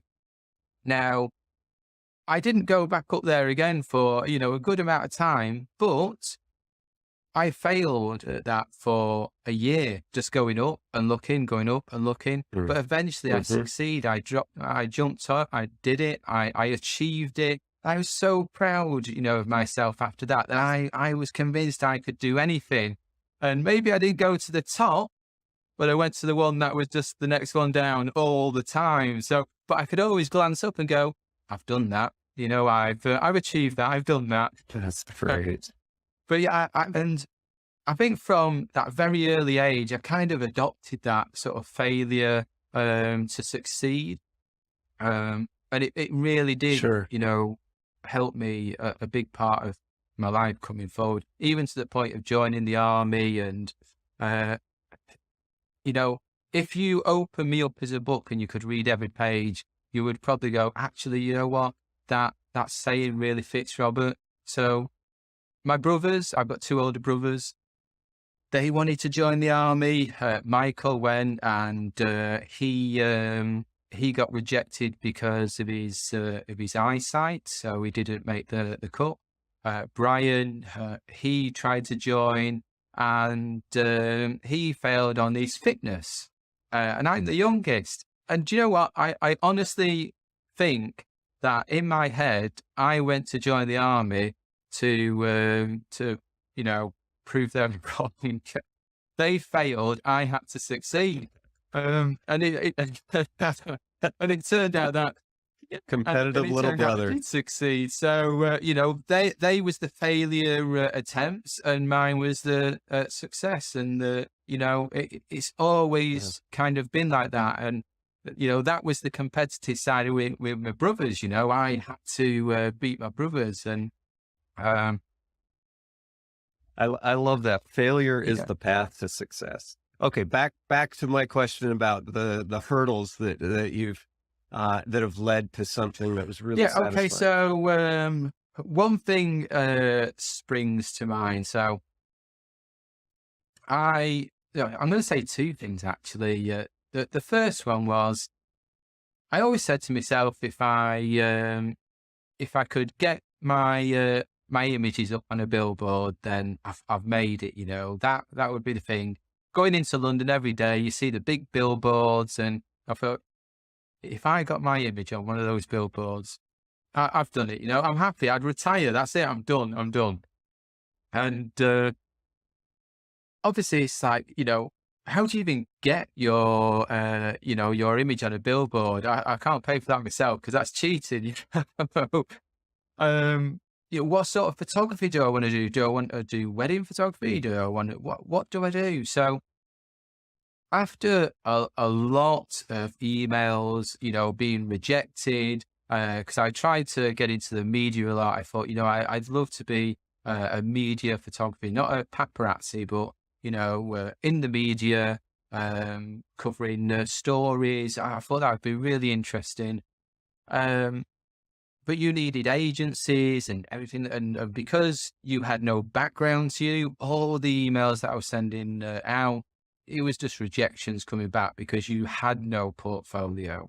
Until I got a break, and one came up and said, "Hey, how would you fancy covering the British motorbike championships?" I was like, actually, that, yeah, I could do that. Never shot sports in my life, but I was like, yeah, I could do that. I could do that. So I went along and I got all my track pass, everything, and did all the shoot.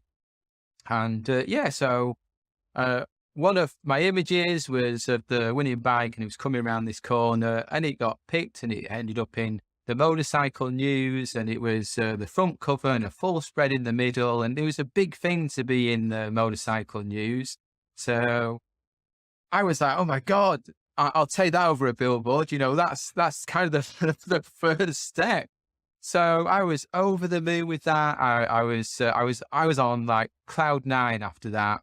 And then from there, things started to really change. I started to work in the media quite a lot.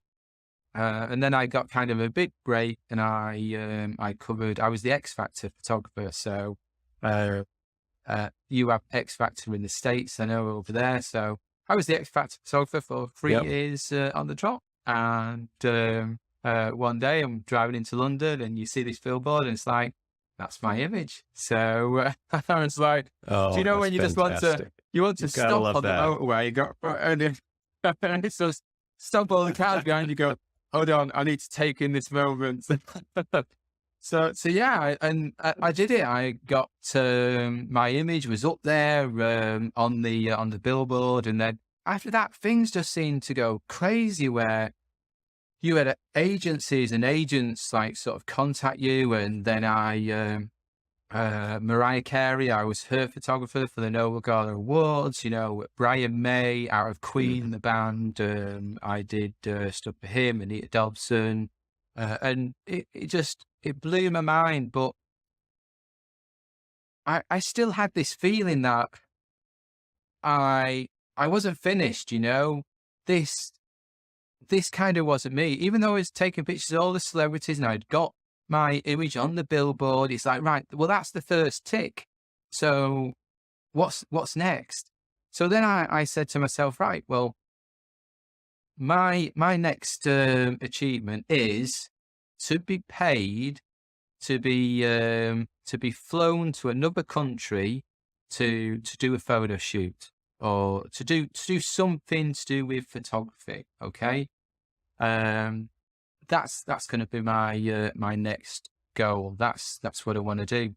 And yes, I mean, from that moment, I knew that I wasn't going to be a celebrity photographer, because celebrity photographers, they work in the limelight, but they work in the shadows, and I'm not that person to be in the shadows. I've been in the shadows for so long, I'd actually found myself, the doors had opened, I jumped out, and I was like this new person. It was like, look, everyone, you need to look at me. I'm me. Talk to me now. So I thought, how can I talk? I need to talk to people. I've just got to talk to people now.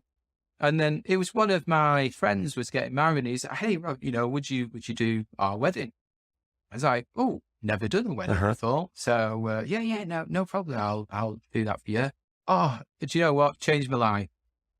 If you would have asked me when I started photography, I was going to be a wedding photographer. No way. no, me wedding, no, that's definitely not. Yeah. And I did his wedding, and I had so much fun.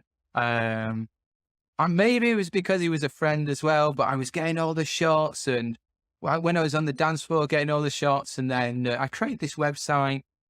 Do you know, it was actually an awful website. It was black and yellow with all the pictures. I thought it was brilliant at the time, but you know, that's that's just then. I mean, when I look back now and when I see sort of screenshots, I'm, oh my God, did I really show people that? It was really awful.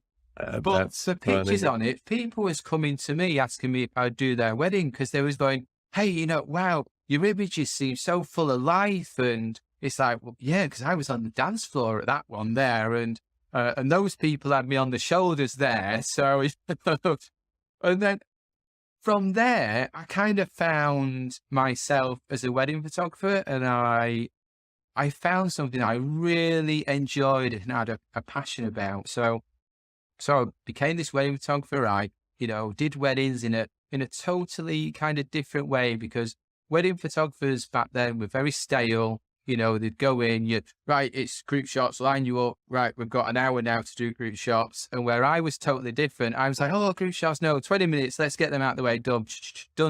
Right, you go and have fun. And I'm going to be over here having fun as well, and, you know, do the pictures in this like storytelling way.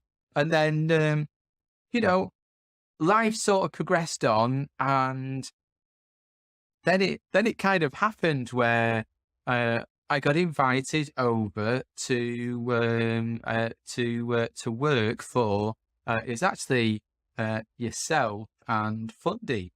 So I went over to Vegas, and yeah, it was like, oh my God. And you know, it only clicked when I was actually over in Vegas and I was doing something for yourself, and it was like, Yeah. oh my God, you know what? I've actually been taken to another country to do something on photography. Exactly. So I've completed my list. Yeah, to Las Exactly. Vegas So of all places. this final tick sort of come on, and I was like, oh my God. And you know, and from there, I mean, I like to think that we have a brilliant working relationship. You know, when you come over here, I mean, even at the NEC, when you came over there and I was helping you out in the stand, after the show, we had something to eat, awesome. You know, we talked for ages, and you know, I just think that means more to me than anything, you know, making these new friends and international friends, and, you know, the people that you meet, and that is my end goal. It's not money. Obviously we need money to live and to get by. But my end goal is happiness. It's meeting people. It's finding, you know, new stories and sharing your stories and making other people happy and putting a smile on their face, and also putting a smile on my face as well. And yeah, and to me, that's worth more than anything. So that's kind of, again, me failing, me finding myself, and then, you know, this happiness coming, and I'm this totally different person than what I used to be. I honestly, I wish you knew me all the way back then. I was hard to talk to, because I'd clam up and I'd be like these 2 sentences and that's about it. To now where I've probably done it now. I mean, we was meant to have a 30-minute talk, and I don't even know how long we've gone on for. But yeah, you know, and I just love it. And it just, yeah, photography, you know, people like yourself, you put a smile on my face, and it just makes me just drive on and move forward and do new things.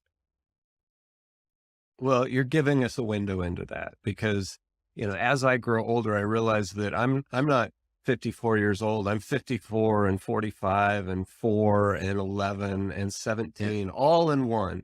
And so the fact that I wasn't there, I still know that 35-year-old, that 25-year-old Robert through you and through where you're at right now. And that's really powerful. And so as I'm listening to you talk, you had the idea driving into town that, hey, I want to get on that billboard. And you end up being in a sports magazine, and then that led to a billboard. And then eventually that led to us meeting. And I want to give a shout out to Jonathan, because Jonathan is really that connector that allowed you and I to sit down in that meal in Birmingham and have the long conversation that we had. And that was our initial meeting. But Jonathan is so good at Oh, bringing definitely. people together and connecting, you to Fundy and us and you and me. So, having that team and having that network and having that community. And again, you are such an important part of our community because you reach out and you teach people and you bring people alongside. And that's super powerful. I love that. I have one more question for you. And that is, for those of us as creatives that find ourselves in a rut, that find ourselves, whether it's because of circumstances like the lockdown or just something that we can't even explain, we're not up to our normal emotional or creative self. What kind of recommendations, and you talked about those assignments at the end of the golden ticket conversation you had, that you gave that were so freeing to that participant, or the person you were talking to. What would you give as general guidelines that would help us get Okay, back on track? so one of my favorite things is like little tasks, little assignments, and for anyone that's struggling in photography, and a lot of people think that an assignment is a 12-month, plan. It's got to be a 12-month assignment, and then this struggle with it, especially when it's this photo a day or a photo a month, and people get really excited. They'll start it, and then it slowly fades away. And the best thing you can do is make your assignments short and sweet, but something that you're going to learn about. So, for instance, your lenses, they're all there in front of you. Maybe your first assignment is, say you go out every day, and most amateur photographers will have this one camera bag and it'll have all the lenses they own in it. It'll have the camera in, and they'll put it on the back. They'll go out for the day. They carry this heavy bag around that's hurting the bag, but they'll only ever pull their camera out and use the lens that's actually on the camera. And they've carried all these lenses around all day. I see it so many times. So why not take all your lenses out and just use one lens for even a week? Make it a week assignment to start. So each week you're going to change your lens. And that way you can compile all these images, and you can have little folders with, say a 28mm and a 35mm, and you can see all the differences. Then at the end of the month, pick one image from each of your folders, and then create a little table with each lens and the look that it gives. So obviously, a 28mm is quite wide. So if you use a shallow depth of field, you don't get that much bokeh. And then if you use an 85 and use it a shallow depth of field, you can get a lot more bokeh. So if you can't understand blurriness, a lot of amateur photographers, the first thing they'll always say is, "Oh, how do you get all the background blurry?" Well, if you take those shots like that with your lenses, then you'll be able to understand more how a blur works with a narrower or a wider depth of field as well. So one of the tasks that I gave to this is actually quite a good one to do. So one of the tasks that I gave to the caller who had the golden ticket, we was talking about white balance, and she couldn't really get to grips with it, and she always used auto white balance. So I gave her a task, and I said, actually, one thing that you may not notice is your white balance will always change depending on the lens that you use. And she says, "Oh, I don't understand what you mean." I says, "Right, well, let's take it all the way back. And you've got a Lensbaby lens." And she had a Lensbaby lens, the Sweet 50, it was in the Composer Pro. I says, "And you got a 50mm on your Nikon, which is an autofocus." She says, "Oh yeah, I've got one of those. Brilliant." And she won a Sony camera as well from you, I believe, and she had a Sony lens. And I says, "This is brilliant, because you got 3 different manufacturers. You got Nikon, you got Sony, and you got Lensbaby. Right, so this is brilliant. I've got a task. So what you're going to do, you're going to go out, you're going to take the same picture outside of the same thing with each different lens, okay? But it's going to be at the same distance, so every shot is the same. You're going to use the same settings on each of the cameras, so it all stays the same across the board. And your white balance, we're going to get a bit out of our comfort zone now. We're going to go into Kelvin. And I had to explain to her the Kelvin setup. And I said, for daylight, 5600 Kelvin, that's kind of daylight. I went, set all the cameras to 5600 Kelvin. It says, when you go out, take the pictures and then get the pictures back onto your computer, use Lightroom.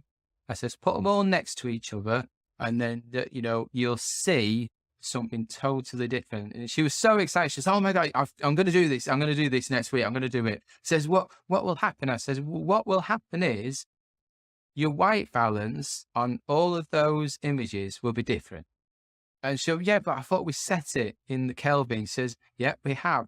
And this is how you can understand your lenses better. And I was trying to explain to her where some photographers might go, oh, I love Canon glass, Canon glass is my favorite. Or some will go, I love Leica. And I was explaining about why people like Leica, and it's the look that it gives. I went, now, a big thing behind this is because the coating that each manufacturer puts on the lens.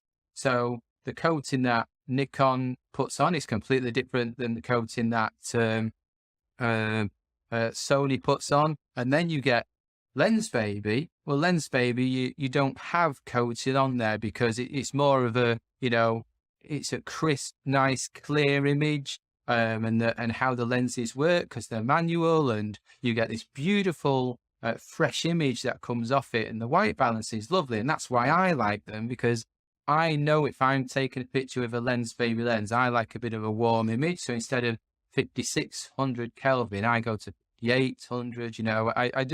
I know what to set it at. And she says, oh, do you know what? Says, you've just taught me something there. And a big grin come on my face. I was like, oh, I love that. I love it. I just went, I never knew that the coating on the lenses could alter the white balance. And I was like, yeah, that says it totally does. And that's a big part why certain photographers like certain types of glass. And it is because of how the coating's done on the front of the lens. So if you're listening to this and you want a task, then, it doesn't need to be, all the lenses. Just get yourself one of the Lensbabies and get yourself one of, say, your other lenses, and then take the same image, set your Kelvin to, daylight, and then see what the difference is. And you will see a big difference from it as well. Well, I love it. You've just given like a full workshop here with multiple days, and a week-long workshop because you said a month-long because you said take one lens and shoot it for a week and get to know it, and then spend time with it and bring them all in and compare. Like you're talking about the depth of field. You're gonna learn things about photography, about your particular equipment, about what you see through those lenses. And I love what you said about the 365, because you see all these people that somehow they keep motivated, sometimes multiple years. Like my friend Carrie Friedman has continued to do like 365 every single day. And now she's on like, I don't even know what year she's on. It's like, that is mind boggling. I do not have that kind of focus and commitment and dedication. Because I lose interest because, if I shoot 3 or 4 days in a row and it falls flat, it's like, why am I doing this? But if you look at it, you said, short and sweet, have a short and sweet project that is not going to lose your attention.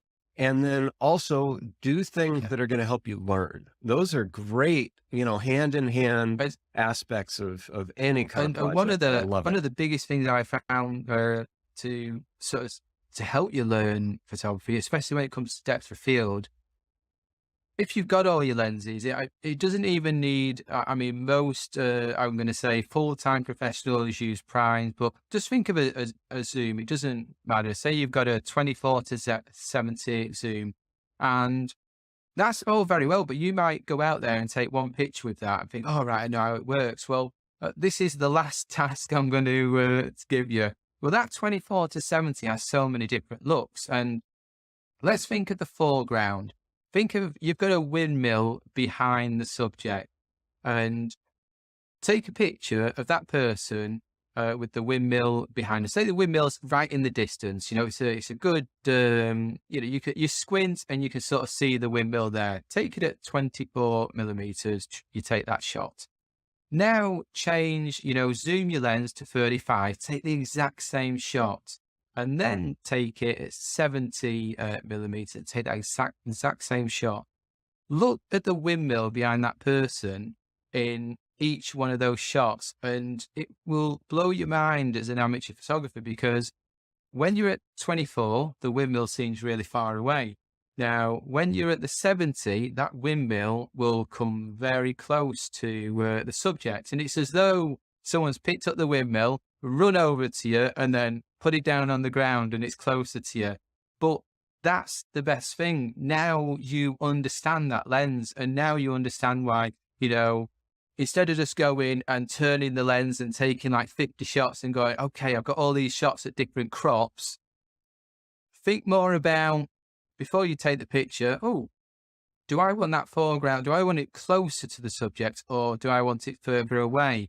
And knowing that you don't need to move that subject, you can just then zoom out to 70, take the shot, and jobs are good. And as where in the past, you might have been walking all the way over that field to put them there at, you know, the foreground, and think, oh, that tree's closer to him now. And you didn't need to do that. So it's all these little tasks can just last a week. They could last a day, but it's going to learn you more about how your equipment works that you own, and that is going to encourage you more to get out and shoot and put a smile on your face. I love it. Yet another workshop that you just handed all of our listeners, and I appreciate this conversation so much, Robert, and that you have shared so much of your journey and things I didn't know, and can, you know, on many levels relate to, and that the fact that you have approached photography and embraced photography almost as a survival method early on, and that has become something that is sustaining for you. And I'm very inspired. I love the fact that for me, this is the beginning of my day, and I get to go into the rest of my day after this conversation. That's fantastic. No Thank you problem so at all. much, It's Robert. been an absolute pleasure talking with you and catching up with you as well. Yeah. And where can our listeners find more about, find information? So about they you? can go to my my website, which is rpphotographybydesign.co.uk. I've got a wealth of information on there, my About Me section. I have a blog that I regularly update. And I also have a training section on there as well. We've got YouTube, just put in my name, Robert Pugh. And I've got loads of free content on there on how to use lenses, cameras, everything like that, always updating that. And then we've got, I would say my Instagram is probably one of the best places to go, because I'm updating that really regular.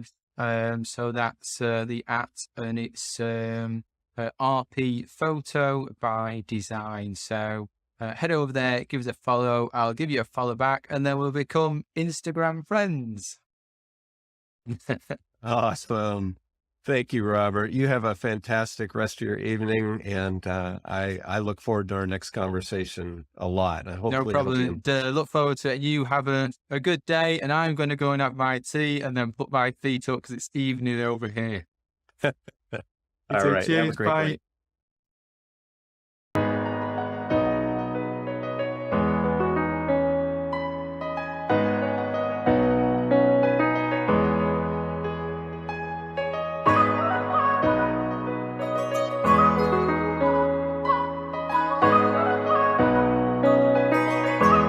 I am a Lensbaby addict. stimulate your creativity. To turn an ordinary location into something extraordinary. Dreamy blur, something more than picture perfect. Dramatic, beautiful looks in camera. A creative edge. Beautiful, dreamy blur. Allowing me to be completely free with my photography. A magical selective focus. Dreamy artistic images. Emotive and soulful imagery. That extra recognition and quirkiness. Really unique images. Extraordinary results. Creamy bokeh and a dreamy feel. Creative and quirky landscapes. Unique blur effect. Fun flares. Poetic, oniric look. Something extraordinary. Unique look and a little different perspective. They allow me to break the rules. Unique perspective on every photo that I capture. And I'm making that magic happen at the Lens.